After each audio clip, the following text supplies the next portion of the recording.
more time in the stadium. Lights so bright we can't sit still. Hot dogs and a cold chill. We go wild just for the thrill. Cheerleaders doing their dance. Crowd in a football trance.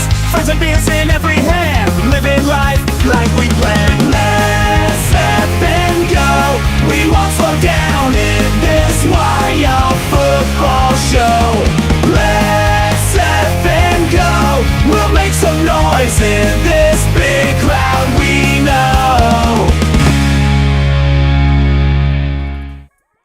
Ladies and gentlemen, welcome, one and all, to today's live stream. Guys, we've got the Peach Bowl on today, and this game is scheduled for kickoff in 45 minutes. I know, you guys want to see kickoff at 6:30. Unfortunately, that's just not the way that ESPN works. So that means we've got a few minutes to say our hellos to folks like Victor Hugo in the house. What's going on, Victor? We've got Dan Salem saying Hoosiers favored by 3 right now. 3.5 according to my spread, according to CBS from just a few minutes ago when I pulled this. Earth Citizen, what's up? Robert Zamora, what's up, Robert? How you doing, man? Smoke 420, tires, barbecue, and guns saying it's time for pregame. It is time for pregame, my friend. Shout out to John Bourne. Shout out to Stormy Jones. Shout out to William saying like number 46 in the house. B Balling has checked in. B Bowles in the house. Mr. Lance Bowers, what's going on? Steve checks into the chat. Adam Barton, I see you in there as well. Raider Guy 81, what's up, brother? How you doing, Raider Guy 81? You guys might be getting this number 1 overall pick. I think Fernando Mendoza might be wearing that black and silver come this time next year, man. Just saying. Are you ready for some football? I am ready for some football. Let's make sure I get the chat overlay here set up for you guys as well. Chat overlay? Good to go. Saludos, says Victor. What's up, Jay Mullen? I see you out there. What's going on to Glenn Reed saying, what's up, everyone? What's up, Glenn? How are you, sir? We've got, looks like Kevin checks in, paging Dr. Crutch, saying, thanks for the coverage tonight. I appreciate it. I appreciate your appreciation, sir. Thanks for that comment right there. What's going on, Josh? I see you, Josh. Larry saying, let's go, Hoosiers. Jer Skeel saying, hello, what up, Jer? How are you, my friend? Harry's checking in right now saying, thank you, God bless you. Going to be a great effing game today. I hope so, my friend. I hope so. Okay, folks. QN Productions also in the house saying, let's effing go. Living Like Larry, thanks for checking in. Tuna to Fish is in the house. Mr. Ryan Anderson saying, yo, what's up? What's up, Mr. Anderson? Todd Tier, Sasha Savisha, okay. Looks like we're getting a good group of you guys. Forrest Green, hello, sir. Gary Streen, hello, sir. Joey, hello, sir. Okay, Subic Bay is in the house. What's going on, Donald? Thanks for checking in. How's the voice, asks Cruise Dog.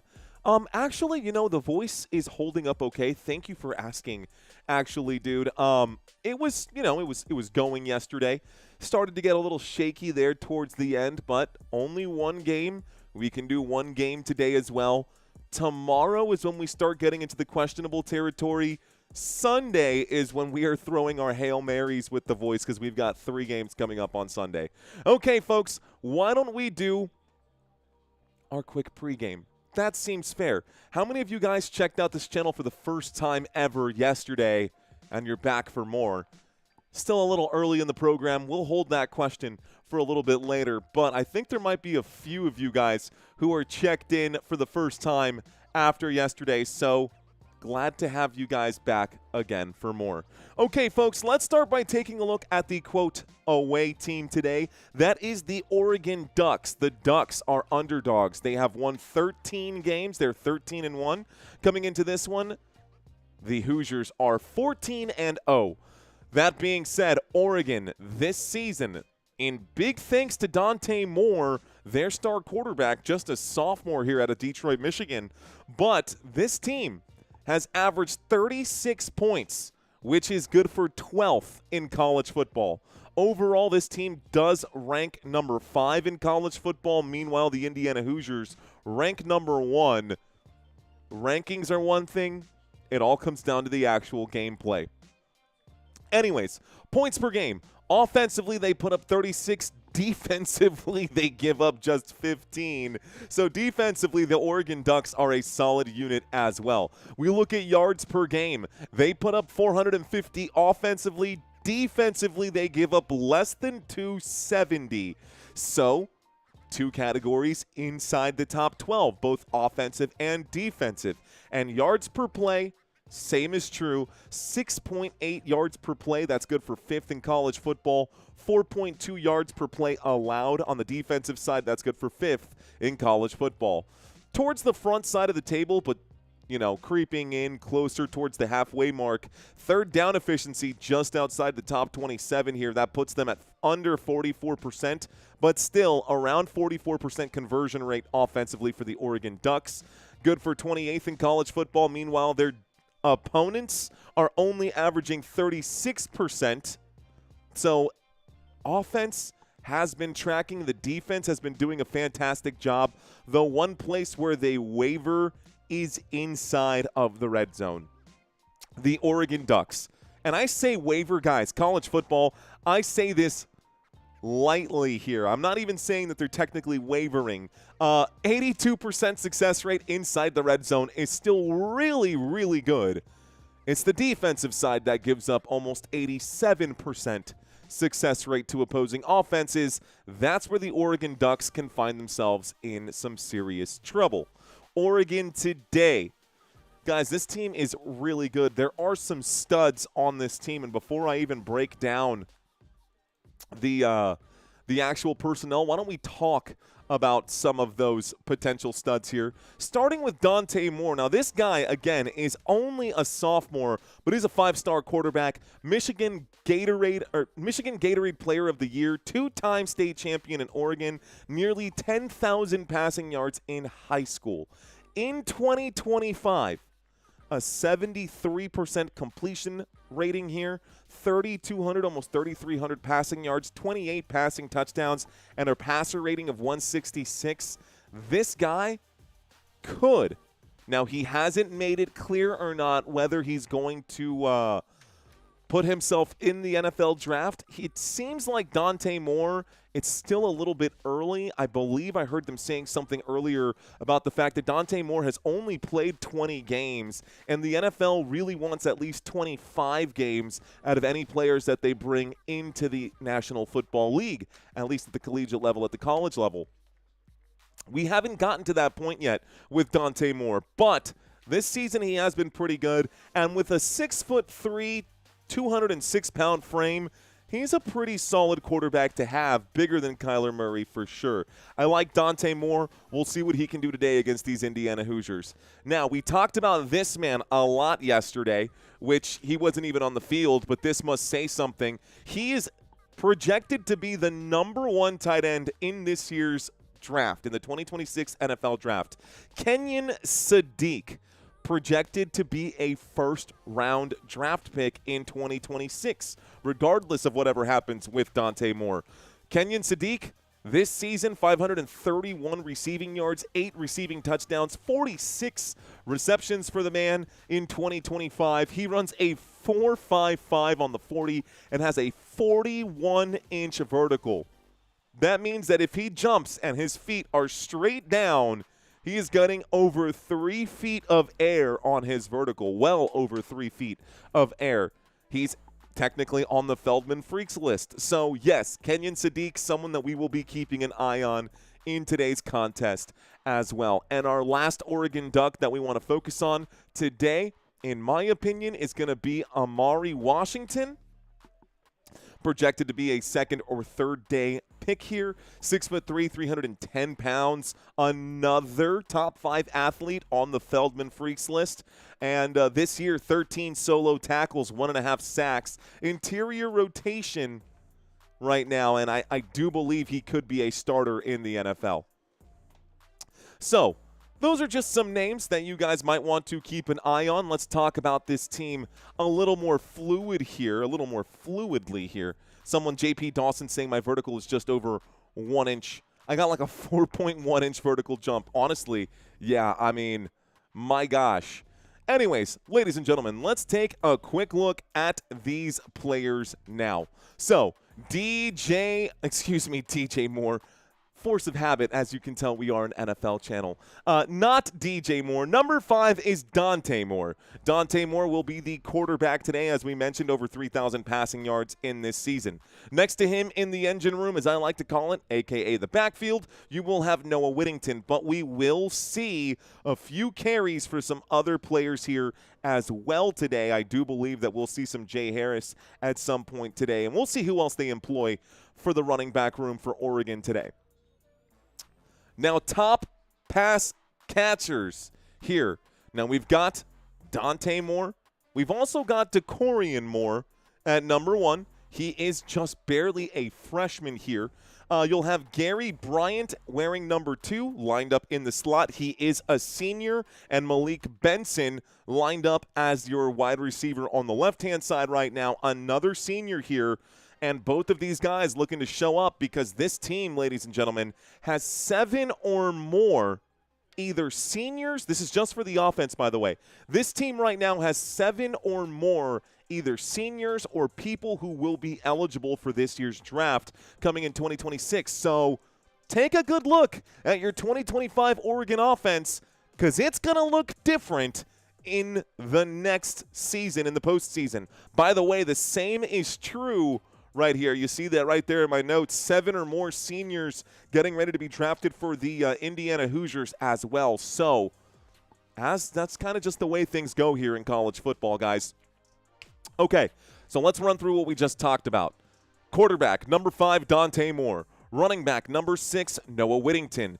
DeCorian Moore, Gary Bryant, and Malik Benson going to make up your top wide receivers. Your number 1 tight end is Kenyon Sadiq wearing that number 18. He is a junior out of Idaho Falls. You'll see him lined up over here at number 18. And the offensive line for these Oregon Ducks. Left tackle, number 76, Isaiah World. Left guard, and number 75, Emmanuel Pregnon. At center, number 72, Iapani Lalaulu. Over here at right guard, number 74, Dave Luley. And right tackle, number 71, Alex Harkey. This will make up the Oregon Ducks offense. And for anybody who does not know Oregon or wants just a little more insight, guys, let's just run through the numbers here really quick. Dante Moore, 3,280 passing yards. Noah Whittington leads this team with 829 rushing yards. And in case anybody is curious, Malik Benson, number 4, leads this squad with 696 receiving yards. However, it is Kenyon Sadiq who leads this team in receiving touchdowns with 8 this season. Okay, let's take a quick look at the defense now for the Oregon Ducks, and then we'll move over to the Indiana Hoosiers. We'll do a couple of head-to-head comparisons. We'll talk about the NFL since we've got Wild Card Weekend starting tomorrow, and we'll get through all of that here in the next few minutes. We've still got about 30 minutes until kickoff. So taking a look at the Oregon Ducks defense, starting on the left side right now, you've got number 10, Mateo Uigalele, going to be your left defensive end. At left defensive tackle, number 1, Bear Alexander. Right defensive tackle, number 52, Amari Washington, a man that we talked about today. Going to try to get some pressure today. Possibility of being drafted this year for sure. At right defensive end, number 44, Tatum Tuioti. At weak side linebacker, number 28, Bryce Botcher. And strong side linebacker, number 54, Jerry Mixon. Now, you will notice that this is a 4-2-5 defense. And in the NFL, we see a lot of 4-3 defenses. If you don't know what that means, let me make it pretty obvious for you guys. 1, 2, 3, 4 defensive linemen, 2 linebackers, and 5 secondary players. 1, 2, 3, 4, 5 on the outside here. 4-2-5. Normally we see 3-4 or 4-3 with either 3 or 4 defensive linemen and 3 or 4 linebackers in the inside. College football likes to throw all kinds of different formations out there, not just as the base formation, but just throughout the game. Keep an eye out for different variations here. Okay, left corner, number 7, Ife Obidegwu. Free safety today, number 21, Aaron Flowers. Strong safety, number 31, Dylan Thieneman. At nickel today, number 22, Jaden Kennedy. And at right corner, number 4, Brandon Finney Jr. This makes up the Oregon Ducks defense. And in case anybody is curious about the Oregon Ducks defense, weak side linebacker, number 28, Bryce Botcher, actually has the most tackles on this squad. Guys, 125 tackles. You realize there are linebackers in the NFL who don't have 125 solo tackle or 125 total tackles this season, and this man has one. He is also a senior. I did not put him in my top 3 picks, but I would not be surprised to see this man in the NFL next season as well. Just so you guys know, the senior out of Eugene, Oregon, in Bryce Botcher. Anyways, he leads the team in tackles, and leading the team in interceptions is our cornerback number 4 in Brandon Finney with 3 interceptions this season. 3 interceptions this season on the defensive side. By the way, he's also got, looks like he's actually got a pick 6 here as well, just for the record. Okay, so that makes up Oregon. We talked about the stats. We talked about the offense. We talked about the defense. We talked about the possible draft picks here for Oregon. Let's talk about the coaching staff. Now, Oregon's coaching staff, ladies and gentlemen, Dan Lanning, he's been with this team for 4 years already, since 2022. 48 wins, 7 losses, 4 bowl wins for Dan Lanning and this Oregon Ducks team under his tenure, and just the 1 bowl loss. That was the one that we saw last year, I suppose, for what that's worth. Anyways, so how do you guys feel about this Ducks team? Are the Oregon Ducks going to be able to put up a fight today? Are the Oregon Ducks going to be able to put up a fight today? Yay, Mario is on, says Jamie Acosta. What up? Go ahead. Say Obidegwu 5 times. Obidegwu, Obidegwu, Obidegwu, Obidegwu, Obidegwu. I think that was only 4, but what's going on, B-Dog Wrench? What's up, man? Gray 59. What up, Gray 59? Welcome back, my friend. James DeGon saying hello, Football Nation. Hello to James. How you doing, brother? Welcome in. Welcome, ladies and gentlemen, to today's live stream. We've got the Peach Bowl, and it's 6:18 here in San Antonio, Texas. According to my TV screen, we've got 26 minutes here until kickoff, which feels like a very long time. Feels like a very long time. The Big Ten wins it all, says David Vasquez. Let's go Indiana, says Victor Santos. Drafted by the Astros last year. Is that fact? Mario Botcher drafted by the Astros last year. Well, can we see IU? Uncle Plain Guy? Yes. Yes, you can. Let's go ahead and bring that up then. All right, ladies and gentlemen, let's bring up some stats here for Indiana University. Now, the Hoosiers, they rank the number 1 team in all of college football. And even though the offense has been elite, this defense has been just as good. Points per game allowed. The Indiana Hoosiers have put up 39 points per game. The defense for Indiana has given up just 11 points per game. If you give up 11 points and you score 40, you're probably going to win some games. And that's what we've seen. The Indiana Hoosiers are 14-0 heading into this game right now. Yards per game offensively, 452. Meanwhile, they give up just 266. We look at yards per play. Offensively, they put up 6.6. Defensively, they give up just 4.5.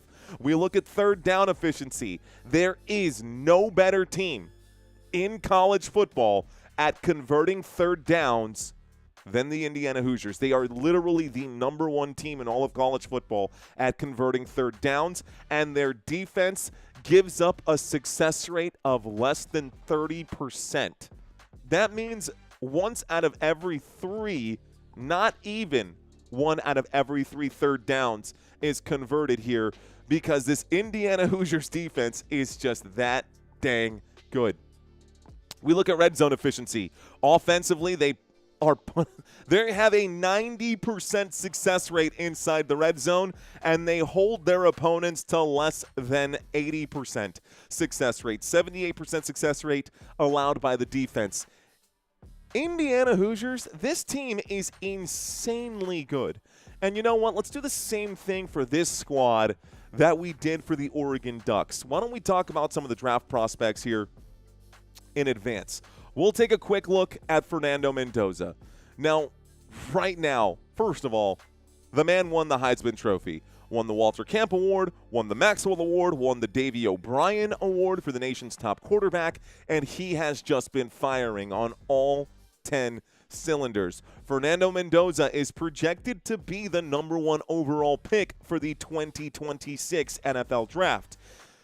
Whether or not that happens, I don't know, but it is a projection from multiple sources, one of them being CBS, predicting that Fernando Mendoza should be the number 1 overall pick. Over 3,000 passing yards and 36 passing touchdowns. Mendoza has been a godsend for the Indiana Hoosiers, but not just for Indiana and not just Fernando Mendoza. Now, Mendoza is the starting quarterback right here, number 15, but his little brother Alberto Mendoza is also on this squad, and we actually got to watch Alberto Mendoza play last week when we covered them in their last game. So, lots of talent in that Mendoza gene pool there. Why don't we take a look at some other players who are likely to be drafted this year as well? Offensive tackle Carter Smith being one of them on the left side there, your left tackle Carter Smith. He is projected to be a 2nd to 3rd day pick right now. They're saying that he is offensive tackle number 5. However, if this is true, there's no way he falls down to the 2nd or 3rd day. Draft range, according to Buzz, what is it? Buzz Draft? Draft Buzz? Is it Draft Buzz? I think it's Draft Buzz. Anyways, where they break down all the college football players, the ones who are eligible for this year's draft. They've got him going in the 3rd round, but I would not be surprised to see him be an early 2nd round pick or late 1st round pick here for this team.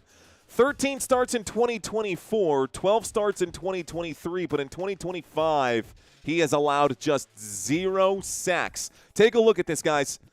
In 2023, he allowed 2 sacks. In 2024, he allowed 2 sacks. In 2025, he didn't give up a single sack this season, which leads me to believe that he will be highly coveted in this year's draft. And then, of course, Fernando Mendoza has to be getting his some way or another. He can't throw the football to himself.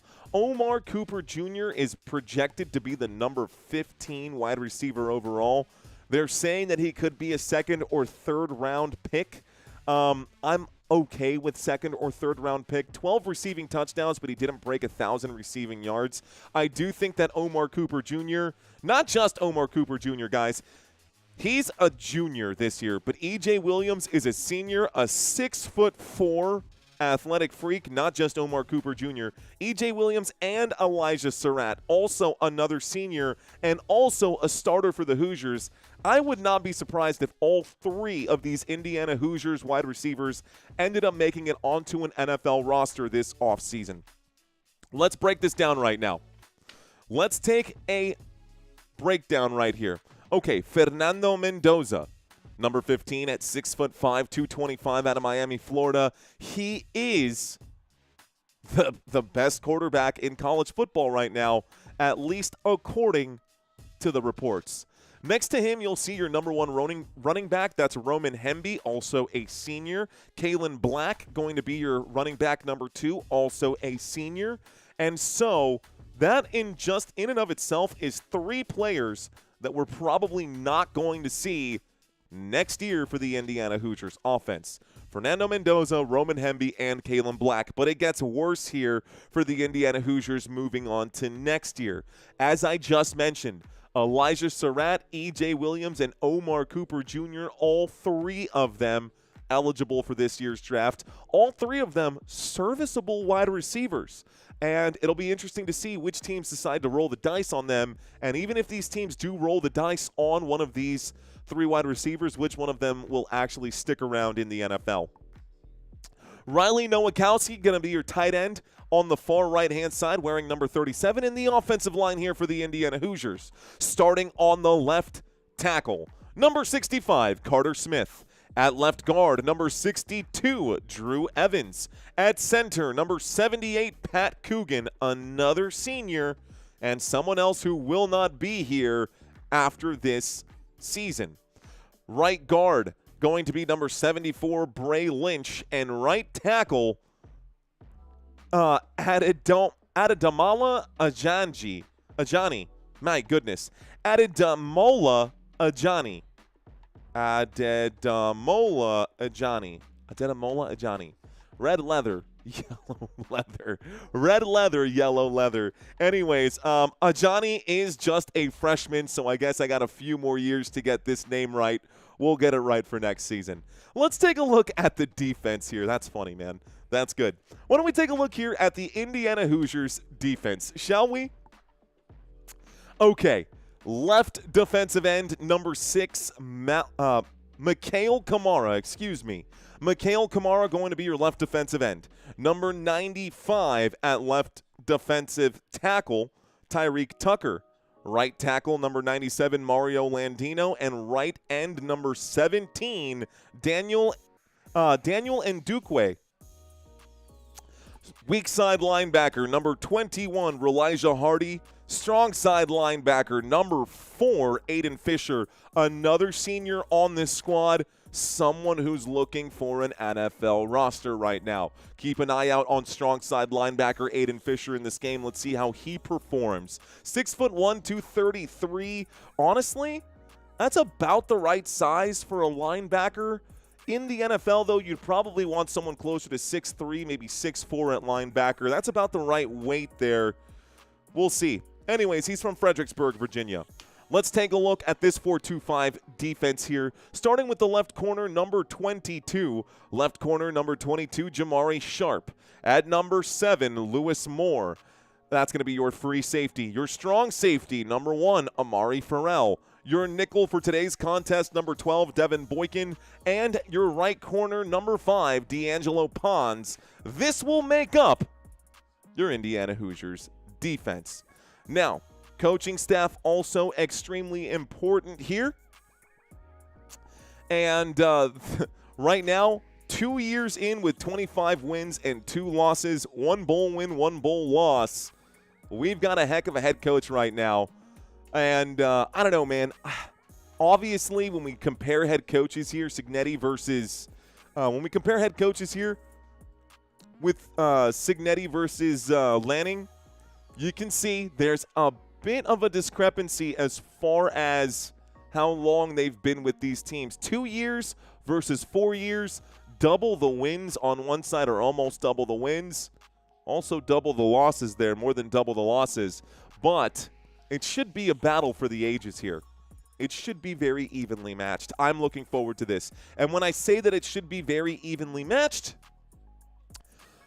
well, this is what I'm talking about.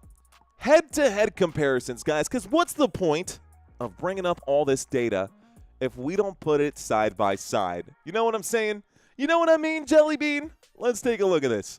Okay, so Dante Moore, you'll see him there with 3,280 passing yards. Meanwhile, Fernando Mendoza, 3,172.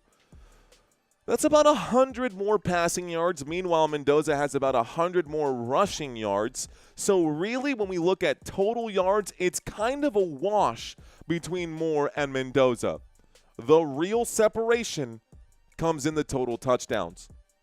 38 passing touchdowns for Mendoza, plus 4 more on the ground, brings his grand total up to 42 total touchdowns. Meanwhile, Dante Moore, just 30.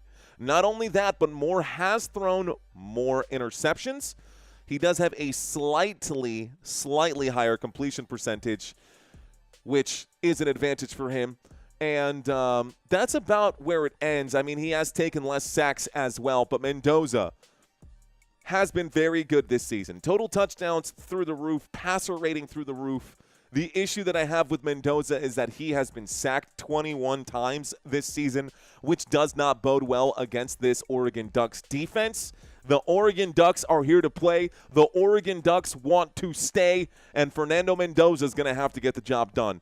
But luckily for Mendoza, it is a team sport and not just based on the quarterback. My question to you guys is, who would you rather have right now? I think the obvious answer here is Mendoza, and if it were up to me, I would also take Mendoza. But are there any people watching this live stream right now who would lean towards Ducks quarterback Dante Moore? Anybody out there? Anybody out there want to go? If the Ducks don't come out strong, I am going to run, says OpenSeek AI. Looks like Fresno MW, I don't know, Modern Warfare 3, I don't know, saying Ducks. What up, dude? Reading some of these comments right now, LOL Larry Quack. Mendoza all day. Hey, Coinage Stocks, haven't seen you in a while. Welcome back, Coinage Stocks. We got John Maddox saying, go Hoosiers. Belize in the house. What up, Belize? Mr. Escobar, welcome in, sir. Let's see.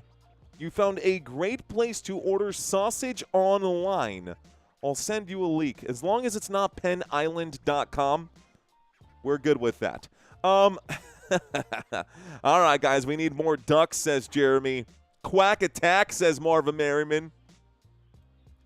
Careful, they might have a panic attack today instead. Let's break down some defenses here, folks.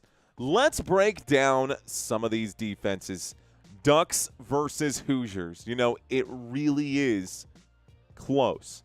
It really is close when you look at the numbers here. Okay, so yards allowed per game. Both of these teams holding their opponents under 270. Thumbs up for both of them. You're looking at number 3 and number 4 here. Ducks number 4, Hoosiers number 3. It is literally a 3-yard difference, so really nothing separating these two teams defensively. The biggest differences here is the rush defense and the pass defense. The Ducks rush defense gives up 115 yards per game. The Hoosiers rush defense gives up 76 yards per game. However, pass defense, the Ducks pass defense allows just 153. Meanwhile, the Hoosiers pass defense gives up almost 190. That's the difference of a field goal here. I think this could be a very close game. We look at takeaways per game. 2 full takeaways per game on average for the Indiana Hoosiers. The Oregon Ducks, 1.6 takeaways per game, putting them at 33rd in college football. And we look at the sack percentage. If you don't know what sack percentage is, it's pretty simple, guys. Whenever a quarterback drops back to throw the football, that gets added to the column here. The number of dropbacks doesn't really matter. It is just how many times these defensive teams get to the quarterback during said dropbacks. And when quarterbacks drop back to pass the football, the Indiana Hoosiers are able to sack that quarterback at almost a 9% success rate on every single dropback. What does that mean? That means you could expect to see a sack 1 out of 11 passing plays here for the Indiana Hoosiers defense. Meanwhile, it's 6.5 here, which is closer to 1 out of 15 or 16 dropbacks for the Oregon Ducks to get to the quarterback. Does that make sense? I hope that's not too complicated here. Quick look at the running back game. Both of these teams have solid running backs. Oregon Ducks with Noah Whittington and the Indiana Hoosiers on the other side here with Roman Hemby and Kalen Black. We should have multiple running backs on that photo here, but that doesn't matter. The numbers are what's important. Indiana averaging 214 on the ground. Meanwhile, Oregon averaging 202 on the ground. Rushing attempts per game. The Ducks average 4 less rushing attempts than the Indiana Hoosiers. And when we add that up right there, 5.4 yards per attempt versus 5.2 yards per attempt, the Hoosiers have more total rushing yards, not because they're more efficient with their rushing attempts, but because they run the football more. They run the football more. Meanwhile, the Ducks are more efficient with their carries, for what that is worth. And if you want to do a quick comparison of the wide receivers, it is a mixed bag for both sides. Now, average yards per reception is how I like to measure the offense's success rate. I'm not worried about targets per game that these wide receivers get. I'm worried about what they do with those targets. And you'll notice this team right now is a top 5 team in the Indiana Hoosiers, and the Ducks are a top 12 team here as well. We'll just round for both of them, and we'll call it an average of 9 yards per reception for both teams. This game is way closer than some of you guys might think. I know we've got Indiana Hoosiers fans who are thinking that the Hoosiers are just going to stomp the Oregon Ducks. And you know what? They might. But I don't think that's likely going to be the case. I do think the Ducks are going to put up a fight, and I do think the Ducks really genuinely have a real chance to win this game. So, folks, that's everything that I've got. Right now, you've seen most of these graphics here already. We've got kickoff in about 9 minutes, folks. So why don't we take a look at the 2026 NFL draft order. What's going on, Roy Williams? Noah Whittington is out, says Moa Deep. Moa Deep saying that Noah Whittington is out. Well, let's take a quick look right now. See if I can't find this here. Noah Whittington out, huh? Let's take a quick look at this right here. Whittington, clicked right here. Stats, bio, news. I don't see anything on him saying that he's listed as out. I don't see anything in the news area either here. 2 defenses back, tailback to weak compensate tailback injuries. So move 2 defensive backs to do this one right now. Let's see. Sources have indicated to ESPN that tailback Noah Whittington, who is questionable on the injury report, will be a game-time decision with an undisclosed injury. The Ducks had just 3 scholarship tailbacks with them, so they added 2 players there. Oh, no. So someone just said this in the chat. This is my first time seeing this right now. By the way, 2 hours ago, according to Pete Thamel, Ducks Whittington likely to play versus IU. However, looks like it is a game-time decision, and we're pretty dang close to game time here. Looks like we're pretty dang close. Let's see, Noah Whittington seals the game. No. I think Whittington might be available for today, guys, but we will update you as this comes in right now. If not, well, it's going to be the Jordan Davidson show for sure. 49er says Fresno. Oh, I think it's Fresno MW. What up, Fresno? Super Mario, what's the spread, sir? Spread is 3 points, guys. ESPN has it at 3. CBS has it at 3.5 right now. 3.5 right now. Best sports announcer in America, says Nathaniel. Thank you, Nathan. That's very kind of you. Easy on the language, says Debo. Ah, shucks. What did I say now, Debo? What did I say now? Hello, Mr. Drago Balboa. What's up, dude? Welcome back. Okay. Why college refs 10 times better than the NFL? That is questionable, my friend. You got your Indiana tie shining. No, it's not an Indiana tie. It's not an Indiana tie. Anybody else betting on this game? I don't understand college football. Can you explain, says Isabel. There's not much different here, Isabel. College football is the same as NFL football with a couple of nuances. One of them being that you only need to get 1 foot in bounds when you make a reception. Very similar to XFL rules, right? But college football has been around for longer. Overtime changes a few things. Isabel, by the way, welcome back. Well, it's still football. I'll leave it at that. A couple of nuances, especially when it comes to the penalties, for instance.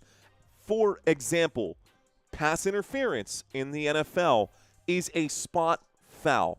So if you throw the football 50 yards downfield and there's a pass interference 50 yards downfield in NFL football, that's going to be a 50-yard penalty. However, in college football, it's a 15-yard penalty no matter what.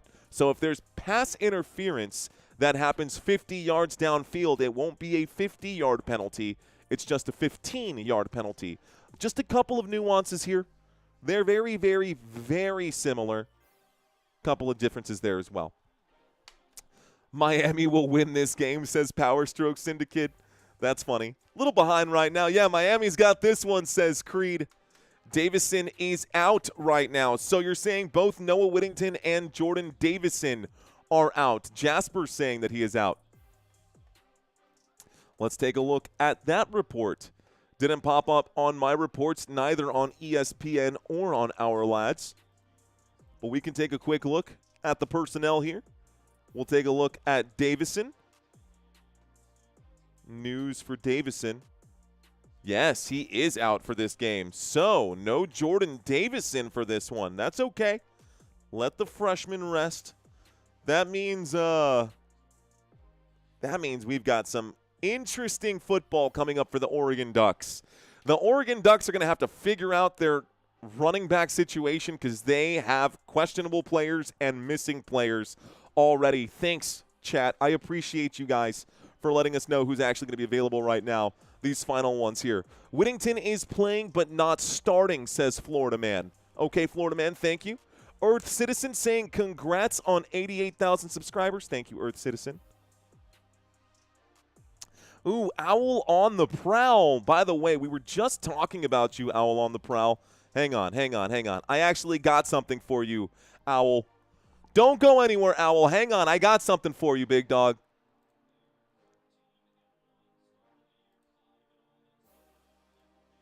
Boom. Owl. Congratulations, sir. You've just got a wrench. You're the newest wrench on the channel. Sorry, Tamara. Some of the moderators and I were talking about it. Owl on the Prowl. Well earned, brother. You've been here for a long time, sir, and you've been checking in on all these games. So shout out to our newest moderator on the channel, Owl on the Prowl. Appreciate you, bro. Congratulations, Owl. Okay. So, Owl has the wrench now. He's got one of the wrenches here. We'll see how he does. Congrats, Owl. Anytime, dude. No, man. Don't thank me. I'm thanking you, bro, for you continuously coming back to the channel. You definitely passed the vibe check, bro. Thank you very much, dude. Alpha saying, damn, I'm chopped liver, says Alpha. Oh, you're not chopped liver. You're not chopped liver there, Alpha. But Owl has been not only subscribed to this channel for a long time, he's been a channel member for a long time as well. So I just want to make sure that we're rewarding those who stick around with us. Okay, so this is the NFL draft order. I'll bring up this graphic again here soon. We should have kickoff momentarily, folks. I'll bring up a few more graphics here before this game gets started. One of them is the schedule. Miami fans, Miami going to the national championship, which will be happening in Miami. Here comes the coin toss, by the way. Oregon and Indiana happening today. Tomorrow, we've got the Rams and the Panthers and the Packers and the Bears. 2 games tomorrow, 3:30 p.m. Central Standard Time and 7 p.m. Central Standard Time for Wild Card Weekend. Players are shaking hands right now, folks. Shaking hands right here. Making sure that everybody says hello to one another. Okay, here's the congratulations. We're about to get our coin toss here. They've got their coins. I've got mine. Here is heads, ladies and gentlemen. Our zebra, the head, it makes sense. And the zebra, the butt, for tails. It says tails on there. So zebra butt, zebra head. Here we go. So he's saying congratulations again, like his microphone was off before. We all saw you say it, buddy. Man, this is going to be the longest coin toss in existence. So while they figure out who's going to toss the coin, they're introducing people that I'm not even paying attention to right now. Sunday. Bills, Jaguars, 49ers, Eagles, and Chargers, Patriots. I will be live for all 3 of those games. And Monday Night Football, it's going to be on January 12th. I will be live for that as well. Call is tails. It is heads. Indiana looks to defer. Indiana will defer. So we had a coin toss. The coin toss was heads. It goes to actually, it's going to be a kickoff from Indiana. Indiana will receive the football to start the second half. So the Oregon Ducks will get the football to open up this game. Oregon Ducks going to get possession to start this thing. Indiana on defense to open up. The NFL playoffs are among us, guys, and it starts tomorrow. NFL playoffs start tomorrow. 2 games tomorrow. We'll be live for both of those. We've talked about a lot of stuff. We've broken down a lot of stats for both sides right now. I think it might be time to get ready for this game and to get ready for kickoff here. I think it's time to get ready. So I've got all of my notes, all of my graphics, all of my things in place. Just need to do a quick refresher here for when this game gets started. It was scheduled for kickoff at 6:30. It is now 6:45 p.m. And we have yet to receive a kickoff. We'll see it come in just a moment. 90K tonight, says Owl on the Prowl. I'm hoping for it, man. I'm hoping for it. I have no idea where we are on subscribers right now. That's not even the important part. I want to make sure that you guys are locked in with me for one more game. And then we've got the national championship game. Here's my fingers crossed, hoping for overtime in this one. Okay. Indiana is lined up for kickoff. Oregon is lined up to receive the kickoff.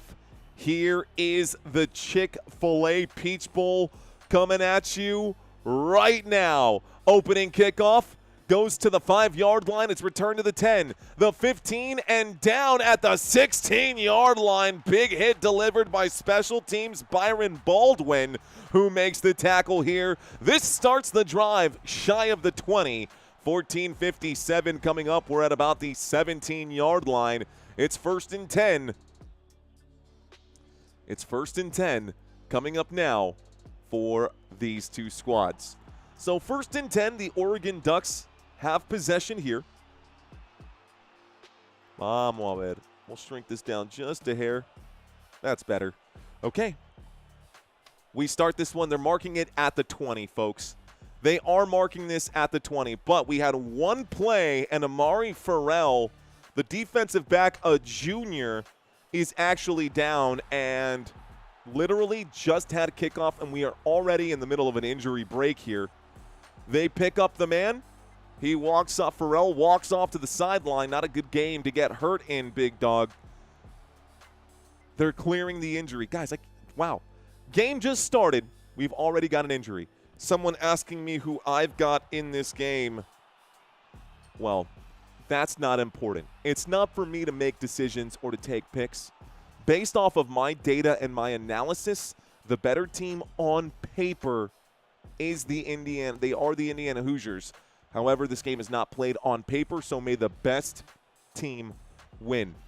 In the huddle right now, the Oregon Ducks talking about their opening play. The play clock's already down to 15. Break! They line up for the first play of this game. Dante Moore in a shotgun formation. Trips to the left, to the right-hand side. Moore looks to the left, will fire. It's picked off. The opening play of the game is a pick six. Touchdown, Indiana Hoosiers. Oh, man.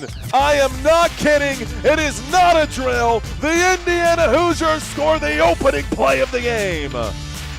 Well, I guess the good news is that Oregon will be getting the football back, but that football is intercepted by D'Angelo Pons. And Dante Moore throws a pick. First play of the game, bro. So it's going to be like that, huh? It's going to be like that. Here comes the extra point attempt. 6-0 right now. Indiana puts up the extra point attempt. It is good. And we're now looking at a 7-0 game as we get started here in this Peach Bowl. Not the way I think that the Ducks wanted to start. Not the way that the Ducks wanted to start. The first play of the day, a pick six by D'Angelo Pons. Okay, man. DB doing his job, telegraphing this one the whole way. I mean, bro, you were staring in that direction the entire time. I don't know what Dante Moore was thinking, but a game like this with scouts watching, you got to be thinking, Dante Moore has got to be thinking, yeah, maybe I'm not ready for the NFL just yet. I don't know. I wonder what's going on in that man's head. Indiana might win by 100, says IMB. Pressure, says Jeff. Bash his head on keyboard. No, not going to do any of that. Not going to do any of that. Rhonda, thank you for checking in. What a star. My gosh, says Tommy. Bro sold, says M. Stone. You think Dante Moore sold? NIL deals do change a lot, huh? Okay. This is familiar. The Indiana Hoosiers line up to kick off with more than 14 and a half minutes left to go in the first quarter. Opening play of the game was a pick six for the Oregon Ducks. This kick goes as a touchback over the head of the intended ball returner here, Jeremiah McClellan. McClellan. That sounds like a curse word. McClellan. If you were a pro wrestler, what song would your entrance music be? Honestly, dude, I don't know. Probably something Avenged Sevenfold, though. Kindred, thanks for asking. Probably something Avenged Sevenfold. Here comes a $2 super chat from John Bella. Thank you for checking in, John. Here's the snap from the 20-yard line, and now they decide to wise up and keep this football on the ground. It is De'Air Hill Jr. who gets the opening carry here for the Oregon Ducks. And why they decided to pass the football on the very first play of the game, I don't know. But it's going to be a 4-yard gain on the ground here as they now try to hide the arm of Dante Moore. 4-yard pickup from the 25-yard line. Makes it a 2nd down and 6 at the Oregon 29. Shotgun. Here's the snap. Here is the handoff. To the right-hand side they go. A little stiff arm at the top of this one. That's going to be a good run for, looks like this time it's Jay Harris who gets the carry. That number 23 or number 22? Jay Harris gets the carry here. They've swapped running backs. So that's good for an Oregon first down. The Oregon Ducks do have the football. Let's move the possession needle here. Let's move the possession needle now. Okay, folks. 1st and 10. 1st and 10 for the Oregon Ducks. Football at the Oregon 36. Moore on a screen play will dump off. Looks like Jay Harris makes the grab, stays on his feet, almost slips, gets the football out past the 45, shy of the 50. From the Oregon 36 to the Oregon 48, that will result in an Oregon Ducks first down. First down for the Ducks here.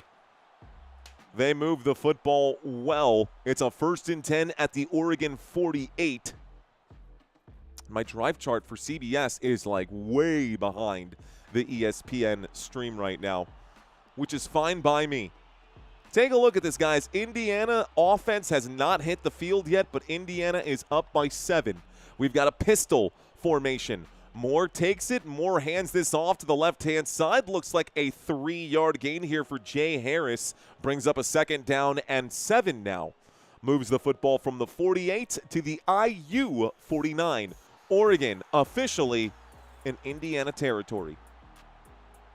An inauspicious start to this football game for the Oregon Ducks, but they seem to be correcting the ship quickly. Shotgun formation, 2 receivers to the top, 2 receivers to the bottom. A 4-man rush comes in. Dante Moore will fire this one, and it is in and out of the hands. That was a bad, wide open drop right there for Jamari Johnson, the sophomore, 6'5" out of Inglewood, California. should have grabbed that football. He dropped it. He was wide open. Incomplete pass brings up a third down. So 3rd down and 7. The clock has stopped after the incomplete. Can the Ducks keep the drive alive? They are lined up at midfield at the Indiana 49-yard line. Shotgun formation, motion to the top of the screen from Kenyon Sadiq. He could be the target here. It's a throw up the middle. The catch is made. It's good for a first down. It's Malik Benson with the grab. First down, Oregon Ducks. From the 49 on 3rd down and 7. Inside the 40 now. It's good for an Oregon Ducks. First down. They get to about the 40-yard line. I think that's good for a 9-yard pickup here. It should bring up a 1st and 10 for the Oregon Ducks. We'll start this clock once again.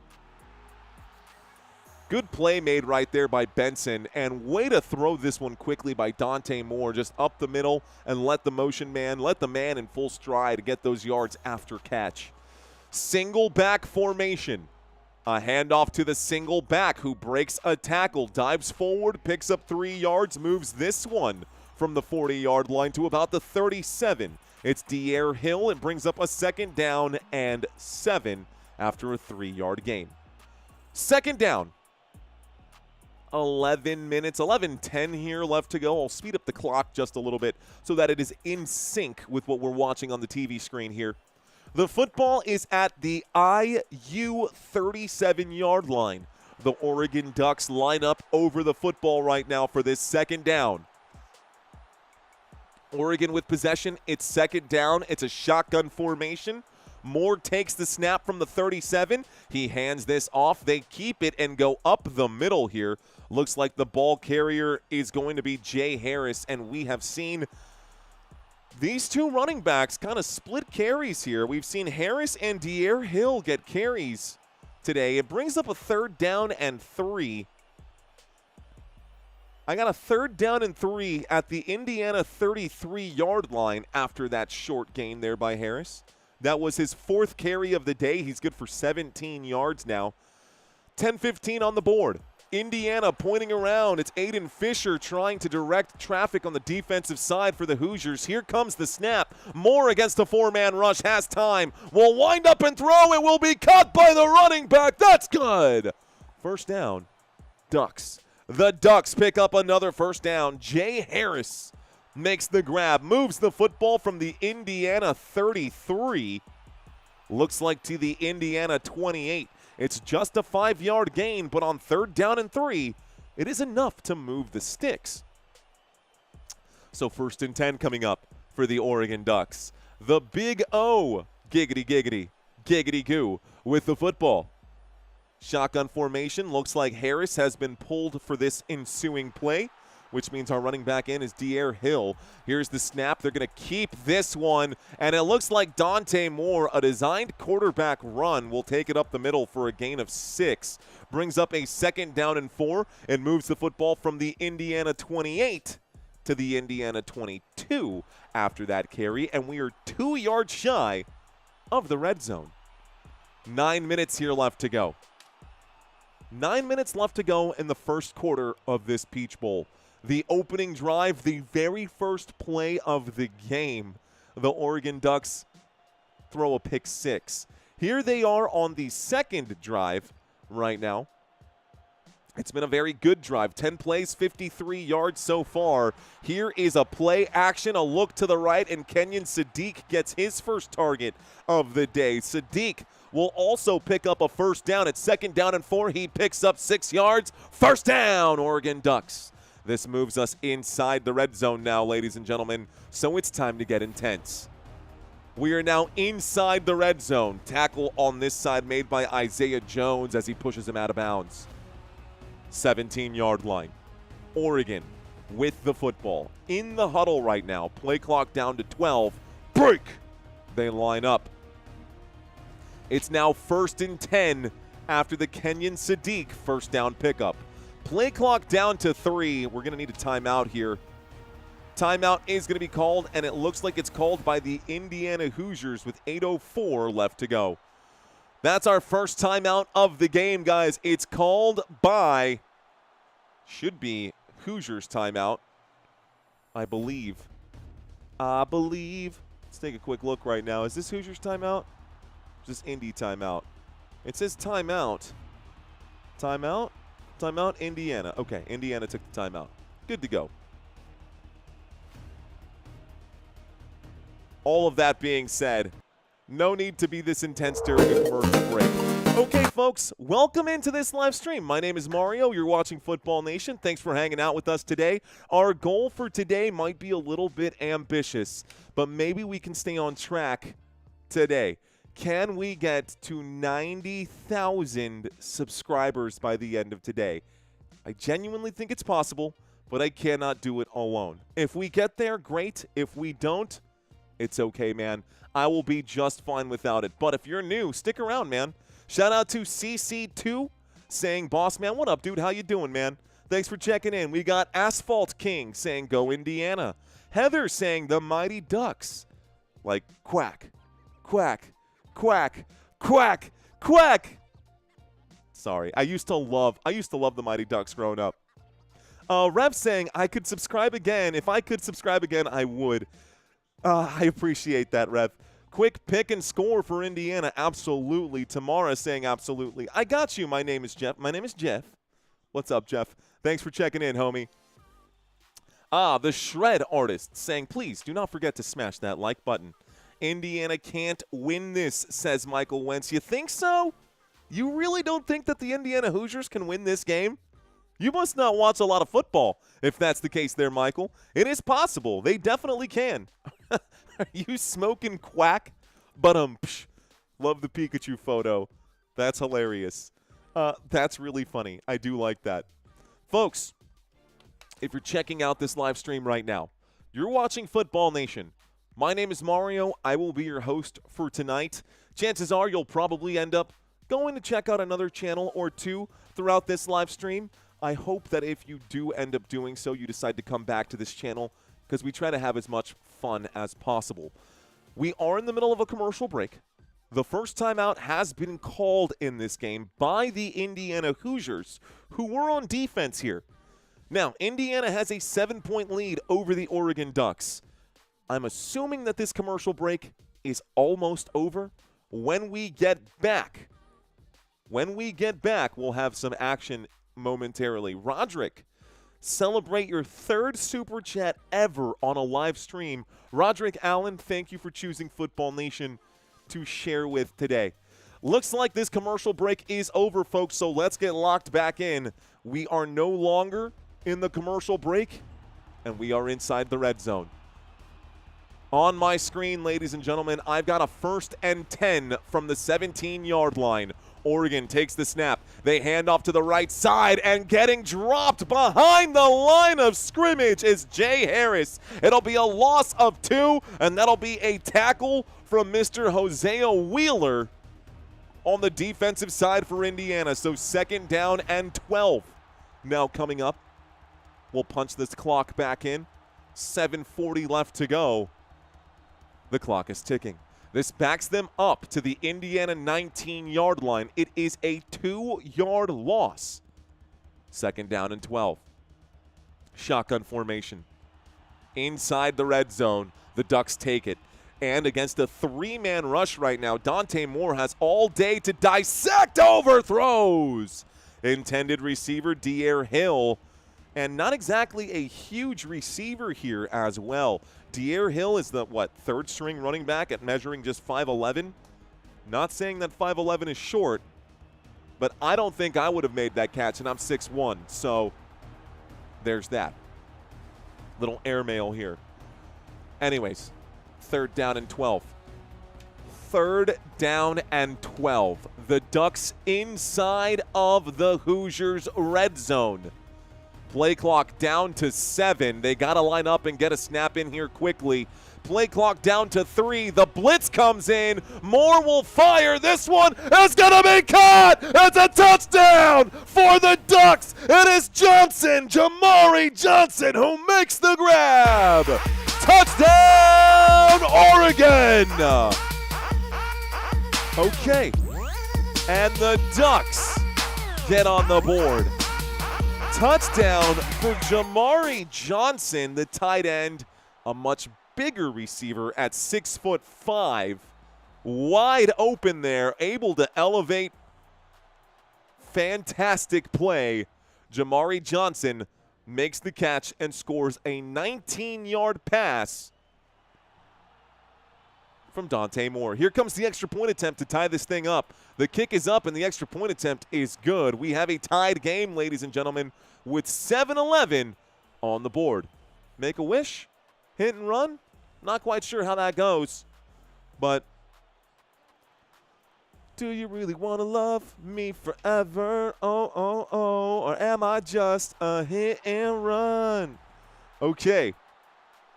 7-11 left to go. It is 7-7. We are all tied up, folks. We are all tied up. The over is looking really good, says Smokey P. The over is looking pretty good, isn't it? Okay. What an answer, Quackers. Let's go. I noticed you were wearing Indiana colors. Coincidence? Yes, Brad. Coincidence, bro. Coincidence.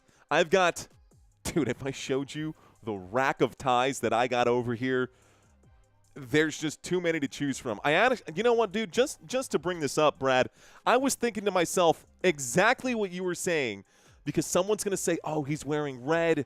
He's got to be an Indiana Hoosiers fan. I literally sat here and tied both of these blue ties because neither of these teams are blue.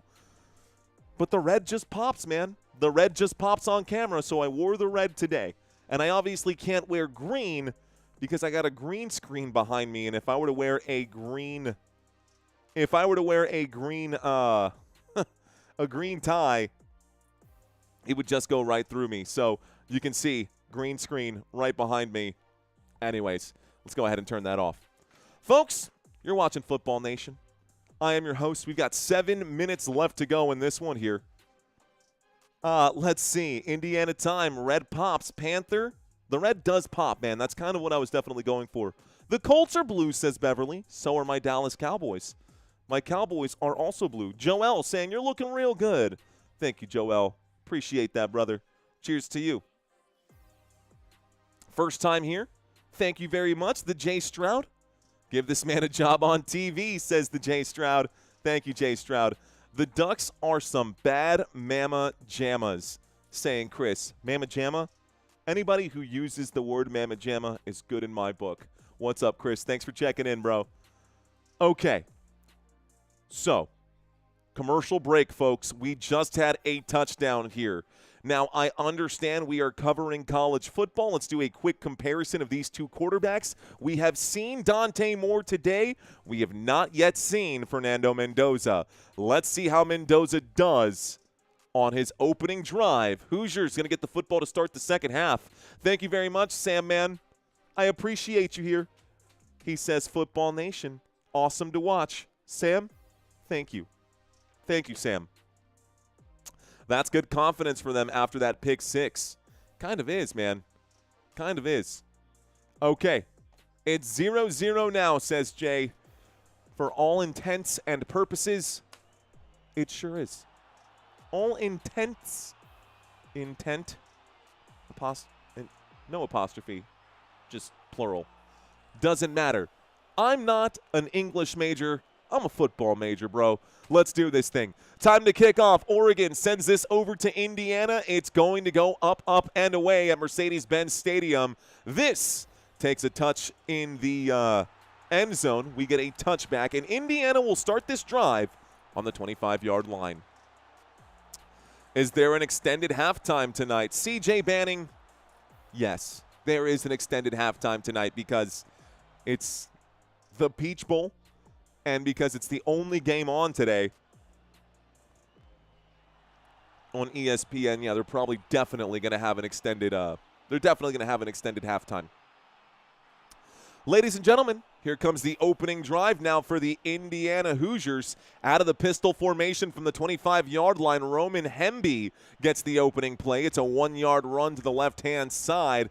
Very predictable play. It brings up a 2nd down and 9 after a 1-yard pickup. Moves them from the 25 to the 24. 2nd down and 9. This will update here momentarily for you. We've seen all of the action for the Oregon Ducks, and all of this is added up. Looks like A Chamber drops a $5 super. We'll take a look at that here in just a moment. Thank you for checking in, A Chamber. Shotgun formation from the 26-yard line. A look to the left and a rifle to the left. Looks like this catch will be made by Elijah Surratt. So Elijah Surratt makes the grab. It brings up a 3rd down and I think maybe 3rd down and 4 here. They are now at the 31-yard line. 31-yard line. Tackle made by Obidegwu, someone who said say that name 3 times out loud. Obidegwu makes the tackle. It's 3rd down and 4. 31-yard line. Fernando Mendoza takes it. The blitz is coming in. Mendoza will air this out. Looks for a man. The catch is made through a lot of contact. What a grab for Elijah Surratt. The senior, born in Stafford, Virginia, manages to get his hands around that football. Clear DPI right there. It doesn't matter. He made the grab. Ife Obidegwu was all over him on that play. But you know what? 13 was too good. That's good for a 1st down, and we cross midfield. 1st and 10 across midfield at the Oregon Ducks 46-yard line. It's a handoff to the running back. It's a 4-yard gain. It brings up a 2nd down and 6, and we're now at the Oregon 42. Roman Hemby will exit the field, which means we'll see Kalen Black come in instead for him. 5:12 on the clock. Hemby on the sideline. Indiana Hoosiers in Oregon territory. Can Indiana's offense score as well? So Kalen Black is in the shotgun right now with Mendoza. I've got motion on the field, and I see the officials. Ooh, flag on the play. It stops the clock. False start on the offense, guys. First flag of the day. False start. Offense. 5-yard penalty. Replay. 2nd down. So it would be 2nd down and 6. A false start here brings up a 2nd down and 11. It backs them up to the Oregon 47. And we've got another shotgun formation. Mendoza takes it. He hands this off, and it looks like Kalen Black will bring it out to about the scrum is still moving here. The pile's still moving. Looks like they'll put this at the 40-yard line, maybe the 41. 2nd down and 11, you can call that a 7-yard gain. Should bring up a 3rd down and 4 if it's good for 7 here. It is going to bring up a 3rd down and 4. It also starts the clock once again. We're now at the Oregon 40-yard line. Oregon 40. 3rd down and 4. The Indiana Hoosiers are the best team in college football at converting 3rd downs. Can they do it once again? Mendoza takes the snap. He looks to the left. He finds a man on the left. The catch is made, and it's going to be Riley Nowakowski, the tight end, who makes the grab.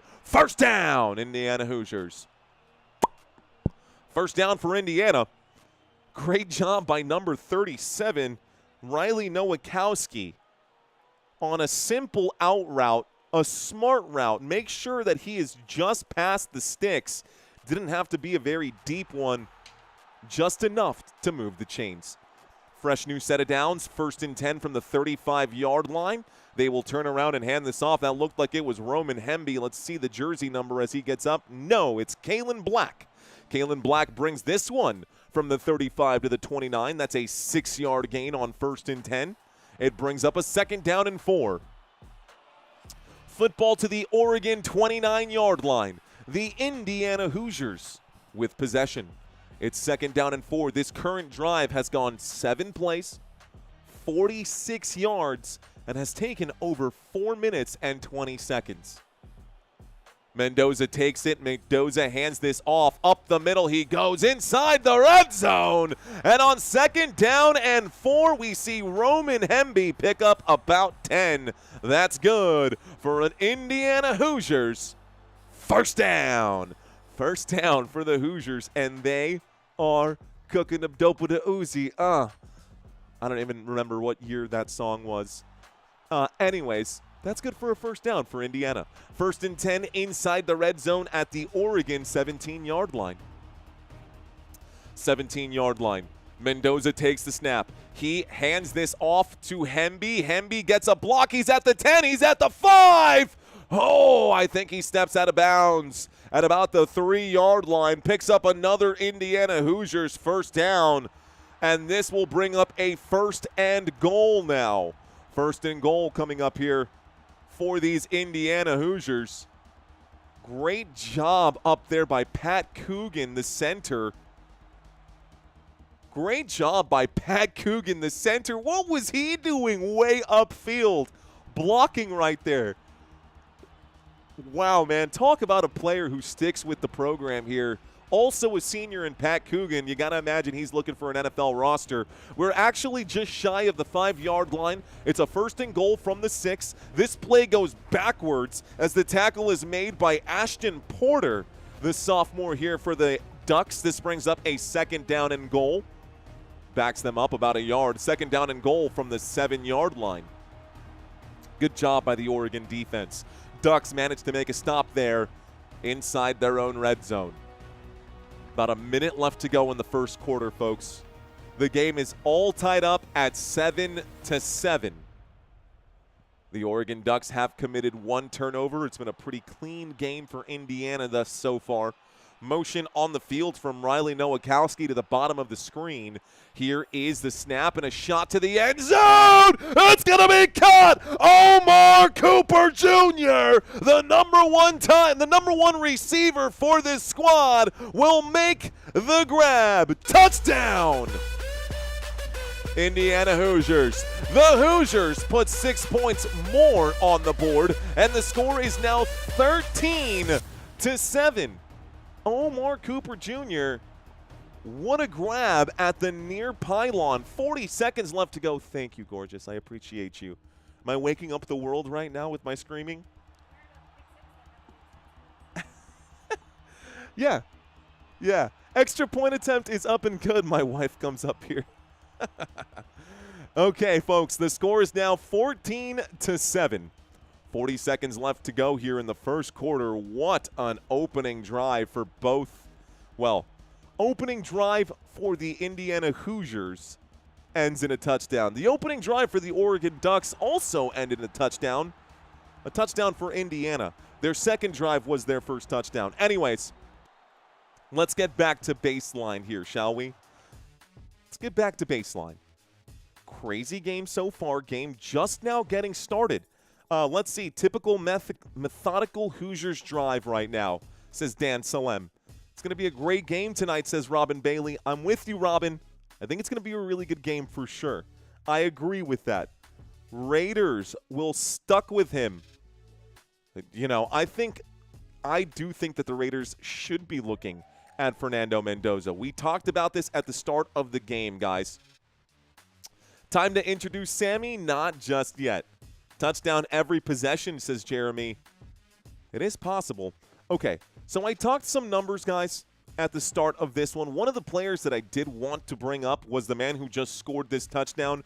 Omar Cooper Jr., number 3, just scored a touchdown right now in this moment for the Indiana Hoosiers.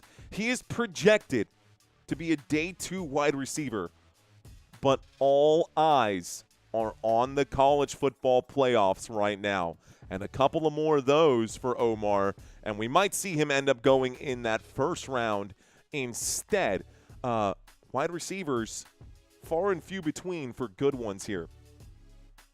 He's not the only one that we want to talk about. Obviously, Fernando Mendoza has been fantastic this season. Over 3,000 passing yards, 36 passing touchdowns. I said 38 earlier. 36 passing touchdowns and 6 rushing touchdowns. Ladies and gentlemen, in case you did not know, this is the 2025 Heisman Trophy winner. He also won the Walter Camp Award, the Maxwell Award, and the Davey O'Brien Award for the nation's top quarterback. And this team, through the arm of Fernando Mendoza, I wasn't exaggerating when I said they are the number 1 team on converting third downs. Over 55% success rate for the Indiana Hoosiers. All of that being said, it's going to be a tough game for the Oregon Ducks. The Ducks are an amazing team both offensively and defensively, but they put themselves in a bad situation with the opening drive of this game and giving up a pick 6 to the Indiana Hoosiers. This defense has some messes that they need to clean up. If they can even get 1 or 2 stops in this game, it might be enough to beat the Indiana Hoosiers. But getting 1 or 2 stops against the Hoosiers, easier said than done. Here comes the offense, guys. A very solid offense here for the Oregon Ducks. We're about to see this kickoff right now. Let's see if Oregon can get and stay on track here. They got back on track after their opening blunder on the pick 6. Let's see if they can right the ship. 40 seconds left to go in the first. We're going to get a kickoff. This one goes back to Oregon. Oregon watches it go over the heads right there. Nobody bringing this one out. The Ducks now have possession, and we'll start this drive on the 25-yard line. 40 seconds left to go. Love a Duck fan. Definitely worried, though. IU is tough. They are, Julie. They are. Honestly, dude, no, I don't think he'll smile. If he's anything like Greg Popovich, he'll smile like this. He'll go. It's that frown smile. It's the approval, but it's still it's a permanent frown on his face. 1st and 10 from the 25-yard line. They keep it on the ground. The Ducks move the football from the 25 out to the 29. That's a 4-yard gain. It brings up a 2nd down and 6 and should take us to the end of the quarter here with 25 seconds left to go. I got a 2nd down on my screen. They break the huddle. They line up. 15 seconds. You can actually see the clock counting down right now. Motion on the field right now from Sadiq. Kenyon Sadiq goes to the top of the screen. 3, 2, 1. No snap. Okay. It's the end of the quarter. It is the end of the quarter, and welcome to first downs. Welcome to first downs. We've got Barbara Bohannon. Welcome in, Barbara. Appreciate you. Welcome to Football Nation. Too afraid to snap, says C-Dog. Ooh, shots fired, C-Dog. Okay, folks, we're in a commercial break, so this is my opportunity to chat with you guys. Last commercial break, we read some of the stats. This time, I want to read some of the chats. So, I know I'm going to open up a can of worms right now. Where are you watching from? I am live in San Antonio, Texas, in case anybody is wondering, the home of my San Antonio Spurs, the 2-1-0 here in the great state of Texas. Where are you guys watching from?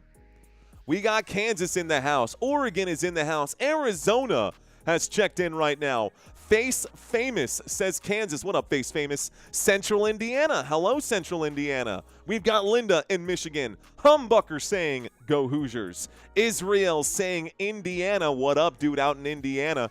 Watching from Tokyo, says Bill. Arigato, my friend. Oregon by 3 from Texas, LBK. Let's see. 661 Bakersfield, California. Let's go, man. Carmel, Indiana. I'm in Oregon, Oregon. Is there actually an Oregon, Oregon? That's hilarious. I'm in Texas, Texas. Mazatán, México. ¿Qué onda, mi amigo? Bienvenidos. Y gracias por estar aquí con nosotros. Me llamo Mario Manuel. Siempre es un placer para estar aquí con ustedes. And in case you guys did not understand that, I said everyone in here is awesome. It's not what I said. But I promise I didn't say anything bad. Huntsville, Alabama's in the house. Beaver fan for Hoosiers, says John Bella. What's going on, John Bella? España, Jeremy. Bienvenidos to you as well, my friend. Live in Seoul. Is that Seoul or Soil? South Carolina's in the house. Indianapolis, Miami, Seattle, Indy. We got Michigan, Connecticut, Auburn, Alabama, Nebraska, Vancouver, Canada. Canada. Okay. All right. So as you guys can tell, it's going to be really hard for me to read all of these. And for the 10,000 or the 7,000 people watching this live stream, I don't want to fall into the trap of just reading a bunch of cities out here at random. Really, I like to ask this question just to kind of get a pulse check, see how many people are currently in the chat, see how many people we've got participating in the chat right now. How many pairs of Vans are you rocking? Says Sandman Productions. Dude, I've got the Vans that I'm wearing right now, which is the same ones from last night, which are these. And I've actually got another pair way over here. Hang on, I got to grab these. I got another pair, which is just the classic Vans. Haven't worn these in a few days. They've kind of just been up here right now. But, you know, it's nice to have the footwear when you rock back and forth while I'm here. Boca Raton, Florida's in the house. What up, man? That was a pretty awesome quarter, says Jamie. It was. It sure was. Folks, let's go ahead and move this to the second quarter. Let's put 15 minutes on the board, and let's get back to our football game, shall we? 15 minutes on the clock. It's a 2nd down and 6. If I didn't get a chance to read your comments earlier, folks, I do apologize for not being able to read your comments, but I do want to thank you guys for being here with us today.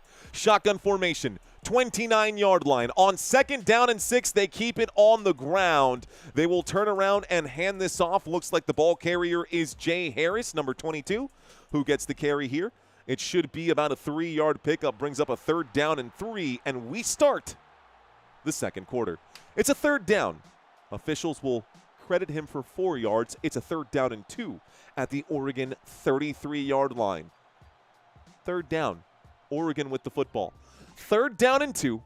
14 and a half left to go in the first half of this game. He says, "You're good luck, bro. Keep it going," says Gordon Johnson. Okay, shotgun formation. This one's for you, Gordon. It's a snap and a handoff. And the Hoosiers managed to get a tackle for a loss. It's a big hit right there. This time it'll be credited, and the tackler is Isaiah Jones. It's a loss of 3 on the play. It brings up a 4th down and 4. There you go, Gordon. Appreciate that, sir. Okay, Loretto, Tennessee is in the house. What up, Loretto, Tennessee? Shout out to all my fans in Tennessee. 13 minutes and 45 seconds left to go. It's a 4th down and 3. We're getting a punt right now, 4th down and 3. Here's the snap. Here's the punt. That's a low punt. It's a deep punt, but that did not have a lot of hang time. You know, it turns out to be a pretty decent punt. They'll put this football on the 18-yard line. Stops the clock with 13:26. 13:26. It's 1st and 10, and the Indiana Hoosiers will be getting the football now. This will be the first drive of the second quarter for Indiana. The Indiana Hoosiers are up by 7 right now. Here we go. So, bad drive for the Oregon Ducks. I think this takes us back to a commercial break. We are back at a commercial break right now. Let's see. Reading some more of these comments. Welcome in to Sean Sellers. Welcome, Sean Sellers, to First Downs.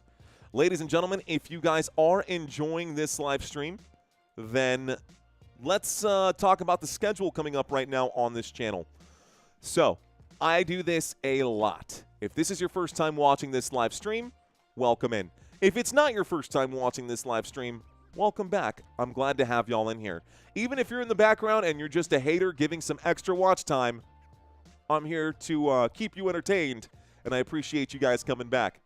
Okay, what's the point of having the highs if you don't have the lows, right? You can't enjoy the highs as much. From Ohio, part Big Ten, I'm rooting for Indiana, says Pro Jada Beverly. What's up, Pro Jada Beverly? Mark saying, go Spurs, go. Okay, guys. Obviously, my date is off right now. This should be Saturday, January 10th, but I do have 2 games tomorrow for you. We've got the Rams at Panthers at 3:30 p.m. Central Standard Time, and we've got the Packers at the Bears tomorrow as well. 3 days of NFL football after tonight's game. Sunday, Bills, Jaguars, 49ers, Eagles, Chargers, Patriots, and Monday night to finish out the wild card weekend will be Texans and Steelers. If you are wondering why I am not calling the game right now, it is because we just had a punt from the Oregon Ducks to the Indiana Hoosiers. They cut to a commercial break. When we get back, it is 1st and 10 for Indiana at their own 18-yard line. That being said, I do understand it is a college football game, But these players will eventually end up in the NFL. And I guess we can save this for halftime for those of y'all who have not had a chance to see this. But we'll break down some of the additional stats that have come in here as well. Let's go Ducks, says the White Clay Live, and shout out from Montana. What's going on? Welcome in to those of you in the great state of Montana as well. Got to be cold up there, though, huh? Got to be cold up there for sure.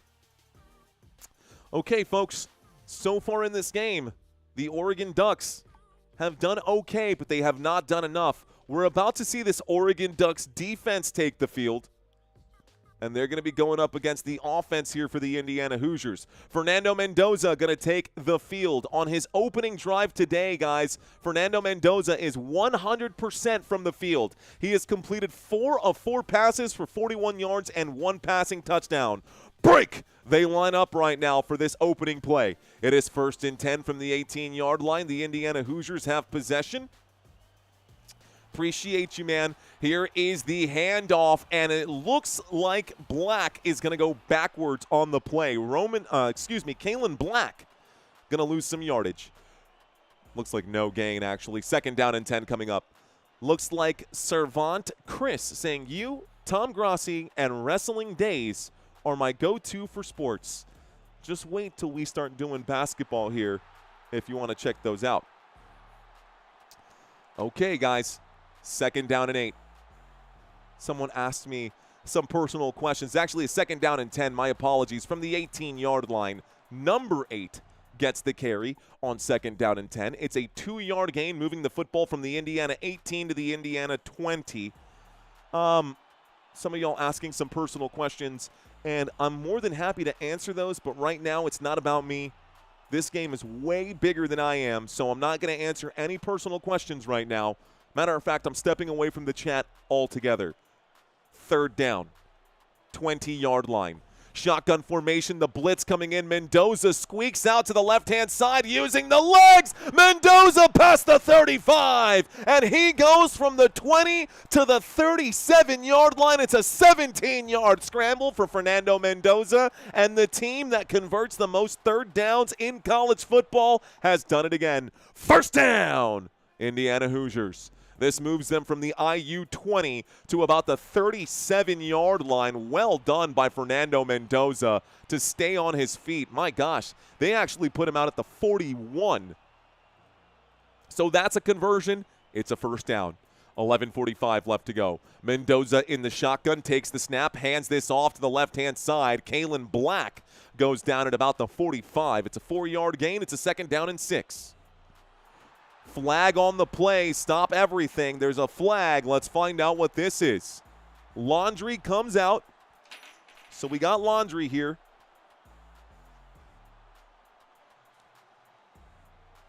Personal foul. Illegal block below the waist on the defense. Obidegwu again, man. Oh, no. So illegal block below the waist against Oregon. This is going to be a penalty. It'll be a 15-yard penalty, and this one is going to be enforced. They're calling it from the 45-yard line. So that moves them from the Indy 45 to the Oregon 40 as they tack 15 yards on the end of it. It's an automatic 1st down for the Indiana Hoosiers. We're at the 40-yard line in Oregon territory. A handoff to Roman Hemby. He picks up 3 yards. It's a 2nd down and 7. We start this clock once again with about 11 minutes left to go. 11 minutes left to go. It's a 2nd down and 7. Why are they showing Fernando Mendoza's LinkedIn profile? Why does he even have a LinkedIn profile? Interesting. Okay. So Fernando Mendoza's LinkedIn profile just seems to be across my screen right now. Sure. 37-yard line, Mendoza against the blitz. It's swatted away! Almost picked off by the Oregon Ducks defense. Mendoza gets his first dose of this Ducks defense. Well done there defensively. It is Bryce Botcher who makes the play, the senior out of Eugene, Oregon. Well done by Botcher to swap that thing down. Okay, great job defensively by the Oregon Ducks to break up that pass. But here we go again. Indiana on another third down. Oregon 37-yard line. Mendoza takes the snap. Mendoza has the pressure. He pops this up in the air. He actually loses it and recovers it. Mendoza gets sacked way behind midfield. Down he goes. That'll be a sack credited to Nasir Wyatt. Oh my goodness. Who gets credit for that sack? Don't quite know, but the Oregon Ducks make Fernando Mendoza pay, and they push them outside of field goal range. Wow. Okay, so here's what happened. Here's the replay coming again. So, Mendoza took the snap. We're going to get the punt. I'll explain to you what just happened. Here comes the punt in just a moment. It is 4th down, and we are going to need to get this punt up. Here's the snap. Here's the punt. That is a monster punt. Inside the 10, we get a return to the 10, the 11, the 13, and down he goes. Oregon Ducks have the football. Ducks get the football back. Well done for the Oregon side. Anyways, the play that caused the sack, Mendoza was getting ready to throw, and the arm comes in of Nasir Wyatt. Boom. The football pops up in the air. It's fumbled at that point. Mendoza sees the football come out of his hands. He turns around, catches his own fumble before it hits the ground, and now he's off to the scramble. He starts to scramble around. The same man who forced that fumble, Nasir Wyatt, manages to hit him from the blind side and drops Mendoza. Oregon Ducks, fantastic job on defense. They have gotten the football back. Oregon football at the 13-yard line when we get back from this commercial break. Whew. That was crazy. Crazy sequence right there. Fantastic job by the Ducks defense. My gosh, Tamara saying, wow, wow, wow. So the fumble recovered by Mendoza while it was still in the air. Way to stick through it. Nasir Wyatt, just a freshman right now for this Oregon Ducks team, playing in a bowl game. Going to be looking at this man at some point in the next year or two. Keep that one in mind. Defense wins game, says Hobart. Indiana's a couple years out. We lit, says Ismael Valenzuela. Ismael Valenzuela saying we're lit. Not in Eugene anyway, saying Julie. Indiana, we missed an opportunity. They sure did, man. They sure did. It's a barn burner, says Jeff. They showed Mendoza's LinkedIn profile because he said he doesn't have any other social media except LinkedIn to keep him focused on his game. I like it, and thank you for clearing that up for us, Daniel. So Daniel says that they showed his LinkedIn profile because Mendoza takes pride in the fact that he doesn't have any other social media accounts, which keeps him focused on the game. Honestly, I wish more players took that approach instead of spending too much time on social media. I'm rooting for Fernando Mendoza. Not just in this game. Yeah, sure, the Indiana Hoosiers would be great to see them win their first national title ever. National championship in CFP history ever, for sure. But still, though, great mindset there, says Sandman Productions. I agree. All school media, great idea, says Harry. Okay. Born and raised in Indiana, living in Oregon, go Hoosiers, says Bloop. What up, Bloop? Thanks for checking in. So, folks, we are in the middle of a commercial break. This commercial break is just about over. So why don't we cut back to our screen here, let you guys take a look, at the stats so far in this game. Oregon trails by 7. They have the football right now with 9:35 left to go. Here is Dante Moore in a pistol formation as we come back from the commercial break. Dante Moore in the pistol. The running back behind him is De'Air Hill. It goes up in the air. It's a bad snap recovered by the Hoosiers. It's 1st and goal from the 2-yard line. Indiana Hoosiers football. 1st down. You have got to be kidding me. Was that a bad snap or a bad handoff? I took my eyes off the screen for a second, and the Hoosiers were jumping on it. What? Bro. That is the ugliest fumble I have ever seen. Dante Moore takes the snap. He's not even looking that way. He cocks back, and the football in his right hand is bumped out of his hand by the running back who wasn't even in on the play. He's back over here. The running back runs into the football, and it's recovered by the Indiana Hoosiers. It's 1st and goal.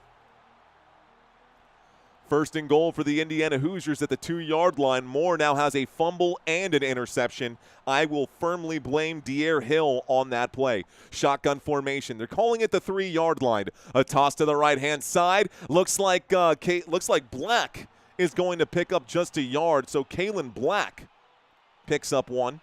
It's 2nd and goal. Man.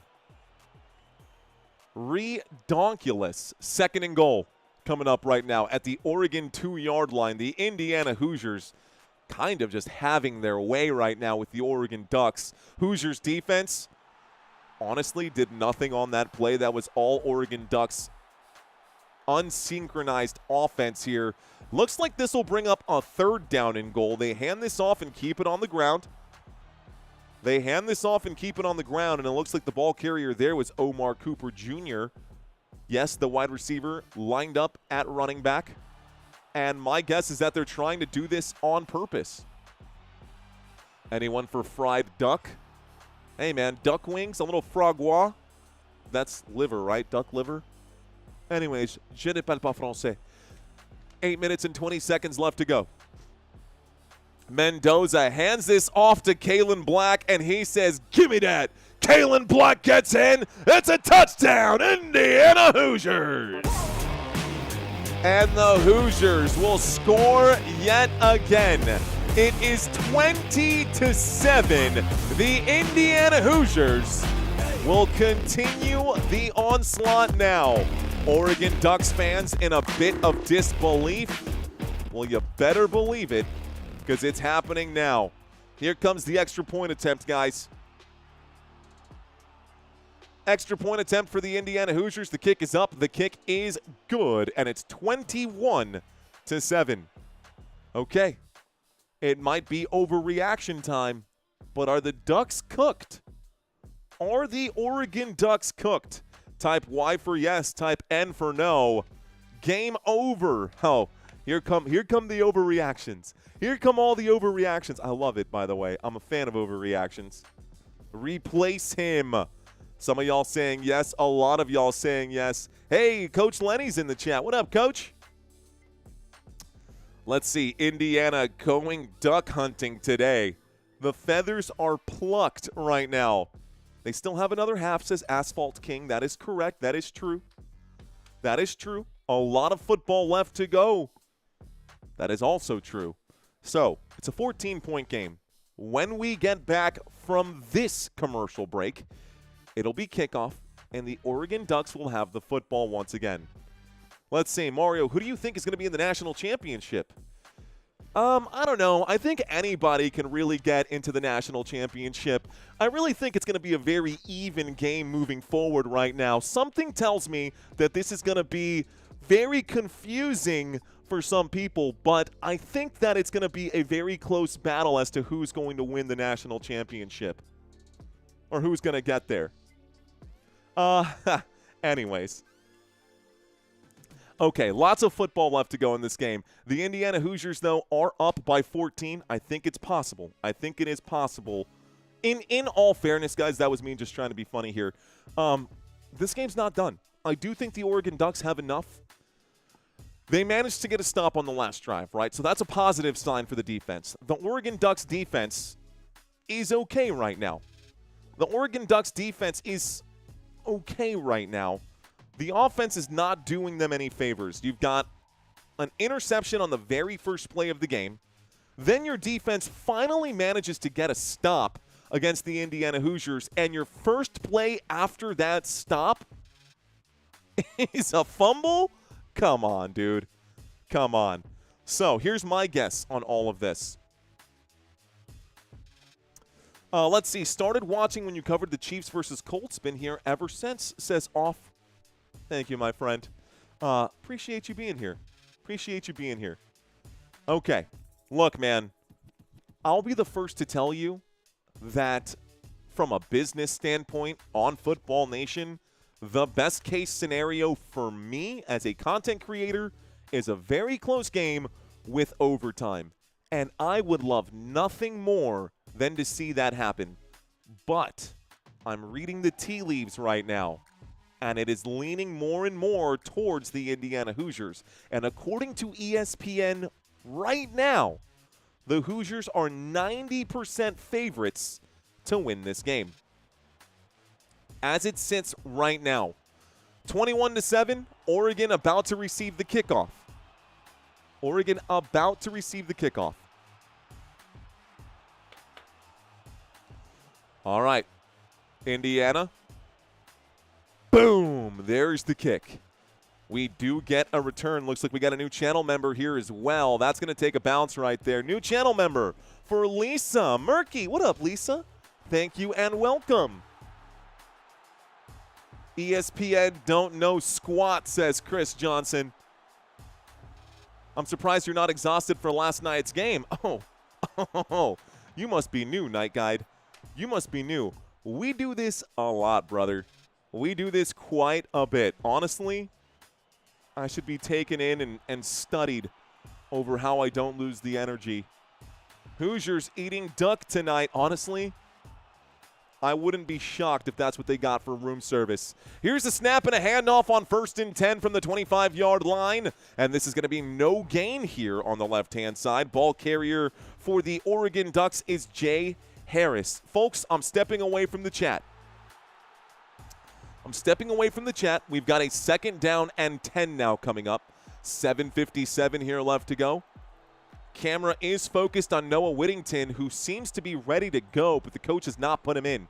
Empty backfield. 2nd down and 10. Pressure coming in. It's a 4-man rush. He will wind up and throw. The catch will be made. This is good for a 1st down. Jay Harris picks up 15 yards. 1st down, Oregon Ducks. Looks like a $5 super chat just popped in right now. 18,000 watching. Michael saying 18K watching, just 2,000 likes. It's okay. It's okay. Some people are non-committal. 1st and 10 from the 40. Keeping this on the ground. This will be a very solid run right here. This will be a 6-yard pickup right there.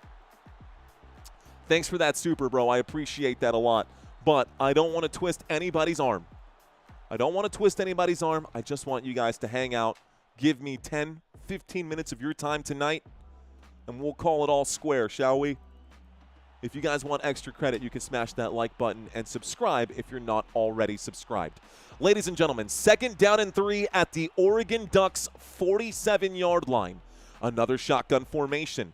Looks like Dante Moore sends Sadiq in motion. Moore takes the snap. Moore is in trouble and Moore gets bagged. Down he goes. What a play. A sack here from Dominique Ratcliffe.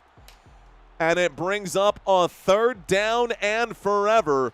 This might be a split sack. No, they're going to give it to number 91, Dominique Ratcliffe. So, down goes Moore. Ratcliffe brings him down at the 37, maybe the 38-yard line. So this should bring up a 3rd down and what? 13, 3rd down and, 3rd down and 12. 6 minutes left to go. Big 3rd down now. It's a 3rd down and 12. Here is the blitz coming in again, and Moore slips away. No, he does not. Down he goes. Another sack for the Indiana Hoosiers. It brings up a 4th down and 18, and the Oregon Ducks will have to punt this one away. Ducks fans, I know it's getting increasingly difficult to want to watch this game, but don't go anywhere. There's a whole 2nd half coming up as well. That tackle going to be credited. Looks like Isaiah Jones might get credited for that tackle. They're going to give it to Ndukwe. Time to punt. 4th down and 18 from the 31-yard line. Here is the boot. This is a much better punt. More hang time, I should say, but doesn't go the distance. We get a good return out past the 35 to the 37-yard line. That kickoff return from Ozeo Wheeler brings it up. Actually, I think that's Jonathan Brady who brings that one up. And this will bring up a 1st and 10 now. Stops the clock. 4:57. It's a 1st and 10 coming up for the Indiana Hoosiers at their own 39-yard line. A lot left to go. Okay. So, decent stream Duke college basketball. All subscribe. Bro, I will absolutely do the Duke games. I'm getting ready for March Madness right now, guys. March Madness, the Sweet 16, I think it's like March 18th or something like that, where we start the Sweet 16 and then we get to the Elite 8 and the Final 4. March Madness, I'm ready for college basketball. Not only am I ready for college basketball, I'm ready for the NBA season, for the playoffs here as well. I'll probably take a full month off from YouTube, which sounds crazy, but I'm probably going to take a month off from YouTube after the Super Bowl.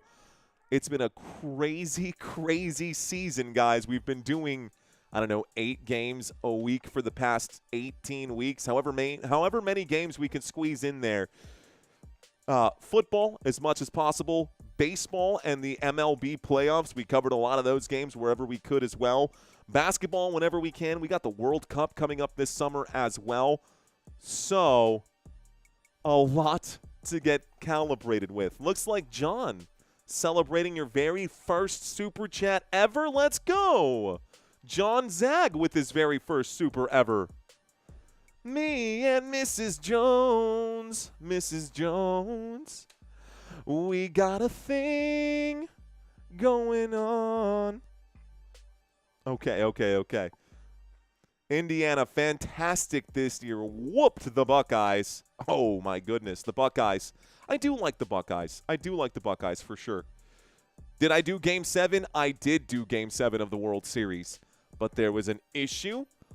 I got into something with the giant play button in the sky.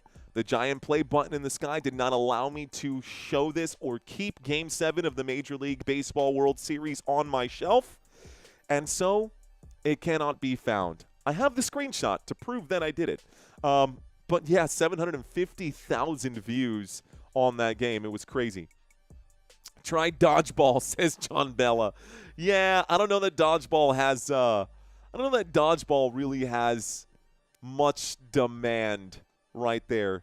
Got to stick to supply and demand 101. Let's see. Are you covering the playoff games this week? Yes, Tanderson. My schedule is already posted on the Football Nation page. And if you are curious to the schedule for the rest of the week, it is right behind me. Once again, for those of you guys just now checking in, I will be covering every game you see on your screen, with the exception of the fact that this will be happening January 10th, i.e. tomorrow, and not right now. We got something else happening right now. Folks, this commercial break is over. We get back to the action in the Indiana Hoosiers on 1st and 10 from the 39-yard line. We'll look to the left, throw to the left. The catch is going to be made there. Looks like it's Roman Hemby who makes the grab on the left-hand side for no gain. 2nd down and 10. Good stop for Oregon. 4 minutes and 40 seconds left to go. So 2nd down and 10 at the IU 39-yard line.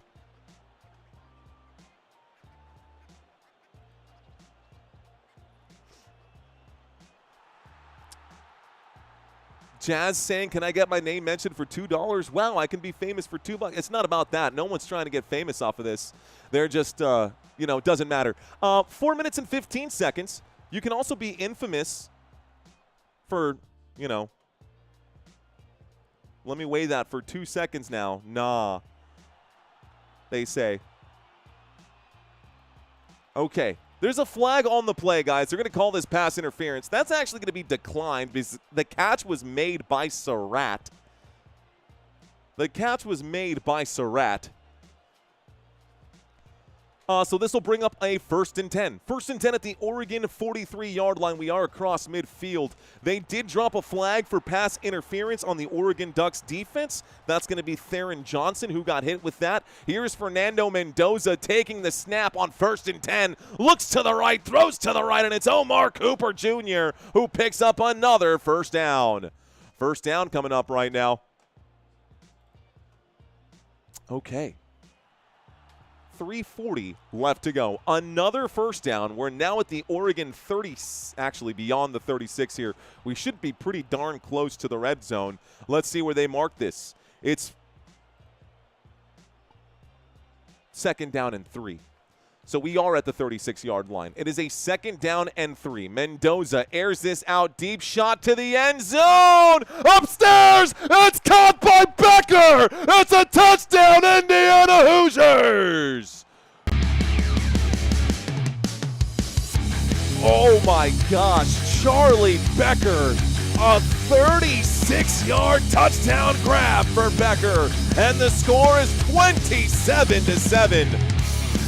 Becker laying it on right there, man. The Indiana Hoosiers continue to pour it on. 3:13 left to go. Here comes the extra point attempt. The kick is up. The kick extra point is good. It's 28-7. And Indiana showing that they are for real. Showing that they are for real.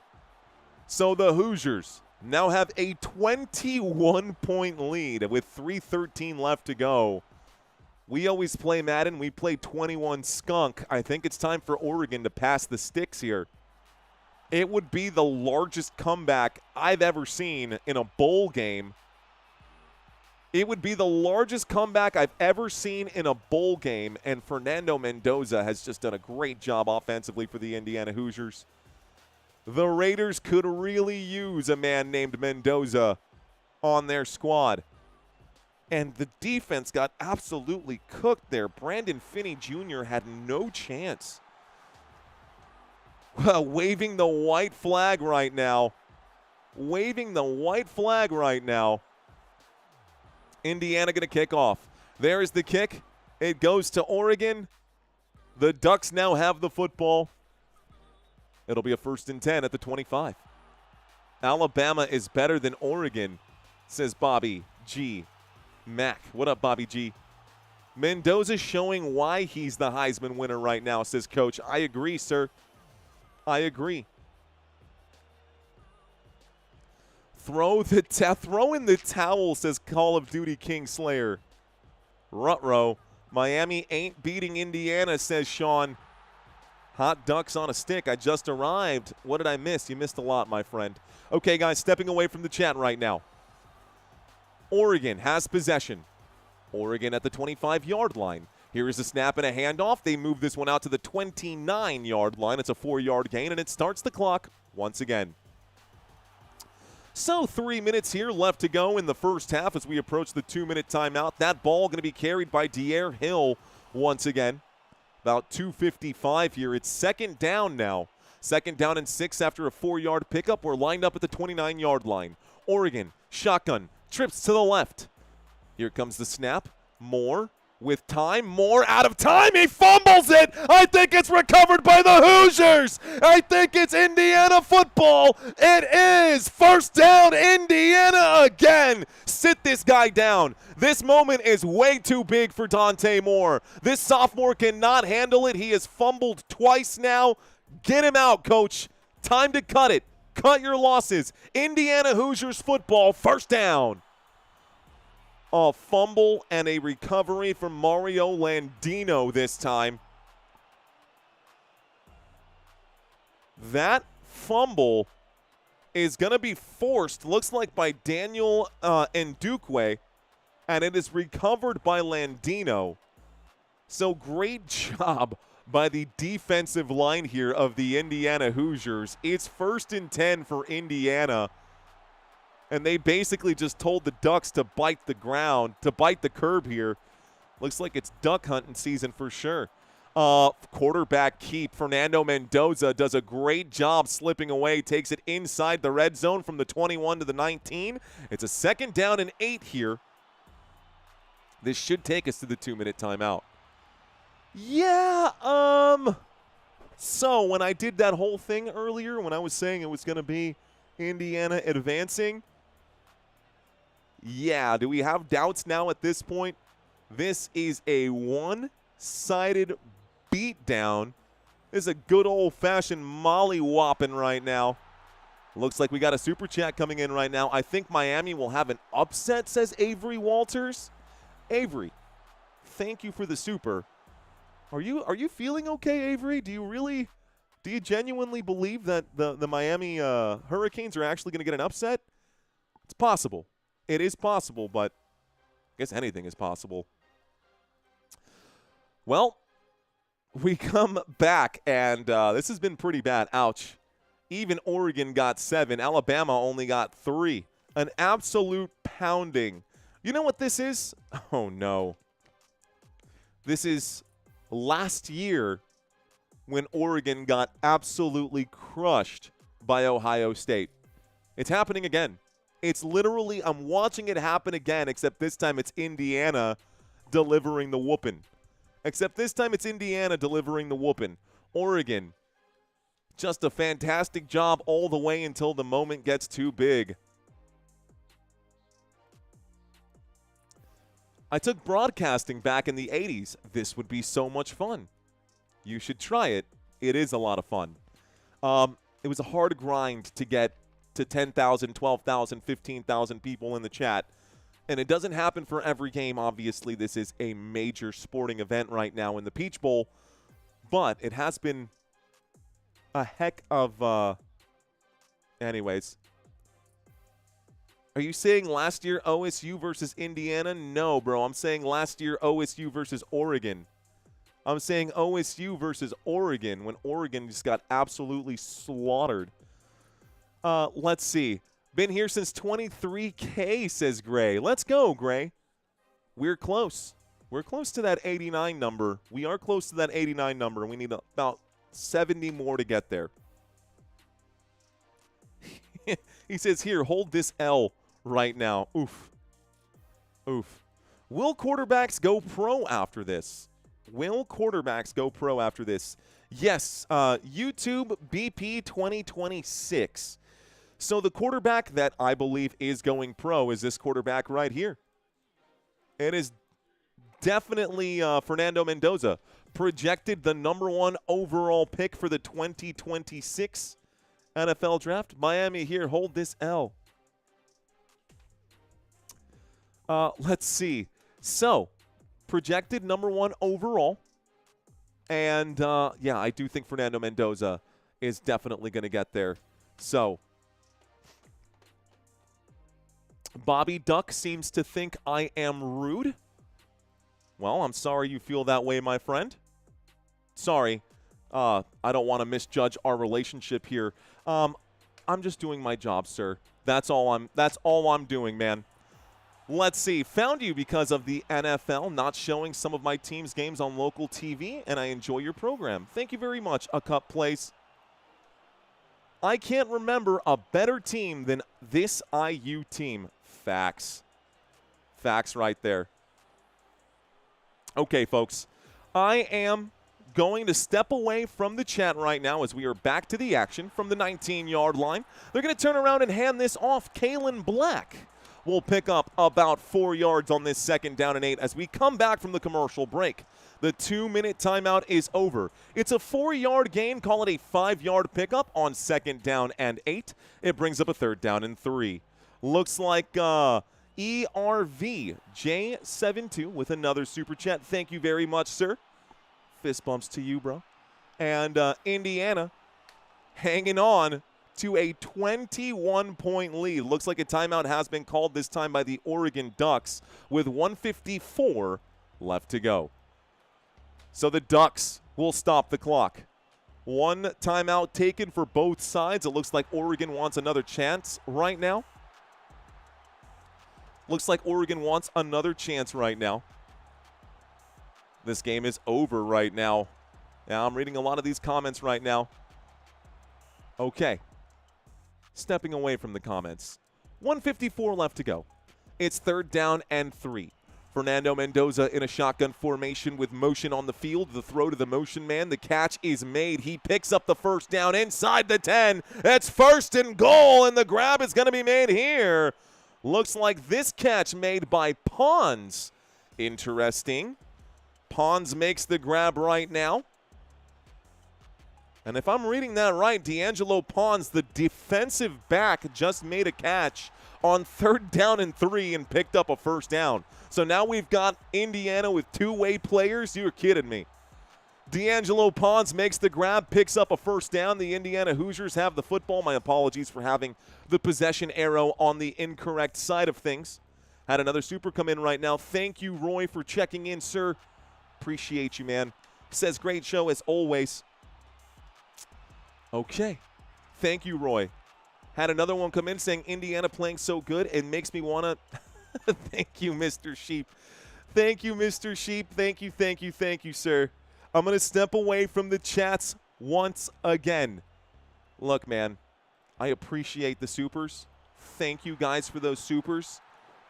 We've got 1:49 left to go. Oregon has taken another timeout. They have one timeout remaining. Mendoza telling the crowd to quiet down. It is 1st and goal from the 9-yard line. Mendoza takes it, hands this off up the middle. Roman Hemby inside the 5, inside the 4, down at the 3, 2, 1, down at the 1. It's 2nd and goal.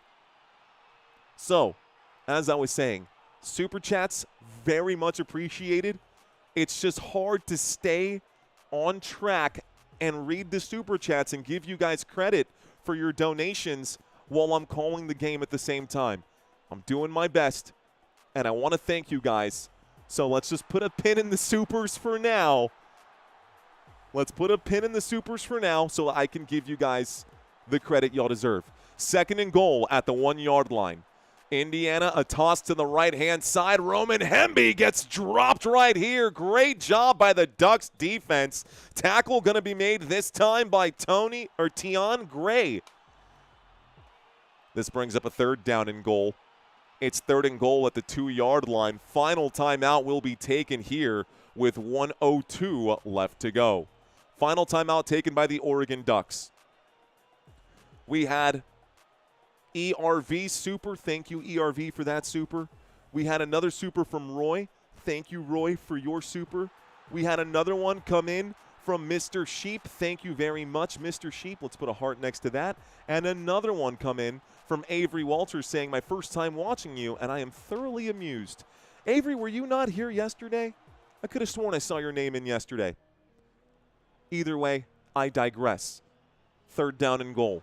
1:02 left to go in the first half of this game. They are backed up to about the 2-yard line. Indiana Hoosiers looking to take a 28-point lead over the Oregon Ducks right now. Why would you bench Dante Moore? Well, because in the first half of this game, he's only got 65 passing yards, 1 interception, and 2 fumbles. So, I would say because of that. Shotgun formation. Trips to the left, 1 to the right, a windup and a throw. The catch is made. It's a touchdown, Elijah Surratt. And this just continues to get worse and worse and worse for Oregon. Touchdown, 2 yards, Elijah Surratt, 34-7. Indiana is absolutely destroying this team. Absolutely destroying this team. This is just, I think you benched Dante Moore. Ooh, that might be enough. Maybe not. That could be short. That could be short. I think they might bring this back, guys. I think Surratt might have been down about this much shy. This could bring up a 4th and goal. Hold the phone. I'm actually going to we got a call coming in right now. It's going to be under review. Surratt maybe crossed right now. $5 every time Indiana scores. God bless sports betting, says Mr. Sheep.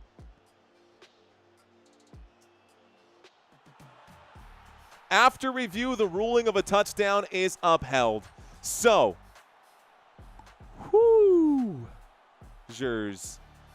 Hoosiers crushing. It is 34-7. Easy money, easy money. A lot of folks going to bed early tonight, says Clayton. Replace your quarterback, Oregon stat. I agree, man. Oregon. Extra point attempt is up. It's good. It is 35-7. They have 5 times the touchdowns. One of them is defensive. But either way, Elijah Surratt, that's his 14th touchdown this season. That's tied for the most in FBS, just so you know, for Elijah Surratt. Actually, our first time watching you. Unlike Avery, LSU and Miami fans are here watching from Florida. Great content, says Goo Wop Boog. What up, Goo Wop Boog? Appreciate you. I see you shine bright like a diamond, my friend. 59 seconds here left to go. We're going to get a kickoff, and the Indiana Hoosiers will send this over to the Oregon Ducks. So, my guess is that most of the people watching this live stream right now are probably Indiana Hoosiers fans or Oregon Ducks haters. Something tells me the Oregon Ducks fans might have already stepped away from this game. I could be wrong. Do we still have any Ducks fans in the chat right now? If you are a Duck fan, feel free to come out of the woodwork. I'm a Hoosier, says Laura. This is sad, says Heather. You saved my football morale, says IMB. Hey, we do have a couple Ducks fans. Mr. Nguyen, living like Larry, I see you. Okay. All right, guys. So first and 10, 25-yard line. It's a 28-point game right now. Here is the snap, and they've left Dante Moore out there. Moore going to wind up and throw this one. That is going to be incomplete. It brings up a second down and 10. Oregon not giving up on their starting quarterback right now. Manuel checking in right now for the Oregon Ducks. What up, Manuel? Incomplete pass, second down and 10, 51 seconds left to go. I see a lot of people saying duck roast today. Mario, we're back, my guy, says Brett. What up, Brett Sears? 25-yard line. From position number 2, Moore in trouble. We'll throw this one. The catch is made. That's going to be good for a first down for the Oregon Ducks. I want to step away from the chat. I want to make sure that in case Oregon does do something good here, that I'm not focused on the chat and we're actually calling this game for those of you Duck fans who are still with us right now. Here comes the snap, dropping back and in trouble. Moore going to throw this one away. Multiple flags coming in. My guess is that it's going to be a flag for holding with 36 seconds left to go. Second down and 10. It is a holding penalty. Holding against Oregon. Holding. Offense. 10-yard penalty. Replay this down. So it should be 1st and 20 coming up now. 1st and 20 coming up with 36 seconds left to go. Looks like there is an injury right now. Kamara is down for the defensive side of the Indiana Hoosiers. A big loss right there. Your left defensive end is down right now for Indiana. We'll see if he can get back into this game. So, Kamara is down right now. We are in the middle of an injury timeout. They might be cleaning up this injury here momentarily.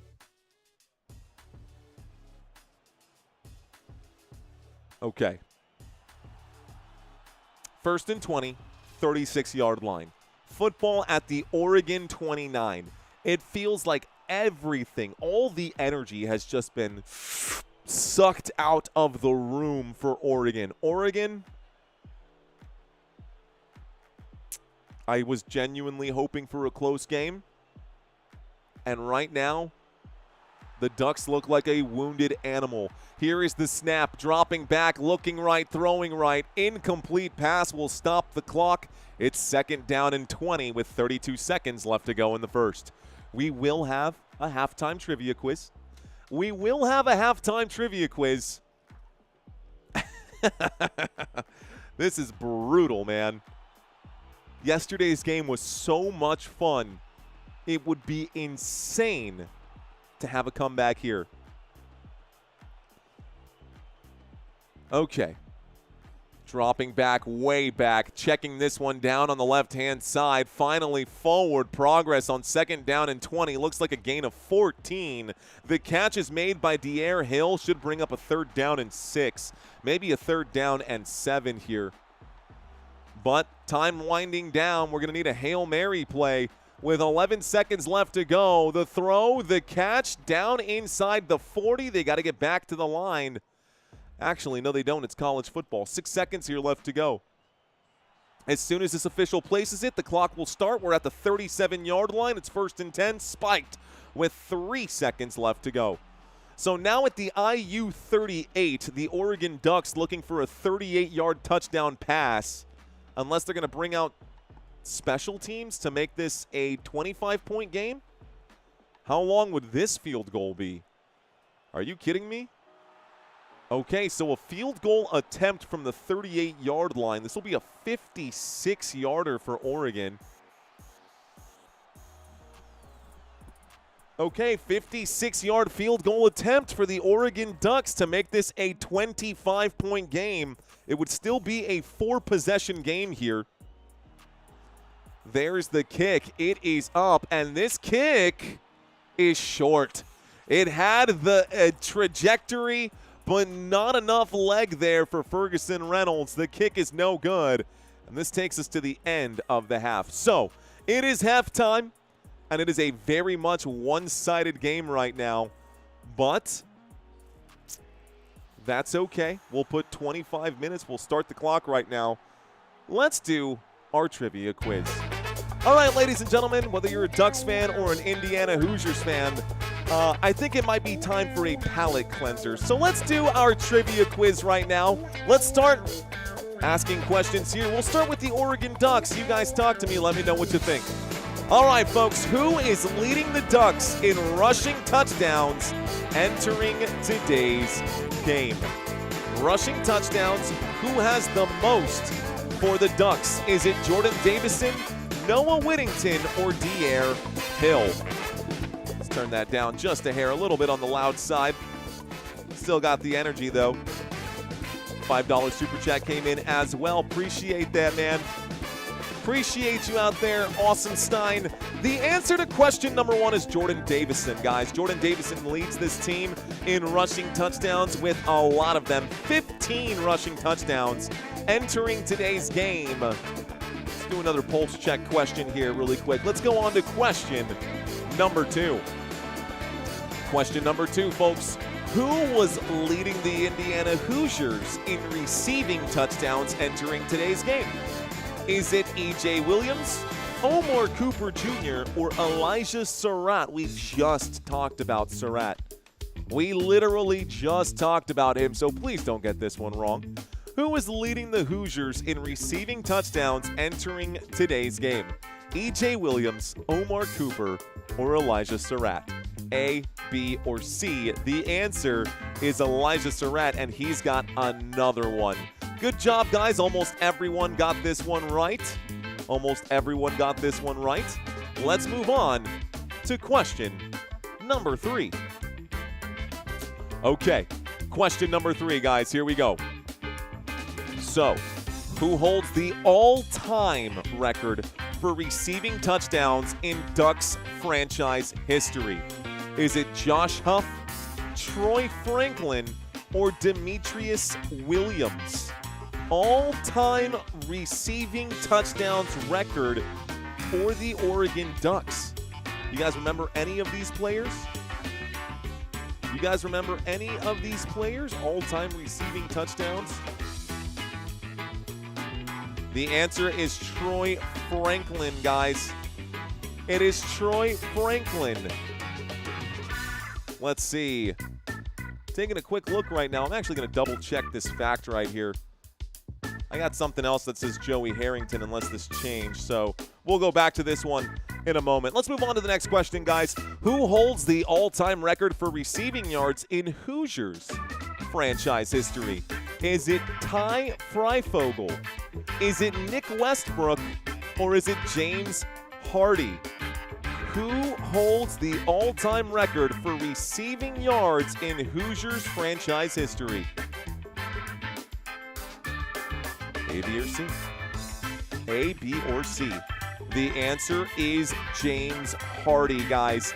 2,740 career receiving yards from 2005 to 2007. He's held that record for almost 20 years now at this point.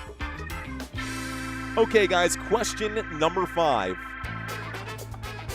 On January 1st, 2024, the Ducks defeated which of these teams in the Fiesta Bowl? Was it the Liberty Flames, the Boise State Broncos, or the Michigan Wolverines? Who did the Ducks beat in 2024 on January 1st, 2024 in the Fiesta Bowl? The Oregon Ducks won 45-6 against Liberty. 45-6 against Liberty. And they were actually 13-1 heading into that game. They had a better record than the Ducks. And the Ducks managed to win 45-6. Kind of, the scoreline that they're getting beat by right now. Okay, next question, guys. Who holds the single-season rushing yards record for the Indiana Hoosiers in franchise history? Is it Anthony Thompson, Alex Smith, or Tevin Coleman? Anthony Thompson, Alex Smith, or Tevin Coleman for the most rushing yards in Hoosiers franchise history? Some of you guys might know Tevin Coleman, at least what he's done in the NFL. The man in college rushed for 2,036 yards during the 2014 season, and that is still a record that has stood for over 10 years. Tevin Coleman for the Indiana Hoosiers, the most rushing yards in one single season. Question number 7. Here we go. Who currently holds the single-season passing touchdown record in Ducks franchise history? Is it Bo Nix? Is it Marcus Mariota? Or is it Justin Herbert? Single season, not career, not one game. Single season touchdown record in Ducks franchise history, guys. The answer actually happened in 2023. The answer is Bo Nix, guys. Bo Nix, 2023. Passed up Marcus Mariota, who had 42 passing touchdowns. Bo Nix with 45. Bo Nix with 45 passing touchdowns. Okay, question number 8. Question number 8, folks. Before the Rose Bowl this year, when was the last bowl game that the Indiana Hoosiers won? Was it in 1991, 2007, or 2016? Not the last bowl game that the Hoosiers attended, but the last bowl game that the Indiana Hoosiers actually won. Before this season, the answer is 1991, guys. They beat Baylor 24-0 on New Year's Eve, December 31st, 1991 in the Copper Bowl. A 34-year drought ended with that win. Okay, guys, question number 9. I got 2 more for you.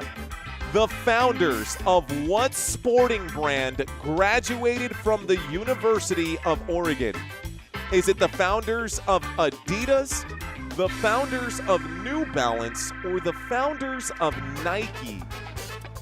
The founders of one of these sporting brands attended Oregon University. Which sporting brand is it? Well, it is Phil Knight and Bill Bowerman, the founders of Nike. They attended the University of Oregon. Phil Knight got his bachelor's degree in business administration. And Bowerman partnered with Knight in 1964 to launch Blue Ribbon Sports, which later became Nike in 1971. All right, guys, last question. Which of these famous sportscasters graduated from Indiana University? Is it Chris Fowler? Is it Joe Buck? Or is it Dan Orlovsky? One of these three guys actually went and graduated from Indiana University. Do you know who it is? A, B, or C?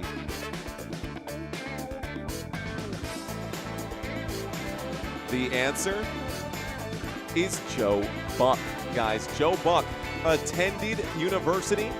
Actually, so let me double check this because this is incorrect. He did not technically graduate from Indiana. He did attend Indiana University, but he did not graduate from there. So I got to get with my trivia master to make sure that we're getting these answers correct right now. Now, Joe Buck did attend Indiana University briefly, but he ended up transferring out and graduated from Georgia Institute of Technology. So Joe Buck actually graduated from Georgia Institute of Technology, did not graduate from Indiana University. So I will talk to my puzzle master about that. That's like, well, we won't say anything about it right now since he's not here to take the heat and stand up or defend himself on it, but we'll figure that out later. Anyways, Everest College, says J.O. Let's see, 9 out of 10 for Troy Morgan, 7 out of 10. Bubble saying doesn't count. I agree. It definitely does not count. Just because you went to the college doesn't mean that you graduated from that college. Very, very different question. So I agree with you. That's 2 questions we had to throw out on one trivia quiz. That's 20% of the quiz. So we'll have to get it figured out. Anyways, fire the Oregon coach now, says No Dice. I didn't get any of them right, says Fresh. Oh, no, Fresh. Let's see. 89,000. We got there, Robert. 90 is the goal for today. 90 is the goal for today. But something tells me that but someone said your mom goes to college. Isn't that Napoleon Dynamite line? Isn't that a Napoleon Dynamite line? They hold in more back a year. Yeah, they should. They should hold more back a year. It's interesting because I have Moore listed as my first player on this prospect list. I have Moore as the first player on this prospect list. And after this performance, guys, there's no way that he's going to get drafted. I don't see it happening. When the game is on the line, in the first half, you barely break 100 passing yards. You complete 9 of 14 passes in the first half of this game. You've thrown 1 touchdown. You've thrown an interception. And you fumbled the football twice in this major game. Your team is now down 28 points as we enter the second half. And the Hoosiers get the football to start the second half. Dante Moore did not impress me right now. And this is his 21st game. This is why the NFL wants to see at least a 25-game sample size out of players before they pull them out of college. Because you could have a good season, but when the lights are bright and there's pressure on, some guys just crumble. And right now we've seen Dante Moore do exactly that. It's not just Dante Moore, though. This is a team sport, and so a lot has changed. Gotta go. See you Monday, says Coach. Hey, Coach Lenny, thank you, man.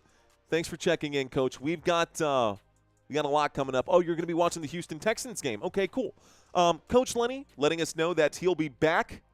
One-sided game. I think we can all go to bed knowing who wins this game. But for those of you guys who want to stick around with us, we will be here. Anthony Thompson was one of my Little League football coaches. He was a nice guy, says Tophus Revenge. Cool, man. Cool.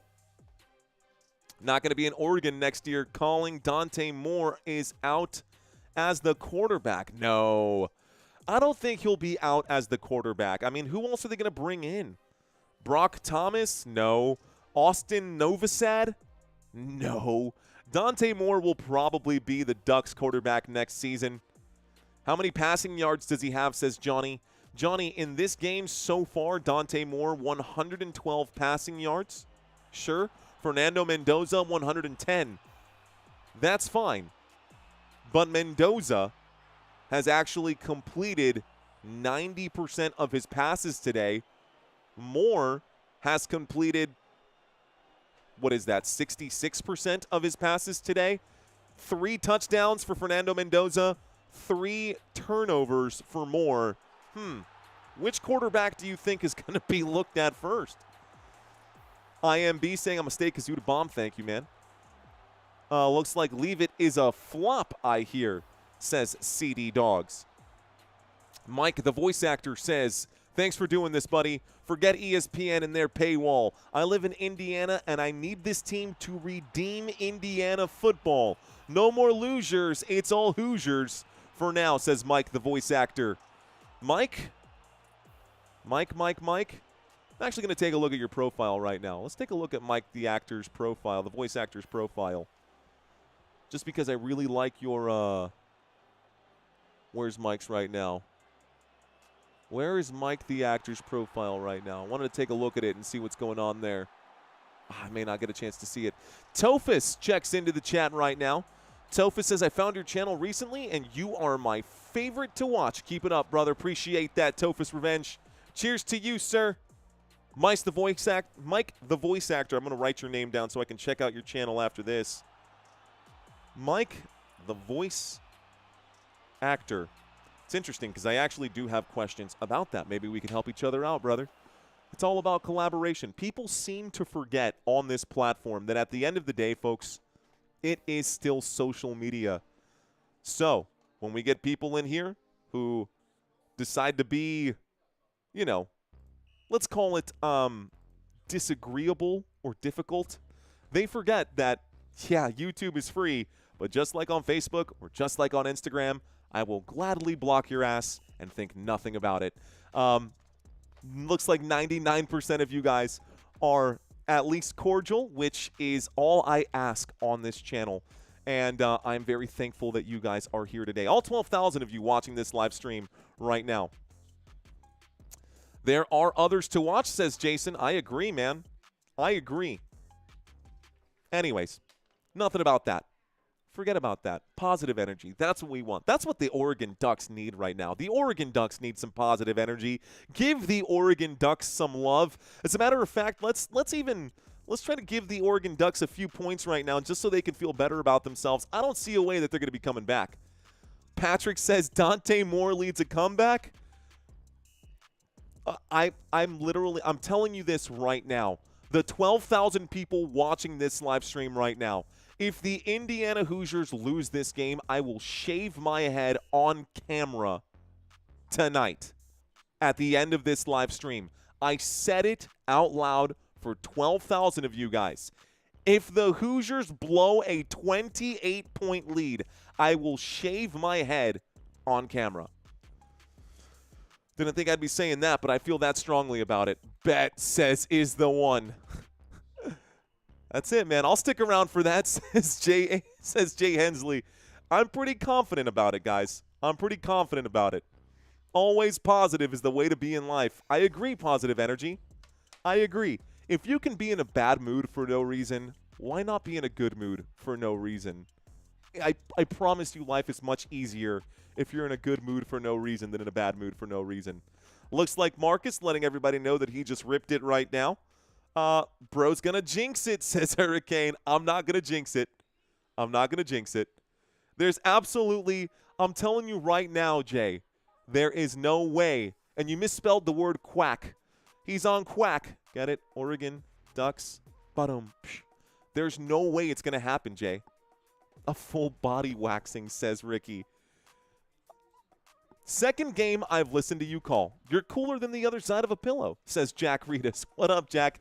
I appreciate that, man. Welcome back, sir. Welcome back, Jack. Jack is in the house, Mr. Reedus, with a $5 super chat. Appreciate you, sir. Watching D. Moore pull it off, it won't happen, guys. Did you hear about the Pirates losing an 11-0 lead to the Phillies? And the Pirates announcer had to walk back to Pittsburgh. Oh. That's brutal. An 11-0 lead in baseball, and they lost? He's saying, did you hear about the Pirates? No, Kendred, I did not, dude. Well, let's hope that doesn't happen. Glad I'm married, because if I was not married, wife's going to have to stick with me either way. Since you said that, Sasha Slavisha says, now I'm thinking that Oregon comes back. I don't know. Adam Sandler and Nicholson and Hindu Monk says knowing. Okay, folks. So the first half is just about the first half is over. Taking a look at the halftime break right now. We've still got a little bit of time left. I'm genuinely going to be honest and clear with you guys. We're stalling for time. We are waiting for the second half to get started, so we will do this right now and talk about some of the things happening in the NFL. So a lot of you guys saying that the Oregon Ducks will be firing their head coach. The Ducks wouldn't be the first one to fire a head coach this year. Take a look at the 8 head coaches that have been fired in the National Football League. Guys, if you did not know, Raheem Morris has been fired from the Atlanta Falcons. Pete Carroll has been fired for the Las Vegas Raiders. Jonathan Gannon of the Cardinals, Kevin Stefanski of the Browns, John Harbaugh after 18 years and a Super Bowl with the Ravens, 2 Super Bowls with the Ravens. Anyways, Mike McDaniel also has been fired as of, yesterday morning? Yesterday, Mike McDaniel got fired. So this represents 25% of the National Football League. 25% of the head coaches in the National Football League have been fired from their posts. There's a coaching issue across the NFL. Here comes Ball So Hard. Ball so hard, you want to find me. First thing you got to find me. What's 50 grand to a like me? Can you please remind me? I ball so hard that cray. Indiana are such a different breed. They are motivated. The Ducks are such an overrated team due to Nike. Just like ND, they get many chances. They get so many chances to win a natty, and they lose big time, says Ball So Hard. Bama, thank you for checking in. Bama, appreciate that. What coach surprised you the most? Says Miri Michiru. Miri Michiru checking in. Honestly, the biggest one that surprised me was Harbaugh. I think there's 2 coaches firing this year that surprised me. I think Raheem Morris gone too soon. I think Raheem Morris should have been given at least 1 more season to try to correct what's going on here. I will say that Michael Penix Jr. pick, in my opinion, did not do him any favors, but I do still think that Raheem Morris should have been given 1 more year. John Harbaugh, I don't agree, but I don't necessarily disagree with it either. I think it might be time for a change of scenery for Harbaugh. Pete Carroll, that's just sad, man. That feels like elderly abuse. They should have never brought Pete Carroll to come in and give him absolutely the worst team in the NFL. It wasn't fair to Pete Carroll. It wasn't fair to the organization. It wasn't fair to any party in that deal right there. Sure, Carroll probably got paid, but I genuinely feel bad for Pete Carroll. Mike McDaniels, whatever, dude. Not worried about him. Jonathan Gannon, same thing. Not worried about him. Kevin Stefanski, Dayball, you go from coach of the year to fired in like 2 seasons. Shouldn't let go of Saquon Barkley. Should have found a way to pay him. Doesn't matter. Giants are booty. And right now the Tennessee Titans are also booty cheeks. So, nothing positive there. Ladies and gentlemen, we've still got about 3 minutes, I believe. So how about we talk right now? Looks like Brian with a $5 super chat. Brian1919. What up, Brian? What up, Big B? Big Brian in the house. And across the NFL, folks, I should have brought this up. I will bring this up. I'm going to make this exact graphic for the national championship game for college football because I think it's only fair that we bring up the college football regular season leaders as well. I've got it for the NFL because we've got 6 NFL games coming up this week, but I'll make sure to get this figured out before, well, we'll bring that up later. Halftime's over. If you stuck with me, bless your heart. Thank you for still being here. Halftime is over. We are lined up for kickoff, folks. Indiana Hoosiers set up to receive the Oregon Ducks. The Oregon Ducks going to kick off to Indiana. Okay. So without any further stalling for time, let's get this second half started, shall we? Let's get this second half started and see if I will end up shaving my head today or not. Will Mario shave his head today or no? I'm back. What did I miss? Savvy family. I made a very bold bet in front of 12,000 people saying that if the Indiana Hoosiers find a way to lose this game, I will shave my head on camera at the end of this game. I'm not bluffing. I'll do it.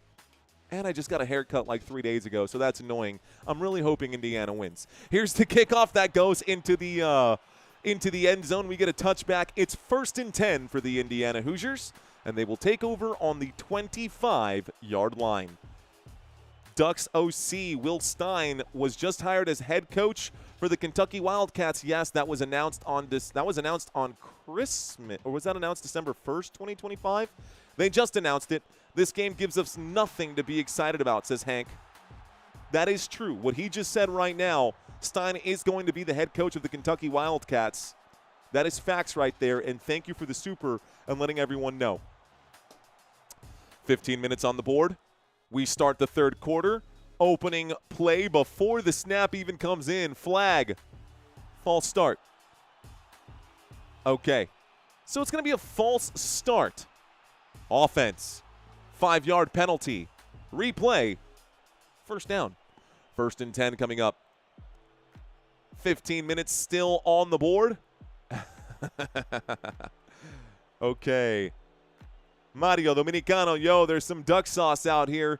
Here's a handoff to the left-hand side. And Darkwing Ducks managed to make a stop right here. The Ducks only give up 2 yards on that play to Roman Hemby. This will bring up a 2nd down and 8. It does start the clock right now. And it moves the football from the 20-yard line to the 22. Remember, there was a false start, so they backed up to the 20. It was 2nd down and 15. My apologies. So it's actually a 2nd down and 13 after the 2-yard pickup because of that exact reason I just mentioned. 22-yard line, shotgun formation. Takes the snap, dropping back, looks to the left, and finds a man on the left-hand side. It is Elijah Surratt who makes the grab, moves the football to the 39-yard line from the IU 22. That's good for an Indiana Hoosiers. 1st down. 1st down for Indiana. Fernando Mendoza. Fantastic job here on the left-hand side to find Surratt. Nice little stutter step as he cut to the outside. Pistol formation. Clock is ticking. Mendoza on the left hash directs traffic here. Takes the snap, hands it off up the middle to Hemby. Hemby will pick up a yard. On 1st and 10, it brings up a 2nd down and 9. The clock ticking away. You know, yesterday was so exciting, I didn't need to grab my chair, not once. Not once. Today, I'm looking over at this thinking, you know, this game is basically done. It's okay, we'll stay on our feet for now. It's just the one game. We've got 2 tomorrow. We've got 3 on Sunday. We got 1 on Monday. 2nd down and 9. Shotgun formation. Motion on the field right now to the top of the screen. Goes Holden stays. 4-man rush. The blitz comes in late. A look to the right. A throw to the right. The catch is made. Charlie Becker, who scored a big touchdown earlier, is on the other side of that pass from Fernando Mendoza. The catch is made. That's another Indiana Hoosiers. 1st down. That gets them. Looks like an 11-yard pickup right here. Call it a gain of 12. They move from the Indy 38 to the Oregon 49. We are across midfield. The Indiana Hoosiers in Oregon territory. 12.5. Trying to direct traffic right now. Mendoza with a man to his right on the right hash. Takes the snap. And he does hand it off to the left-hand side. Kalen Black finds a lot of room to roam. He'll pick up on 1st and 10. He'll pick up about 9. This should bring up a 2nd down and 1. I don't think they'll give him the full 10 yards. Wow, they do give him the full 10 yards. So the result of the play is a 1st down, Indiana Hoosiers. They move to the 39-yard line from the 49. So 1st and 10 from the 39. Mendoza on the run, gets out to about the 35, maybe the 34. This will be a 5-yard gain. It brings up a 2nd down and 5. 2nd down and 5 out to the Oregon 34-yard line. Mendoza looking great on this opening drive to start the second half. That's his 3rd scramble of the day, actually his 4th scramble of the day. It was good for 5 yards. We've got a shotgun formation here for Mendoza. Mendoza gets the hard count and ends up picking up on something on the defensive side. He changes the play. He hands this off, and it goes backwards. I guess he saw what he wanted to see, but not what actually happened. Good tackle there by Bryce Botcher. It brings up a 3rd down and 7 and a loss of 2 for the Indiana Hoosiers. 3rd down. 11 minutes left to go. Hurry up offense. Mendoza takes the snap. He's got a pocket that starts to crumble. Mendoza picks up the 1st down, stays on his feet. He fumbles the football. It's recovered by a Hoosier. Mendoza got lucky. Well done here by Pat Coogan. That's the 2nd time I've had to mention the center who has come back to make a huge play off the ball. Pat Coogan earlier in the game put up a block that set them up at an and goal situation. Pat Coogan following Mendoza all the way upfield, lands on top of the football. Even though Mendoza fumbled it, it's still a 1st down, and we are now inside the 20. At the 18-yard line, it's a handoff to the left-hand side, and Roman Hemby will pick up a yard or 2. Pat Coogan looking very good. The center today, looking like more than a center. Looking like Jason Kelsey out there, if I'm being honest, man. 2nd down and 8. Call it a 2nd down and 9. Football at the Oregon 17-yard line. 9 minutes and 45 seconds left to go. This drive has already gone for over 5 minutes as we are past the 10-minute marker. Shotgun formation. A handoff to Roman Hemby. Takes this one from the 17 out to about the, well, we'll call that the 13 or 14-yard line. This should bring up a 3rd down. It's like a 4-yard pickup. 3rd down and 5 here at the Oregon 13. Hemby checks out. We get a personnel swap right now. Jonathan Brady checks in here. I wonder who the back is going to be. Brady is a receiver. Saturn Dreaming of Mercury drops a $10 super chat. We'll take a look at that in just a moment. I got a 3rd down and 5. 9 minutes left to go. Empty backfield here for Fernando Mendoza. The blitz coming in. No, it's a 4-man rush. Mendoza shoots to the end zone. It's caught. Touchdown, A.J. Williams. Touchdown, Indiana Hoosiers. Another one. Oh, my gosh. I won't be shaving my head today. That's another touchdown here for the Indiana Hoosiers. Hoosiers might be breaking records today. Let's see how many points this team can put up against the poor Oregon Ducks. It is 41-7. Here comes the extra point attempt. Not that it's even needed. It's 42-7. Whooping. A good old-fashioned whooping. Okay, so the $10 super chat that came in. Let's take a look at it. Indiana practicing for the game by playing NES Duck Hunt. Streaming, or Saturn Dreaming of Mercury. It's duck hunting season, man. Is it rabbit season? No, it's duck season. Honestly, someone better call the game warden. I think the Hoosiers might have gone over their legal limit here. Too easy, says Steve. Just nothing. Oh, says Nigel. Nigel Rathbone saying just nothing. Word. Touchdown BBE. It's an avalanche, says Lil Man, the OG.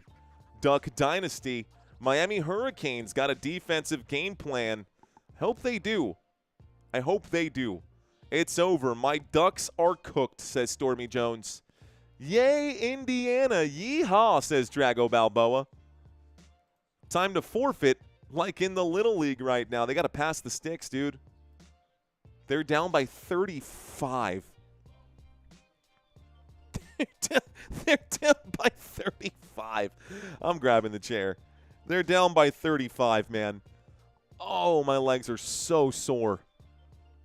Oh, I'm so sore. I'm dying right now. Okay. Mario, I have recommended your channel to a lot of people now, and they love it, says Besh. Thank you, Besh. Appreciate that. Okay, here comes a big super chat and a big comment. Let's try to read this one without stumbling over our words. Only issue with Indiana winning the Natty is that we'll have to listen to how they're the best college football team ever. Really good? Definitely. Best ever? Nope. That would be the 2019 LSU Tigers. 2019 LSU Tigers. What is that? That's with Joe Burrow? Is that Joe Burrow, Jamar Chase? Is that right?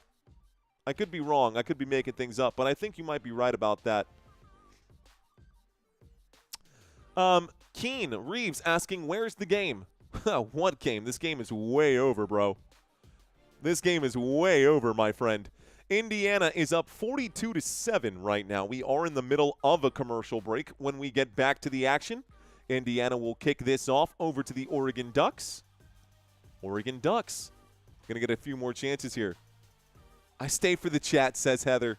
Cheers to you, Heather. Shout out to Javier. Drew saying utterly disgusting. It's a whoopin'. Take a load off, Annie, says knowing 678. FSU 2013. Let's watch a movie, says Yoinks. Oh. Ducks cooked or nah? DJ Gene, well cooked. Dude, your first stream I watched was Seahawks versus Rams. You've gained so much more traction since then, says Adarius Gravy. First of all, love the name, Adorius Gravy. Thanks for the super chat. And yeah, we've definitely grown a lot, brother. We've definitely grown a lot. Get the recliner, says Harry Dog Food. It's over. Well, folks, 1st and 10 coming up right now. Here's the kickoff. The Oregon Ducks let this take a bounce in the end zone. It's a touchback here. Right now, Miami thinking, OMG, what the heck are we going up against? I love the channel, says Michael Fisher. Thank you, Mr. Fisher. Thank you, sir. Couple supers came in today, guys. You guys have been fantastic. This has been pretty good, man.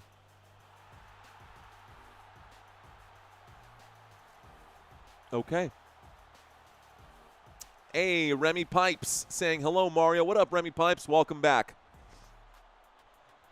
Guys, I'm going to step away from the comment. We still have about 10,000 people watching. Here's a toss to the right-hand side. Breaking through the line. He's gone. This could be a touchdown here. The 40, the 35, the 30, the 20, the 15, the 10, the 5. And he gets wrapped up by the Hoosiers defense somehow. He broke away and almost scored right here. De'Air Hill. 1st and goal, Oregon Ducks. Finally, there's signs of life for Oregon. Too little, too late?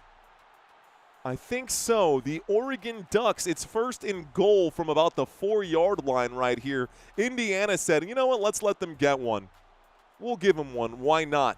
Here comes a super from John Bella once again. Thank you very much. Pistol formation, 4-yard line. The snap, the drop back, Moore looks to the left, looks to the right, throws to the right. A flag comes in. 7:56 left to go. The intended receiver this time was Malik Benson. 7:56.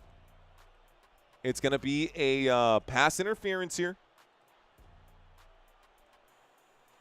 Pass interference, it'll be a 1st and goal coming up once again after the DPI. Oh, now you make a big play, says Mr. Man. Oh, man, it was close. It was close. Okay, first and goal. They line up at the 2-yard line. The Oregon Ducks down by 35. Yeah, you heard that right. Oregon Ducks are down by 35.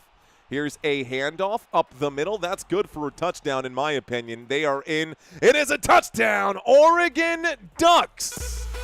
So, we'll put 6 points on the board for Oregon. It's 13-42. They have to go for 2 here. If they go for 2, it becomes a 27-point game, and I'm that much closer to shaving my head. First and goal. First and goal. It's 13-42. The Oregon Ducks now looking to make it a 15-42. By the way, the Oregon Ducks this season have converted exactly 0 2-point conversions. They've attempted 3. They have never converted a 2-point conversion, at least not this season. That is going to be up in the air and actually caught. The first successful 2-point conversion for Jamari Johnson, who makes the grab, and it becomes a 27-point game. 27, is my math right? Yes, 27-point game. Well, I'm still not worried. It's a 4-possession game with 7:50 left to go. The Oregon Ducks defense needs to get a stop here for me to even start kind of breaking a sweat. Shave it into a fryer tuck. I don't even know what that is. Mike saying, we got a game on our hands now. Not quite. Not quite. Here's hoping that we do end up with something. Getting, I don't know, within 2 possessions, right? I think we could have something a lot more entertaining. I think this would be a better product today if the Oregon Ducks can get within 2 possessions. But right now, it's a 4-possession game. Get the shears ready, says Mr. Fry. I'm not a sheep. You don't just sheep shears or what? No quit, says Beverly Miller. I like that, Beverly. What was the over, asks Brandon Walker. It's actually scrolling by at the bottom of the screen, my friend. The over-under for today, 48 points. We're well past that. Someone in Robinhood bet $72K if Indiana wins. It's 1.2 milli. Oh, my gosh. Honestly, I definitely had my convictions with Indiana. And you know what they say, scared money don't make money? I was thinking about placing a bet, definitely not $72K. I was thinking about placing a bet on Indiana, and low-key regret not doing that. I do still think the Indiana Hoosiers are going to probably end up winning the national championship today, but hey, update your stars, bro. Yeah, dude, I'm absolutely going to have to update all of these because it's not Dante Moore. It's definitely not Dante Moore. It's not Kenyon Sadiq. Unless you're saying update your stats, in which case, I don't know what you want me to update. This is what I got, according to CBS. CBS gives me this. And it looks like it's actually short here. Let's refresh the screen. There we go. That should be updated now. Now we've got updated stats, but it's still not very good. Not much has changed. Don't know how those stats weren't updating. Surprising. Surprising. Nichols on the refs, says Ocean. Bench move, says B-Bowls. It's close now, says Harry Dog Food. All right, folks. Mullet cut incoming. It's Joe Dirt. That's why they named you Joe Dirt instead of Nunamaker. Ladies and gentlemen, this commercial break is just about over. The Oregon Ducks are going to kick off to the Indiana Hoosiers. And the Hoosiers likely going to score on this drive as well. They've only had to punt, what, once today? They've only had to punt one time? Oh, my goodness. Joseph with a huge super right now. That's the biggest one of the week. Here's the kickoff coming in right now, guys.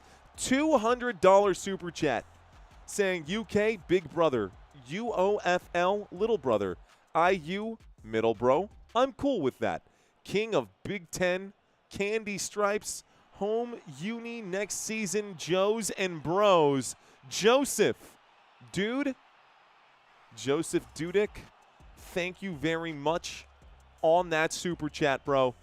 That is the biggest one of the week. That's actually technically the biggest one of 2026. So thank you, Joseph, for that super chat, sir. Here we go. Fernando Mendoza has the football at the 25-yard line. Here comes the play. Here is the handoff up the middle, and it looks like Black is on the run, continues to break tackles. The 20, the 15, down inside the 15 for the Indiana Hoosiers. There's a flag on the play that goes way back. Let's see who this is on. Oh. Holding offense. This will bring back what would have been a 60-yard rumble here from Kalen Black. The holding against the Indiana Hoosiers will bring this play back. Joseph, thanks again for this. I'm going to leave this up for just a minute. I'm going to shrink it down a hair, but I'm going to leave this up for just a minute here because I am super thankful for that one there, Joseph. Okay, so we had a holding call right now. It's going to be a replay of first down. It's actually going to be a 1st down and 20 coming up now. Oregon packed it in for the night, says Muriel Dexter. They might have. 7:37 here left to go. 1st and 20 coming up. We got a new channel member in the house as well. Shout out to Hank, who just became a 1st down channel member. 1st and 10.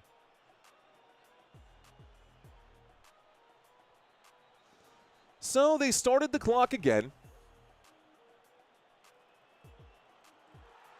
They're going to add a little bit of time right now. 7:36 with 40 seconds on the board. 7:36 with 40 seconds on the board. Okay. They punch this clock back in. 1st and 20. 15-yard line. Mendoza waits for the snap. Mendoza takes the snap, hands this off to Roman Hemby. Much better defensive play for Oregon this time. It's a 2nd down and 17. The Ducks are roasted, says Janet Jones.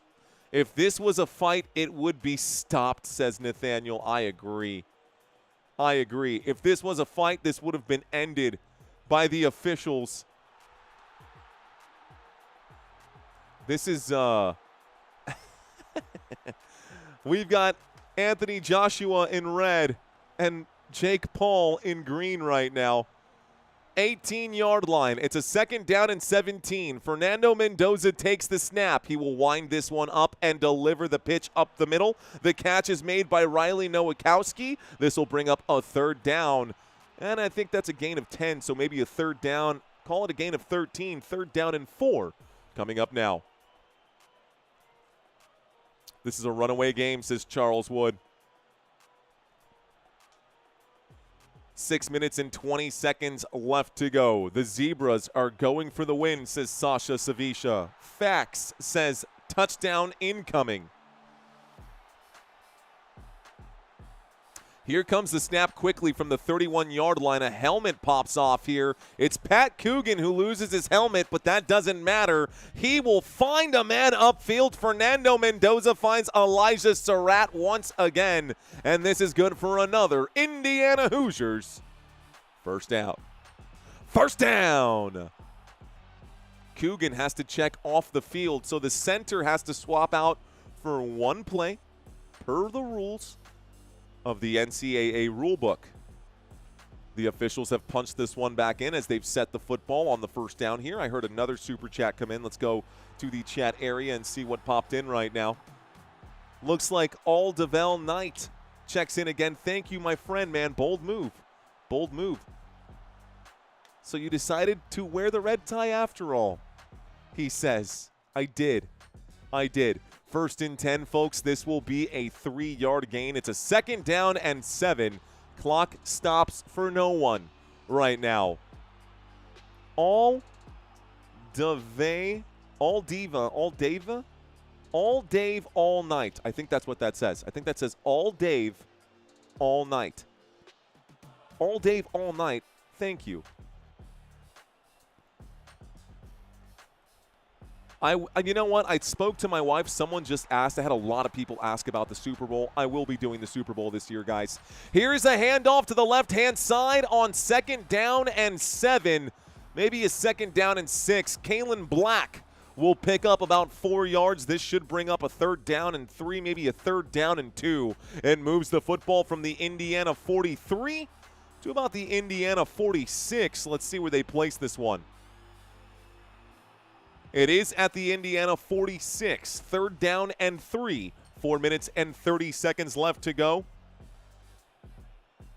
The Indiana Hoosiers looking off to the sideline right now. Alberto Mendoza might be coming in here soon if Fernando Mendoza is going to be done for the day. Mendoza delivers this one way upfield on 3rd down and 3. It is an incomplete pass and stops the clock with 4 minutes and 19 seconds left to go.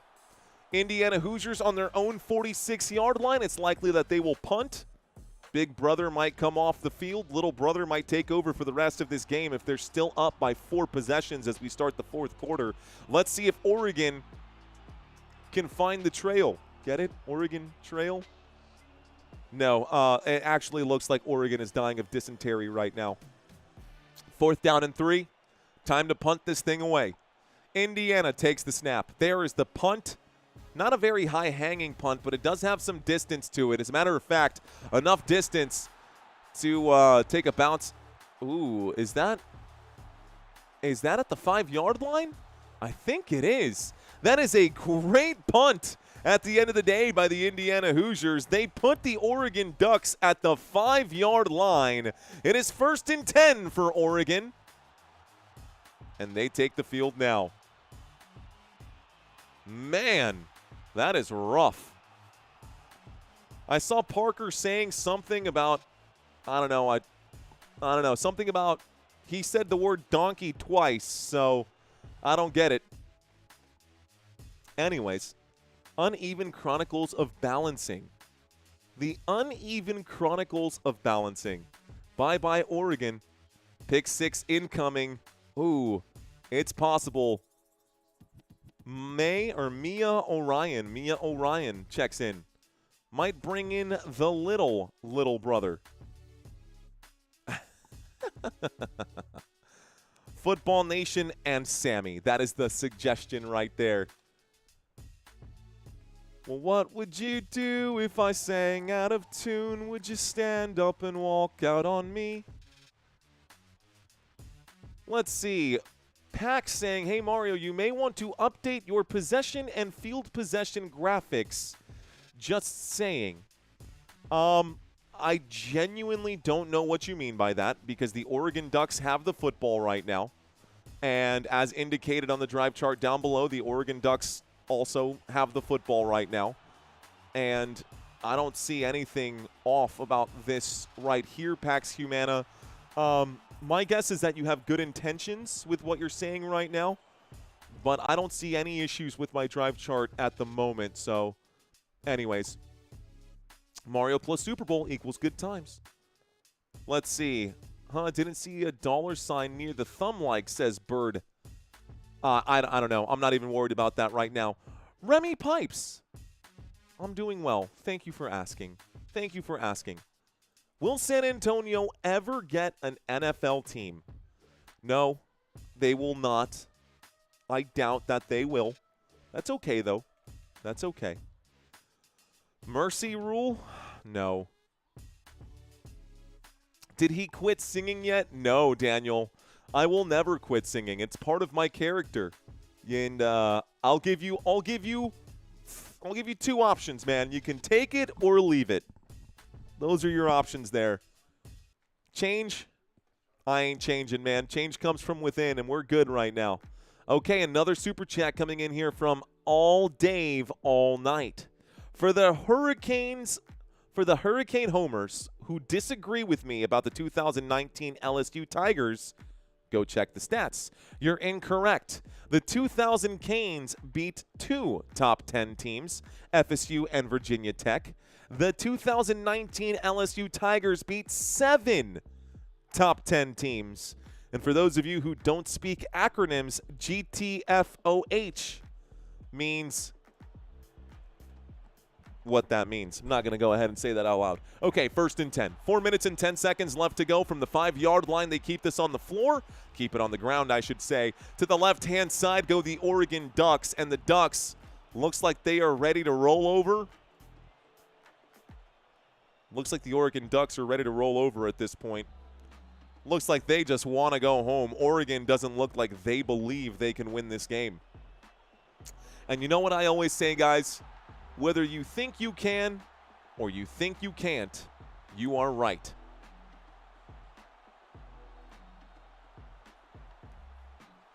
Rich saying, amazing. People are donating money just so that they can get their point across. No, I think that's not why they're donating money. But, you know. All right, guys, pistol formation. We got 3 receivers on the right-hand side. We've got a pistol here from 2nd down and 7 from the 8-yard line. It's a handoff to the left-hand side. This play is going to be a loss of a yard on 2nd down and 7. This does bring up a 3rd down and 8 as they go backwards, and the clock continues to tick. Scratch that. There's a flag on the play. Let's find out what this flag is going to be. I do my best. I genuinely do my best. Personal foul. Face mask. Offense. That is going to be half the distance to their goal right here. A face mask against the Oregon Ducks. I mean, what are you going to do here? Harkey was just pulling on the face mask while he was down on the ground. No reason for that. It brings up a 3rd down and 11, folks. 3rd down and 11. They punch this one back in. Safety incoming. It is possible. A shotgun formation on 3rd down and 11. The Ducks, again, do not look like they're really even trying at this point. Moore airs this out, and this is gonna be caught. Oh, okay. The Ducks are still alive. They move this from the 4-yard line to about the 50.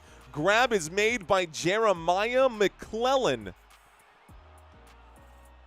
1st down, Oregon Ducks. Defensive coverage blown by D'Angelo Pons right there. As a matter of fact, D'Angelo Pons helped sandwich that football into the belly of the beast.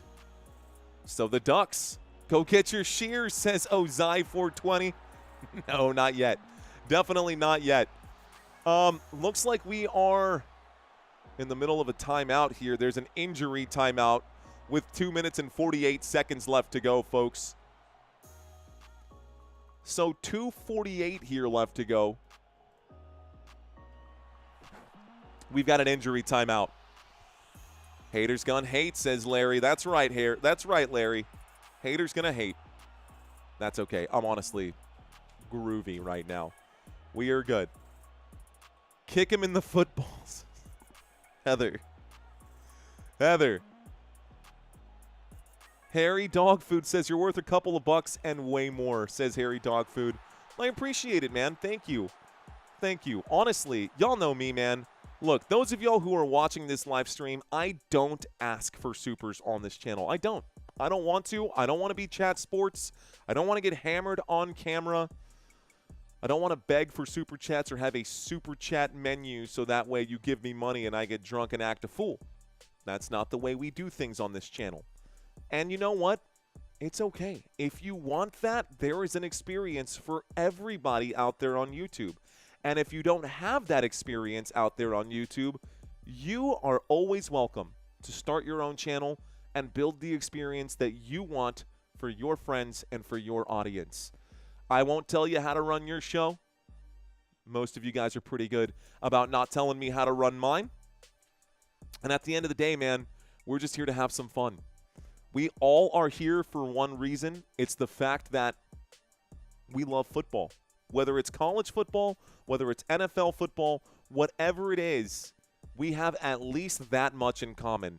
So you might call me a goober. You might think I look like a doofus with a tie. You might even call me Dilbert. Whatever you want to call me, bro, bounces right off, man. I got Kevlar on right now. You may not be able to tell, but we got Kevlar on this shirt right here. And I'm bulletproof, baby. I feel good about it. I feel good about where this channel's going right now. We saw the highlights commercial. Did you? Saturn Dreaming of Mercury. I appreciate. Did you actually watch that one? That's awesome. That's hilarious. We saw the highlights commercial with the wink. I love it, dude. Spartacus is back versus Hoosiers on January 19th. That's 10 days from now, man. That is 10 days from now. National championships. This is going to be a good one here, Spartacus. Welcome back, sir. Welcome back. Beverly, cheers to you. I appreciate that, Beverly. Ducks come back. Quackmane? I don't know, man. Saturn, did you really? That's so funny. I'm glad you got to watch it. Let's see. Ducks playing like they have webbed feet. That's appropriate. That's appropriate. That is appropriate, Hank. Okay. Pax Humana, triggered much? Question mark? Yeah, there's some people out here who were triggered. That's okay. Commercial break. Why do you not like chat sports? It's not that I dislike chat sports. I just know how much YouTube content creators make, especially a channel the size of chat sports. And for them to be begging their audience for super chats game in and game out, to me, just seems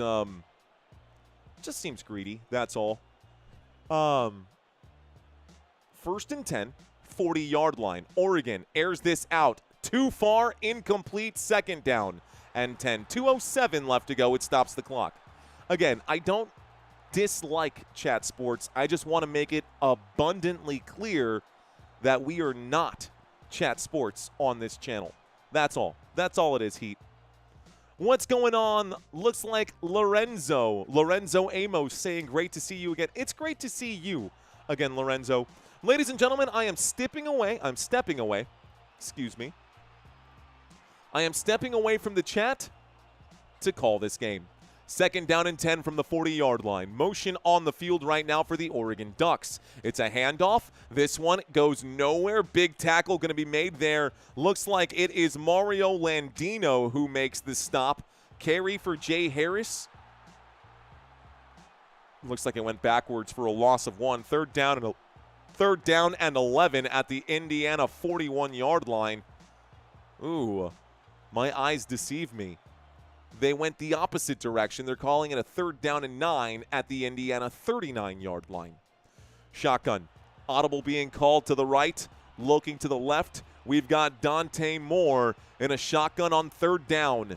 This is go for it 4th down territory. De'Air Hill is the running back on the play. They hand this off to De'Air Hill. He gets a good swim move here. It brings up a 4th down and 1. And the Ducks will have to go for it, folks. 1:16 left to go. 4th down and 1. You can see that the football has moved to the 31-yard line. I have not one, but 2 drive charts down below for you. It's a 4th down and 1 at the Indiana 31. The drive chart at the very bottom is about 15 seconds ahead from the drive chart directly below me. But we've got a 4th down and 1 coming up right now. Okay. 4th and 1. It's a toss to the left-hand side. The Indiana Hoosiers manage to get the stop, and it's a turnover on downs. Hoosiers football. And right now, I guess the question is, hey, Oregon, who's your daddy? Indiana Hoosiers seem to be those guys right now. The Hoosiers up by 37? 27. Indiana Hoosiers up by 27. 4th quarter action right around the corner. Looks like another super came in right now. Hopefully even the water boy gets on the field tonight, says Jack Redis. Jack Redis. You know, he probably will. He'd probably have a better game than Dante Moore today. Dante Moore, 168, 1 passing touchdown, 2 fumbles, and an interception today. Honestly, The stats over here make it seem like a closer game than it's actually been. Roman Hemby gets the carry on 1st and 10 from the 32-yard line. This will take us to the end of the quarter. I don't see the Hoosiers in any race to get back to the line of scrimmage. It looks like it's a 3-yard pickup. It's a 2nd down and 7. Fernando Mendoza going to let this clock count down to the end. Squawk, says Michael Hammond. Squawk. Feeling extremely sad for the Ducks, to be honest, says J-Dog Slim. A pitch on 4th down and 1. Yeah, that's exactly what happened, though, Mr. Up the Score. That's exactly what happened. 12 minus 7, then carry the 1, says Duncan Stewart. Okay. All right, guys, that is the end of the 3rd quarter. Oh, my gosh, dude. Blah, blah, blah. Anyways, hey, Dante Moore, can I get fries with that? Damn. You said so much with saying so little right there. Pisgah Gravel Project. That's really funny. That put a smile on my face. 4th quarter coming up, folks, when we get back at 2nd down and 7. The Indiana Hoosiers have the football. It is 2nd down. Should be a 2nd down and 7 at the Indiana 35. The Hoosiers are at the 35-yard line. Let's see if the Hoosiers can get her done. The stats are about even. Score, different story, though, says Eric Walk. Fact, bro. The Duck Wings are clipped. Brutal 2nd quarter, says user. Yeah, Ducks are in the wrong league. They should have played on Monday. Chiefs fan for life. What up, Chiefs fan for life? Fist bump to you. Is that Rhonda? Oh, by the way, take a look at this. Take a look at this bear right here. This bear is wearing the Football Nation beanie right here. Let's effing go. I love, that's how I know it's you out there. Rhonda Davis in the chat. What up, Rhonda? Thanks for checking in. I got Elmer Fudd saying the Ducks are going north. That's my best Elmer Fudd impersonation. Not very good. We'll work on that. ESPN laid down heavy on Indiana, says D. Burris. Duck roast dinner. Okay, can I get a... I almost did it, dude. I swear I almost did it. I did not do it. Very tempted. I almost did it. Sing that Hoosiers fight song. 1, 2, you know what to do. I actually don't know the Hoosiers fight song. I actually don't know the Hoosiers fight song right now. I want a Football Nation beanie, says DJ Gene. They are for sale, my friend. B-Dog Wrench says, let's get Mario to 90,000, my friends. Well, you know, I try to read the room. I don't think we're going to get there today, guys. I really wanted to get to 90,000 today. This game, I would have had a much better chance of getting to 90,000 had it been a closer game. Yesterday, we had 35,000 people at the end of the game watching this live stream. Right now, we have about half that, which is still impressive that we've got this many people hanging out. Thank you guys for hanging out with me. If you are one of the 80% of people who are not currently subscribed to this channel, who enjoys the content that I make, consider smashing that subscribe button. I know YouTubers say it every live stream. Every time the YouTuber says it, you roll your eyes and immediately want to leave the chat. If you're still with me and you're part of that 80% who's been back for multiple games, do me a favor. Today could be the day. You could be inside of the top 100,000 because the 100,000 benchmark is just the start, guys. We're getting to a milli, I can promise you that. Here's a throw to the left-hand side on 2nd down and 7. It's a 2-yard gain. This will bring up a 3rd down and 5. We'll start the clock in the 4th quarter. $20 super sticker comes in from Saturn Dreaming of Mercury. Thank you, Saturn. Fist bumps to you as well. 3rd down coming up for the Indiana Hoosiers. Hoosiers now on their own 37-yard line. Position number 2 for Indiana. Just over next to the hash. Not exactly on that left hash. Here's the snap. Looking right all the way. Mendoza has time. He'll throw on the run. There's got to be a flag for interference. Nothing here.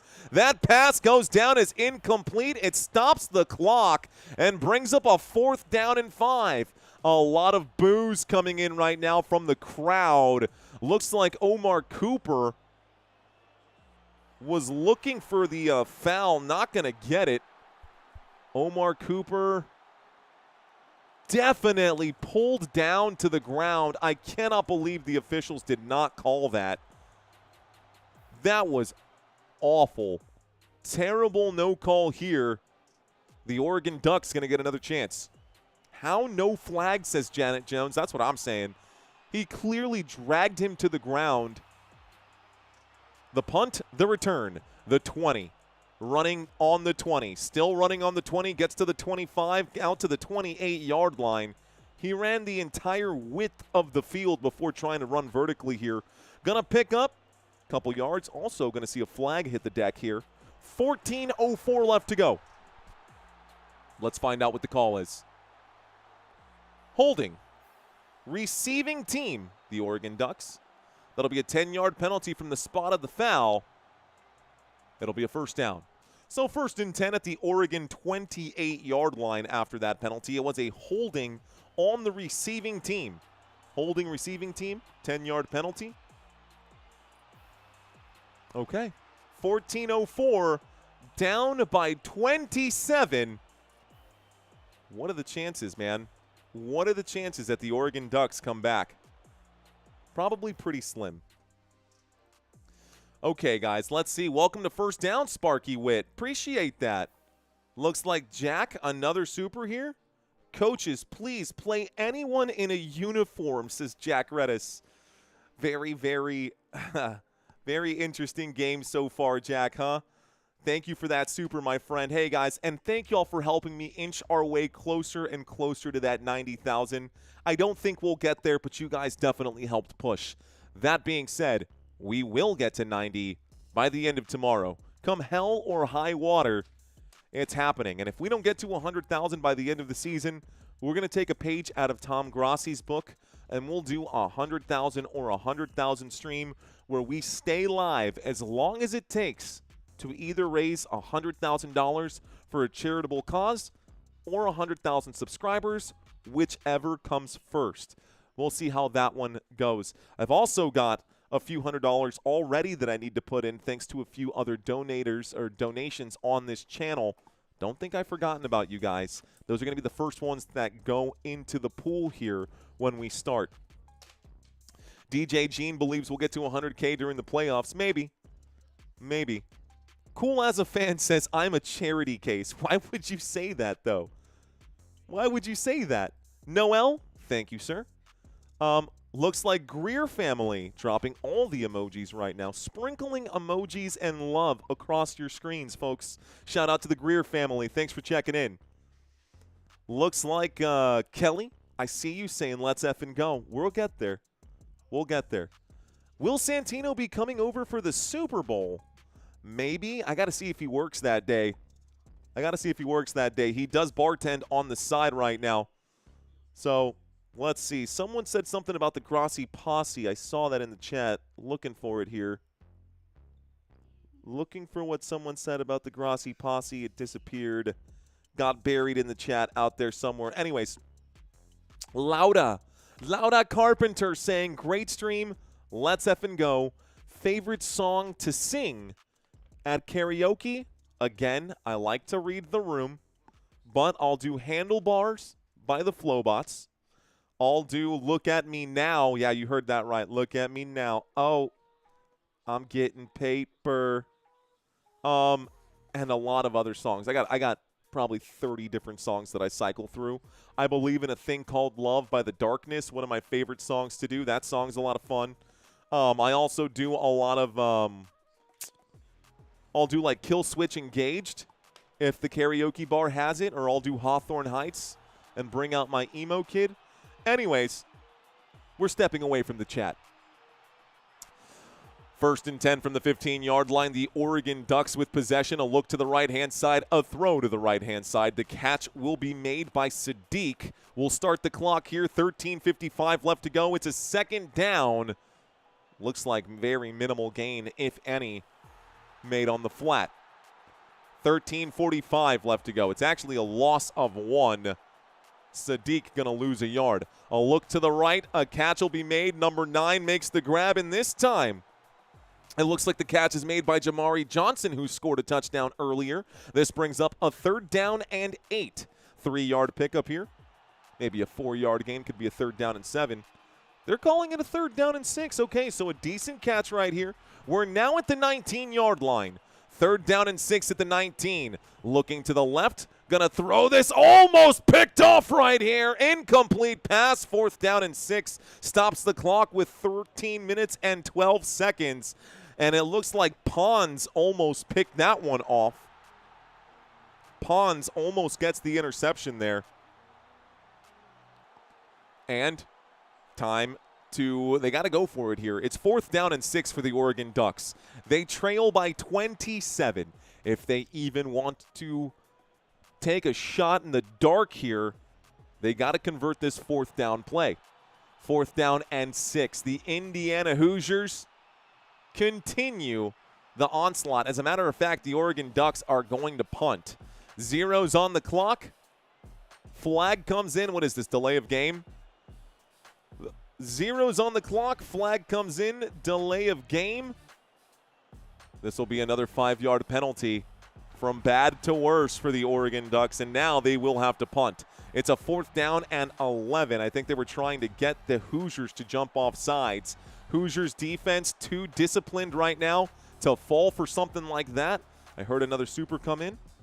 Heard a couple come in right now. Here is, oh, it's blocked. The punt is blocked. It's going to be recovered and brought back inside the 10, so they might as well have gone for it. The blocked punt by the special teams Hoosiers. 1st and goal. Oh, my goodness. Wow. What? You're kidding me. Oh, dude, this is just comical now at this point. We are inside of the red zone. $20 super chat here from Joseph saying, great game, exceptional commentary. Who wins? We all win. Chosen Bros. Joseph, thank you again, man. Bro, you already blessed the channel. Just wanted to bless it again. I feel the love, sir. I hope you hit your parlay today, if that's what you're into. Don't know you just yet, Mr. Joseph Dudek. But Joseph, I am very thankful that you're here and sharing your love right now. Shotgun formation. Motion on the field. From the 7-yard line, they keep it on the ground with Roman Hemby. He takes it to the 5. 1st and goal becomes 2nd and goal. The Indiana Hoosiers continue the onslaught here. I cannot believe that it's been this bad today for the Oregon Ducks. Incredible. 12 minutes and 45 seconds left to go in this football game. Indiana Hoosiers already celebrating on the sideline.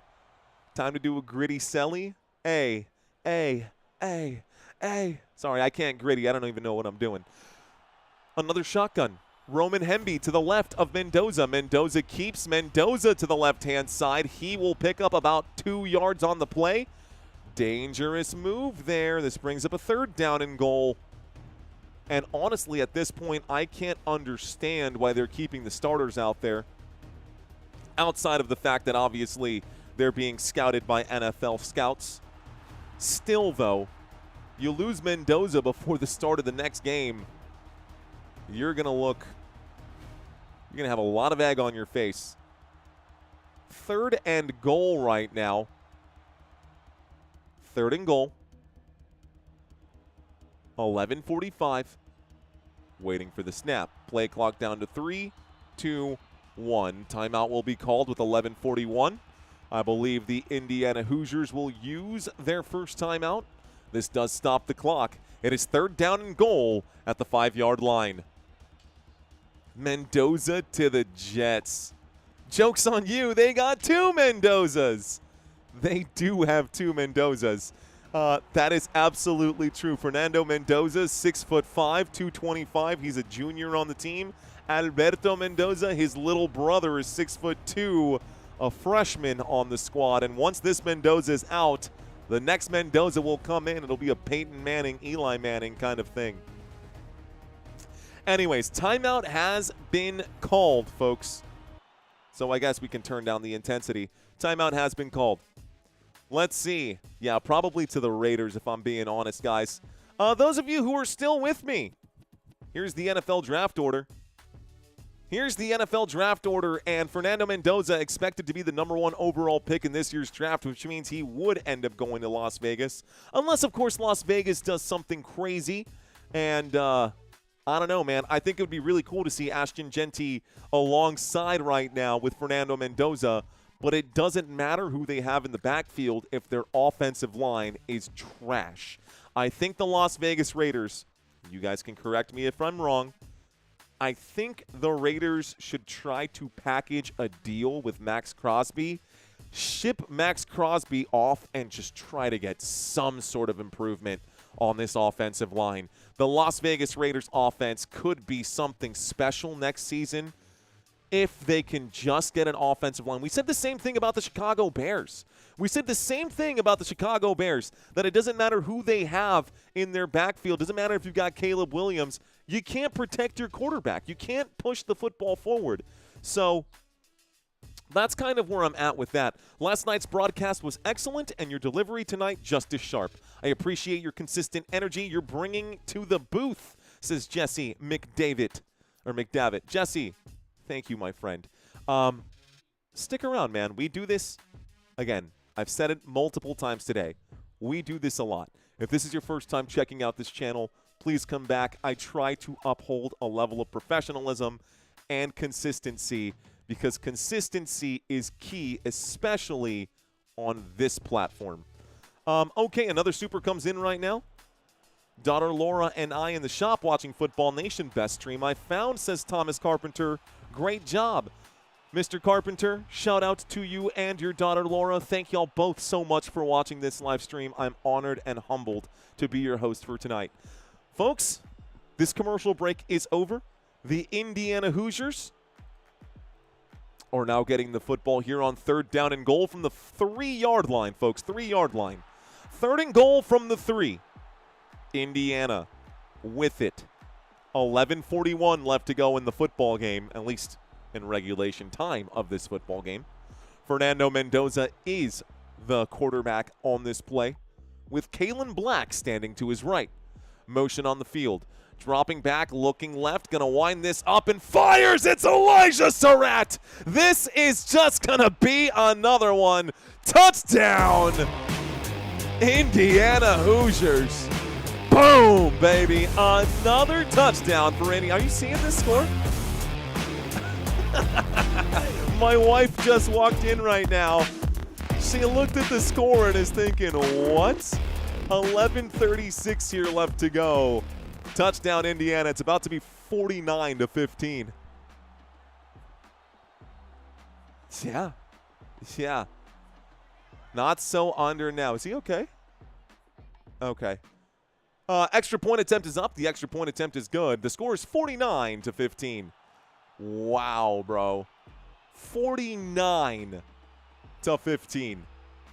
Just nonstop. The Indiana Hoosiers, I think, are safe to rest their players. I think the Indiana Hoosiers are going to be safe to rest their players. Here's the play one more time. The catch is going to be made here. Both feet inbounds, too, by Elijah Surratt. That's going to look good on NFL tape. That's going to look good on NFL tape. How many points will the Hoosiers score today?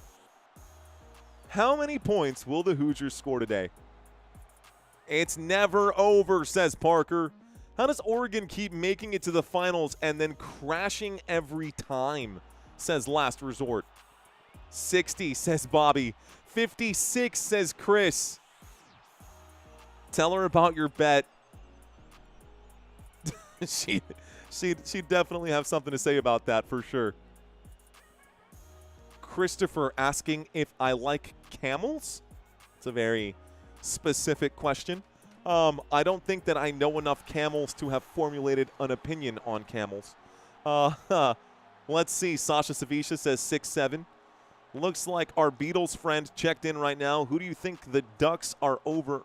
Why do you think the Ducks are overmatched tonight?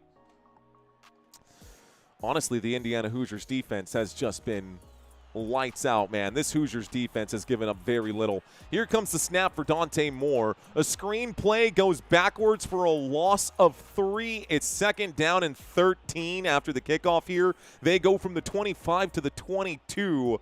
And what we just witnessed on that play is exactly why Oregon is going nowhere.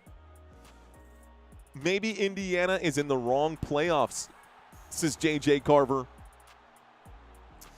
Yeah, I think the high school playoffs were last week. Here's the throw to the right-hand side. This one going to be a 1-yard gain. It brings up a third down and 12.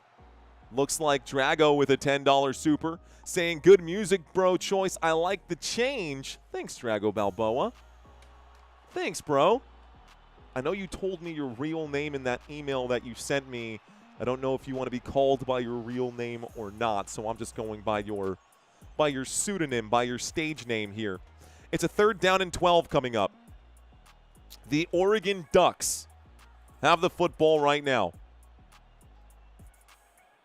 The Oregon Ducks have the football. 10 minutes and 30 seconds here left to go. Empty backfield now. Here comes the play. A look to the left. A throw to the left. The catch is made on the left-hand side. That's going to be a good solid grab by DeCorian Moore. It's going to be good enough for a first down. First down, Oregon Ducks. I'll save my voice. Normally I would turn around and go, first down, or whatever it is that I do. But we've got 2 games tomorrow and 3 on Sunday.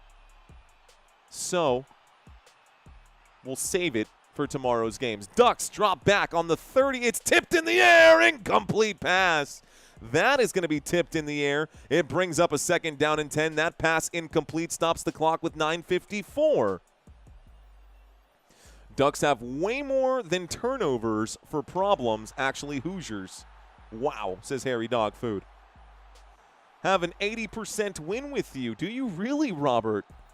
Robert saying, Mario, I am ashamed to say that I have been watching you for months and never did anything. I subscribed up. Thank you, Robert. Don't be ashamed about that, bro. Don't be ashamed about that, dude. I understand how the system works, man. Most people, on average, it takes them 8 times watching before they subscribe to something. Catch made on the right-hand side, and Kenyon Sadiq showing off why he should be a first-round tight end. Big catch made there by Kenyon Sadiq. It's good for an Oregon first down. Yeah, I don't know if you guys knew that, but just in general, I know this isn't sales, but they say that for a sales call to actually go through, it takes at least 8 times of letting someone know. So I'm not surprised or offended by that at all. Pressure coming in from the Indiana Hoosiers. Has to throw this thing away. Dante Moore gets rid of it. It stops the clock with 9:22, and it brings up a second down and 10. Subscribed first time, says B. Boru. Kane's getting canned, says Roy Williams. Carson Beck is only 23. Only 23. Only 23? It's pretty old. It's pretty old for your quarterback here. You want a good quarterback that's nice and fresh. 3 years in college, they should be 21. How long has he been in college for? Here's the drop back, looking left, looking right, throws up the middle to Kenyon Sadiq again. Too little, too late. Second down and 10. They'll pick up about 5 yards on this play. Should bring up a third down and 5 with about 9:11 here left to go. Looks like a $2 super chat coming in. $150 from our boy Roy Williams. Thank you, Mr. Roy. Hanging out under the parasol.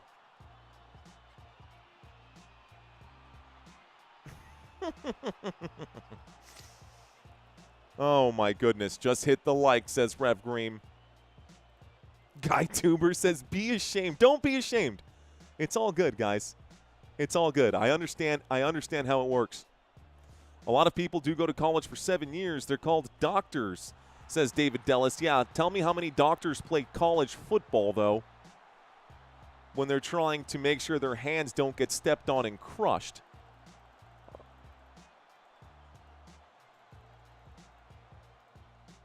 Third down and 4 coming up. A timeout has been called, folks. Looks like a timeout will be called here right now. For who, I don't know. But Carson Beck won 2 natties as a Bulldog, says David.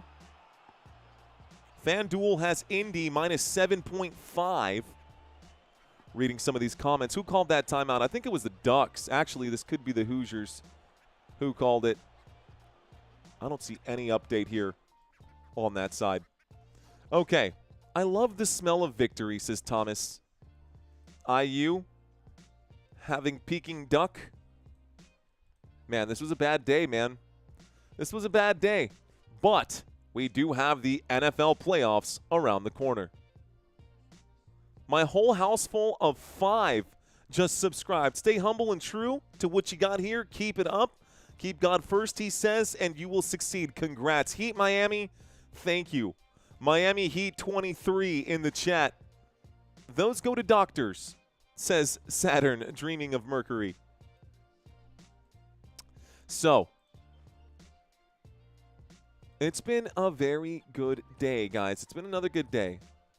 Oregon is woke. Let's see. Creed saying, why troll? Right now, okay, we might have some. Love Trinidad. Trinidad Chambliss. Beck didn't start for championship. A duck with no wings is a dodo. Okay. NFL playoffs are right behind me. They're actually featuring this right now. Tomorrow, I have 2 games for you folks. The Los Angeles Rams at Carolina Panthers. I will be live for this NFL matchup, and I will also be live for the Green Bay Packers versus the Chicago Bears in Chicago. I don't know, man. Why don't you guys tell me right now, who do you think is going to win that game? Who do you think is going to win that game? Packers or Bears, chat? Who wins, Packers or Bears? Go Bears, says Beverly. Bears, says David. I see a lot of y'all saying bear down. Okay, my wife is a Green Bay Packers fan. I'm a Cowboys fan, and it would actually help the Dallas Cowboys if the Packers lose because we traded Micah Parsons. But I see a lot of Bears fans in the chat. God bless America. You guys. I didn't realize we had so many Bears fans. Okay, couple Packers, couple Cheeseheads, but mostly Bears. I got a 3rd down and 4 as we come back from this commercial break. Here is the snap from the 35-yard line. Shooting to the end zone, trying to make quick work on this play. It's incomplete. 4th down and 4. 8:28 left to go. 4th down and 4. Miguel saying, ew, Cowboys? Yeah, dude. Look, man, nobody's perfect, bro. Nobody's perfect. We are who we are. Warts and all. Jerry Joneses and all. How about Rams versus Panthers? Who's going to win that game tomorrow? What are the chances that the Panthers get an upset and eliminate Matthew Stafford from the postseason? Shotgun. Snap comes in. 4-man rush comes in. Ooh, slipping away right now. Dante Moore runs out of time. Finds a man on the right, but that is out of bounds. 4th down and 4. Wow, they needed that. That was a 4th down play, and it's a turnover on downs. I'm not sorry about that at all. All Dave, all night. It's okay. We have a divided Christmas tree. It's half Packers, half Cowboys. We're going to let Sammy choose what team he wants to be a fan of. Just 23 passing yards, please, says Johnny. That's ball game, says Deshaun. Deshaun, this ball game was over forever ago. The Indiana Hoosiers will leave Fernando Mendoza out there. The score is 49-15.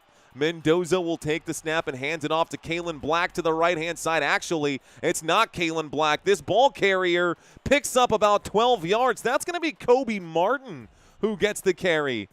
Kobe Martin's first carry of the day. Work-life balance, you've got this figured out. Can't wait for the playoffs, says Joseph. Yeah, dude, it's, well, work-life balance is you know, if it was up to me, dude, I would be live streaming all day, every day. I would be making content 24/7. But I've got a 9-month-old infant son that needs a lot of attention.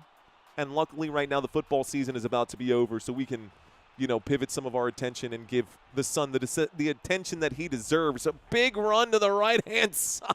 Oh, my gosh.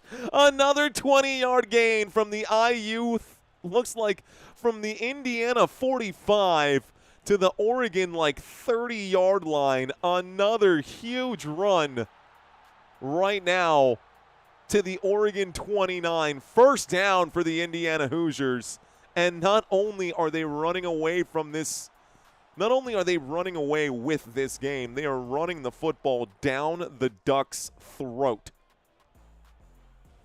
Why is Fernando still in the game? I agree with that. That is a questionable choice right here.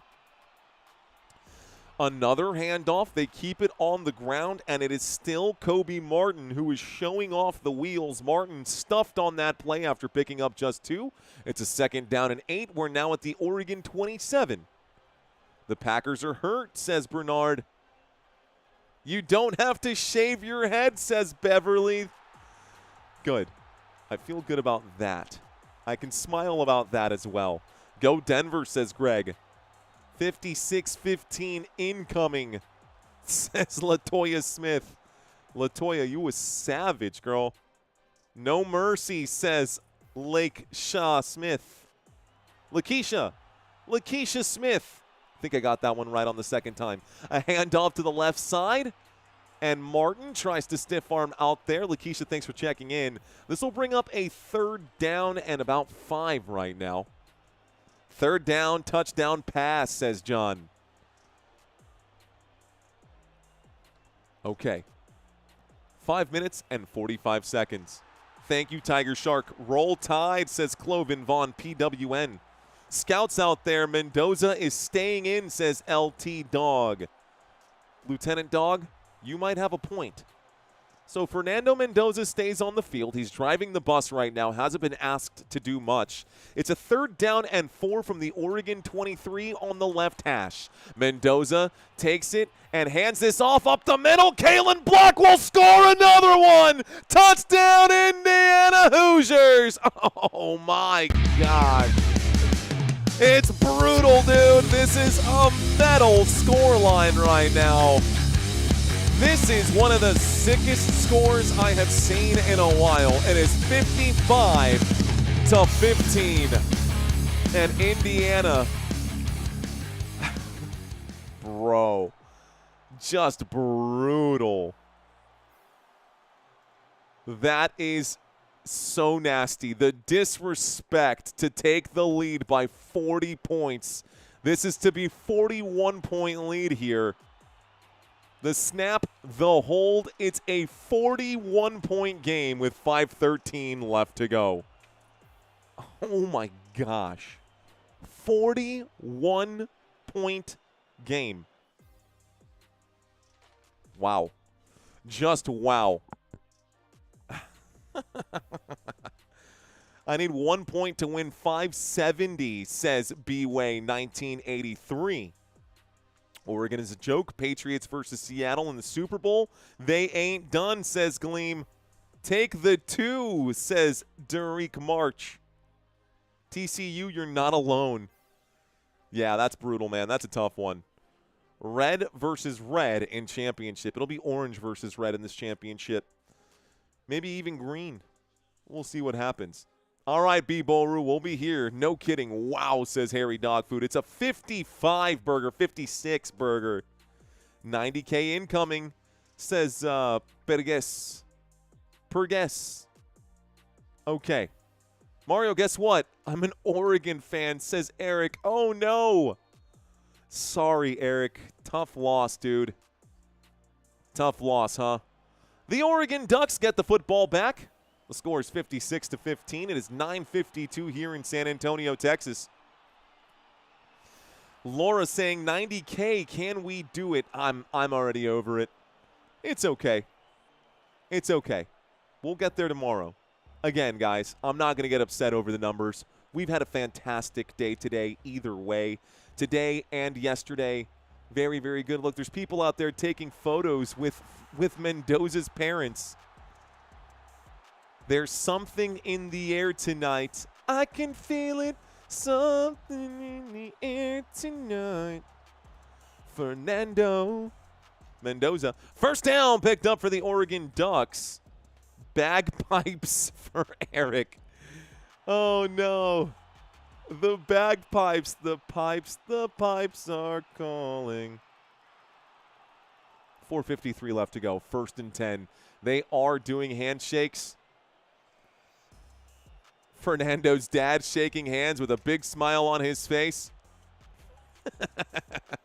He's loving it right now. Here comes another super from Joseph. Dropping and throwing an incomplete pass. Stops the clock with 4:31. 2nd down and 10. Hoosiers, the football movie. I can see it now, Joseph. Hoosiers, the football movie. It'll be titled, Who's Your Favorite Football Team? Who's your champions now? I'm back with the wine, says DS3651. Welcome back, my friend. I agree with you. The Patriots will beat the Chargers. A throw to the left-hand side. The catch will be made on the left-hand side by Jeremiah McClellan. It brings up a 3rd down and about 2.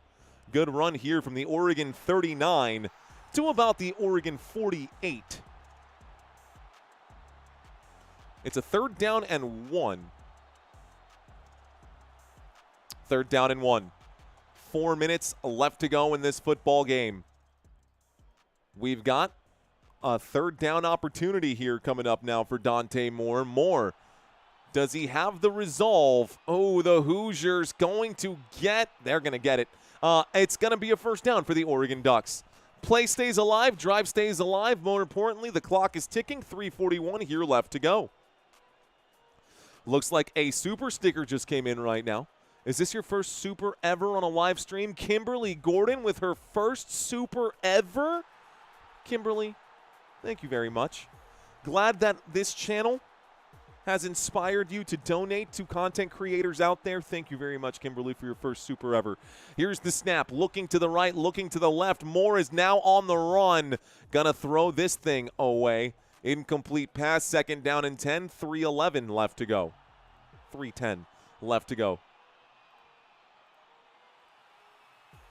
Great game, Hoosiers, says Cheryl Carroll. Cheryl Carroll, is that your real name, Cheryl Carroll, or is that a play from one of my favorite TV shows ever in Archer? Is that really Judy Greer leaving a comment out there? What's going on? Wrestling, question mark? Yeah, I guess we could do that. Guys, thank y'all for sticking around with me. Most of y'all had no reason to stick around during this live stream, and y'all still hung out here with me. Thank you. A throw to the right-hand side on 2nd down and 10. The catch is made. They break off a 1st down play here. This goes out of bounds, stopping the clock with 3:02. It will be a 1st down for the Oregon Ducks. 1st down, 1st and 10, 2:58 left to go. Oh, they're keeping this thing running right now. Thank you, Daniel. Can Indiana get another touchdown? Asks Daniel. I doubt it, dude. I don't see any reason why they would at this point. I don't see any reason why they would at this point. Here's the snap, looking left. Gonna air it out to the left. This one almost picked off again. Possible injury here on the Hoosier side of things. It's 2nd down and 10. The pass is incomplete. Stops the clock with 2:28. 2nd down and 10, and it looked like Devin Boykin might have injured his left leg right there.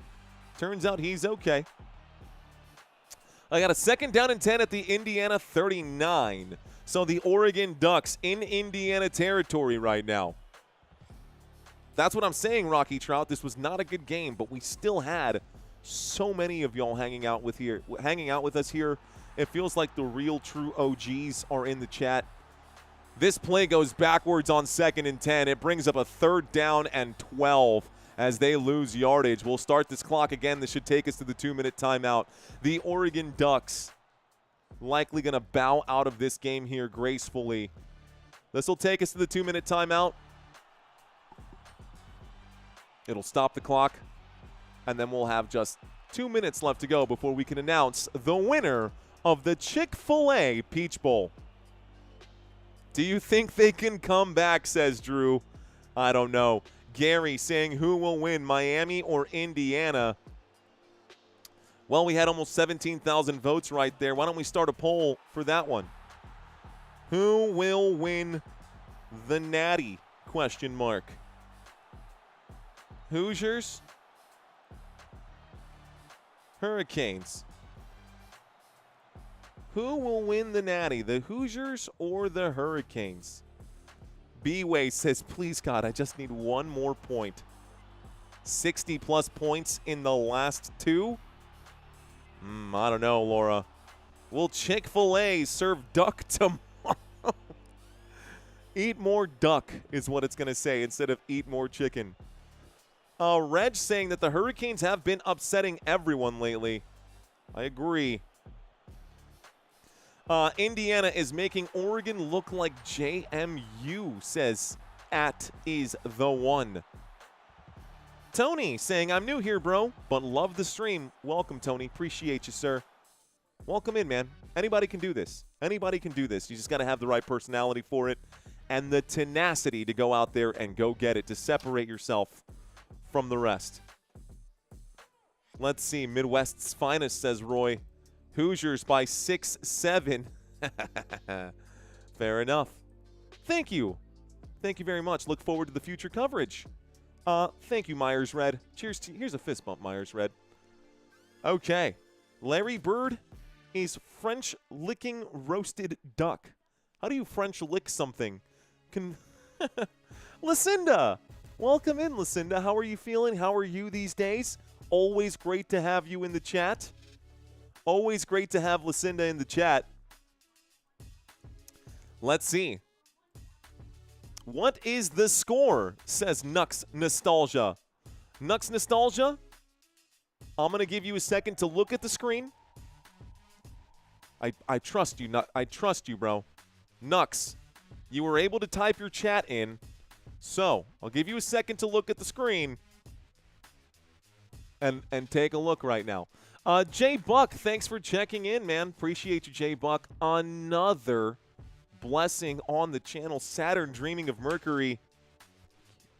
Thank you. Thank you, thank you, thank you very much. Ladies and gentlemen, the score is 56-15 right now. The Indiana Hoosiers kind of whooping up on Oregon right now. Kind of whooping up on Oregon right now. Huge $50 super chat right here. Crazy, my Hawkeyes played Indiana the closest, says James.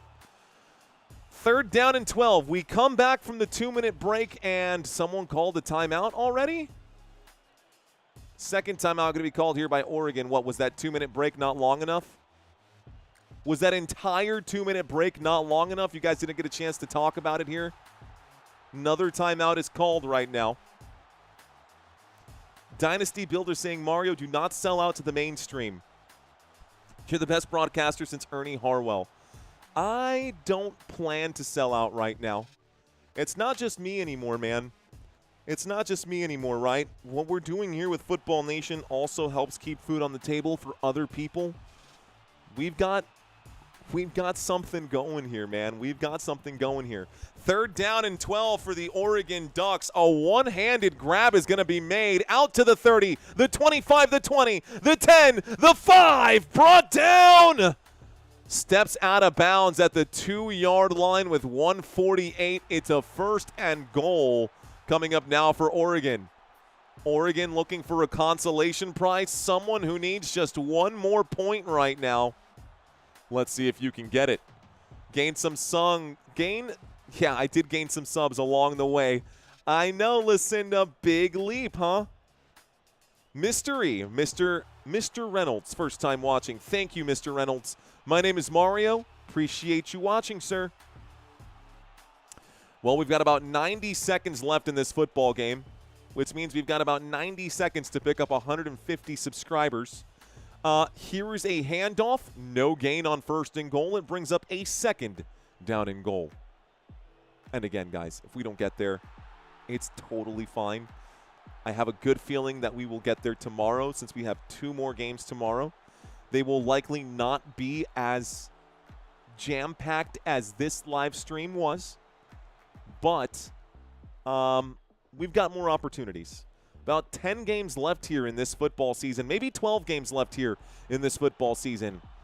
And that silver play button, my goodness, would love to get it. Here come 3 different super chats. It's a 2nd down and goal with less than 40 seconds left to go. A throw to the end zone. It's incomplete, but there's a flag. This will be a DPI. It'll be half the distance to the goal, which puts them on the 1-yard line. Pass interference against the Indiana Hoosiers. Pass interference on the defense. It's 1st and goal. Whip them like the redheaded stepchild. Go Hoosiers, says I'm Trent Evans.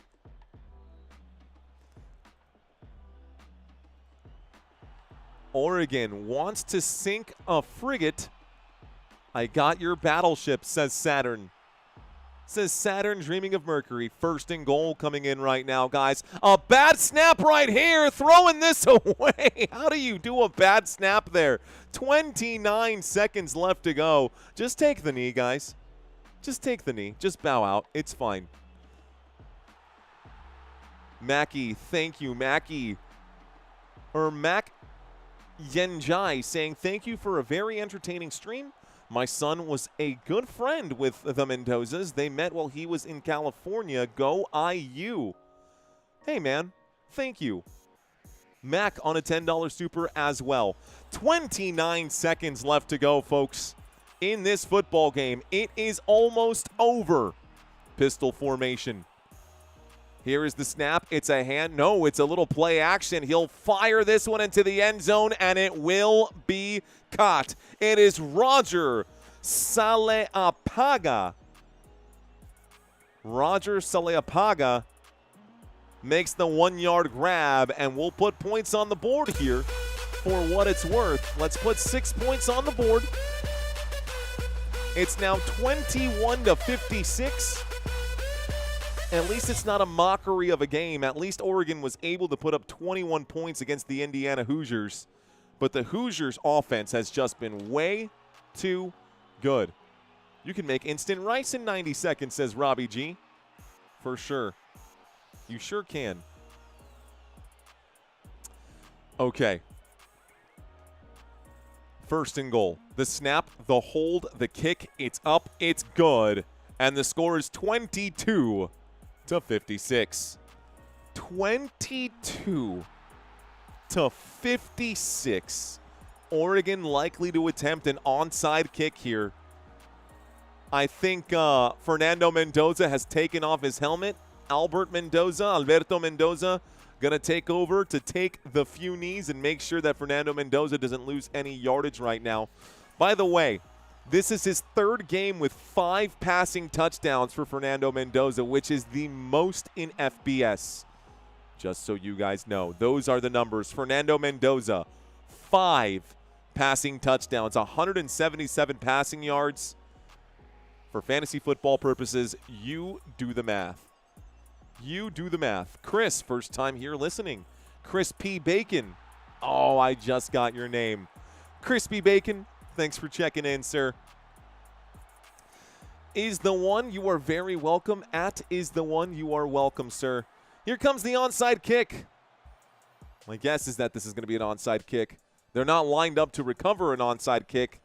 They're also not lined up for an onside kick. They're going to kick this thing away. All right. So this is how the cookie crumbles. Indiana will take the football. They will kneel this thing out at the 25-yard line, and this will be the end of this game. This will be the end of the game. Smokey saying subscribe, guys. One more? No, one more period. No way. No way. Time to take the knees here. Oh, they're leaving Fernando Mendoza out there. They are leaving Fernando Mendoza out there. He is going to take the knee. He's going to finish this game all the way. The snap and the knee. It starts the clock. Welcome to first downs right now. And Oregon going to use their final timeout. Just kidding. They're not that petty. Oregon does not use the timeout. This will be the final score of the game. Coaches meeting at midfield to shake hands right here. 3-2-1. That is your final. Indiana Hoosiers win 56-22. Indiana wins this game. 56 points on 56 plays. It is. That's it, man. What a clunker. You are welcome. You are welcome. Thank you guys so much for watching this stream with us. Does Moore stay in another year? He'll have to. He will have to. All right, guys, that is your final. That's it. It's done. Did we get there? Oh, just short. That's all right. Like I said, we were going to get close. No cigar.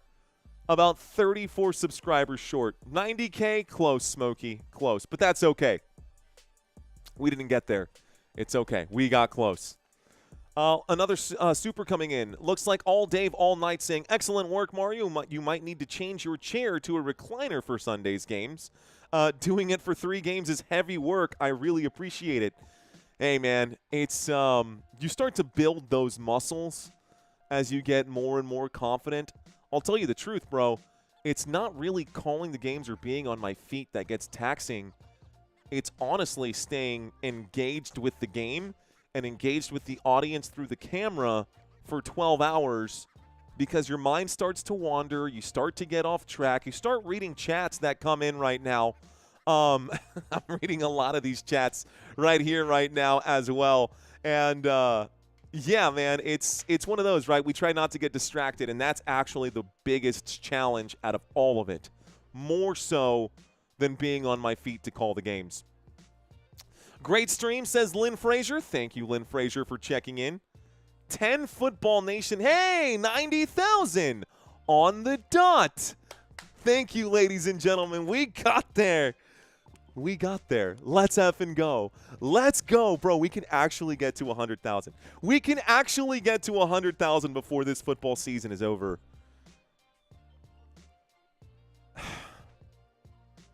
You guys are awesome. Thank y'all so much, man.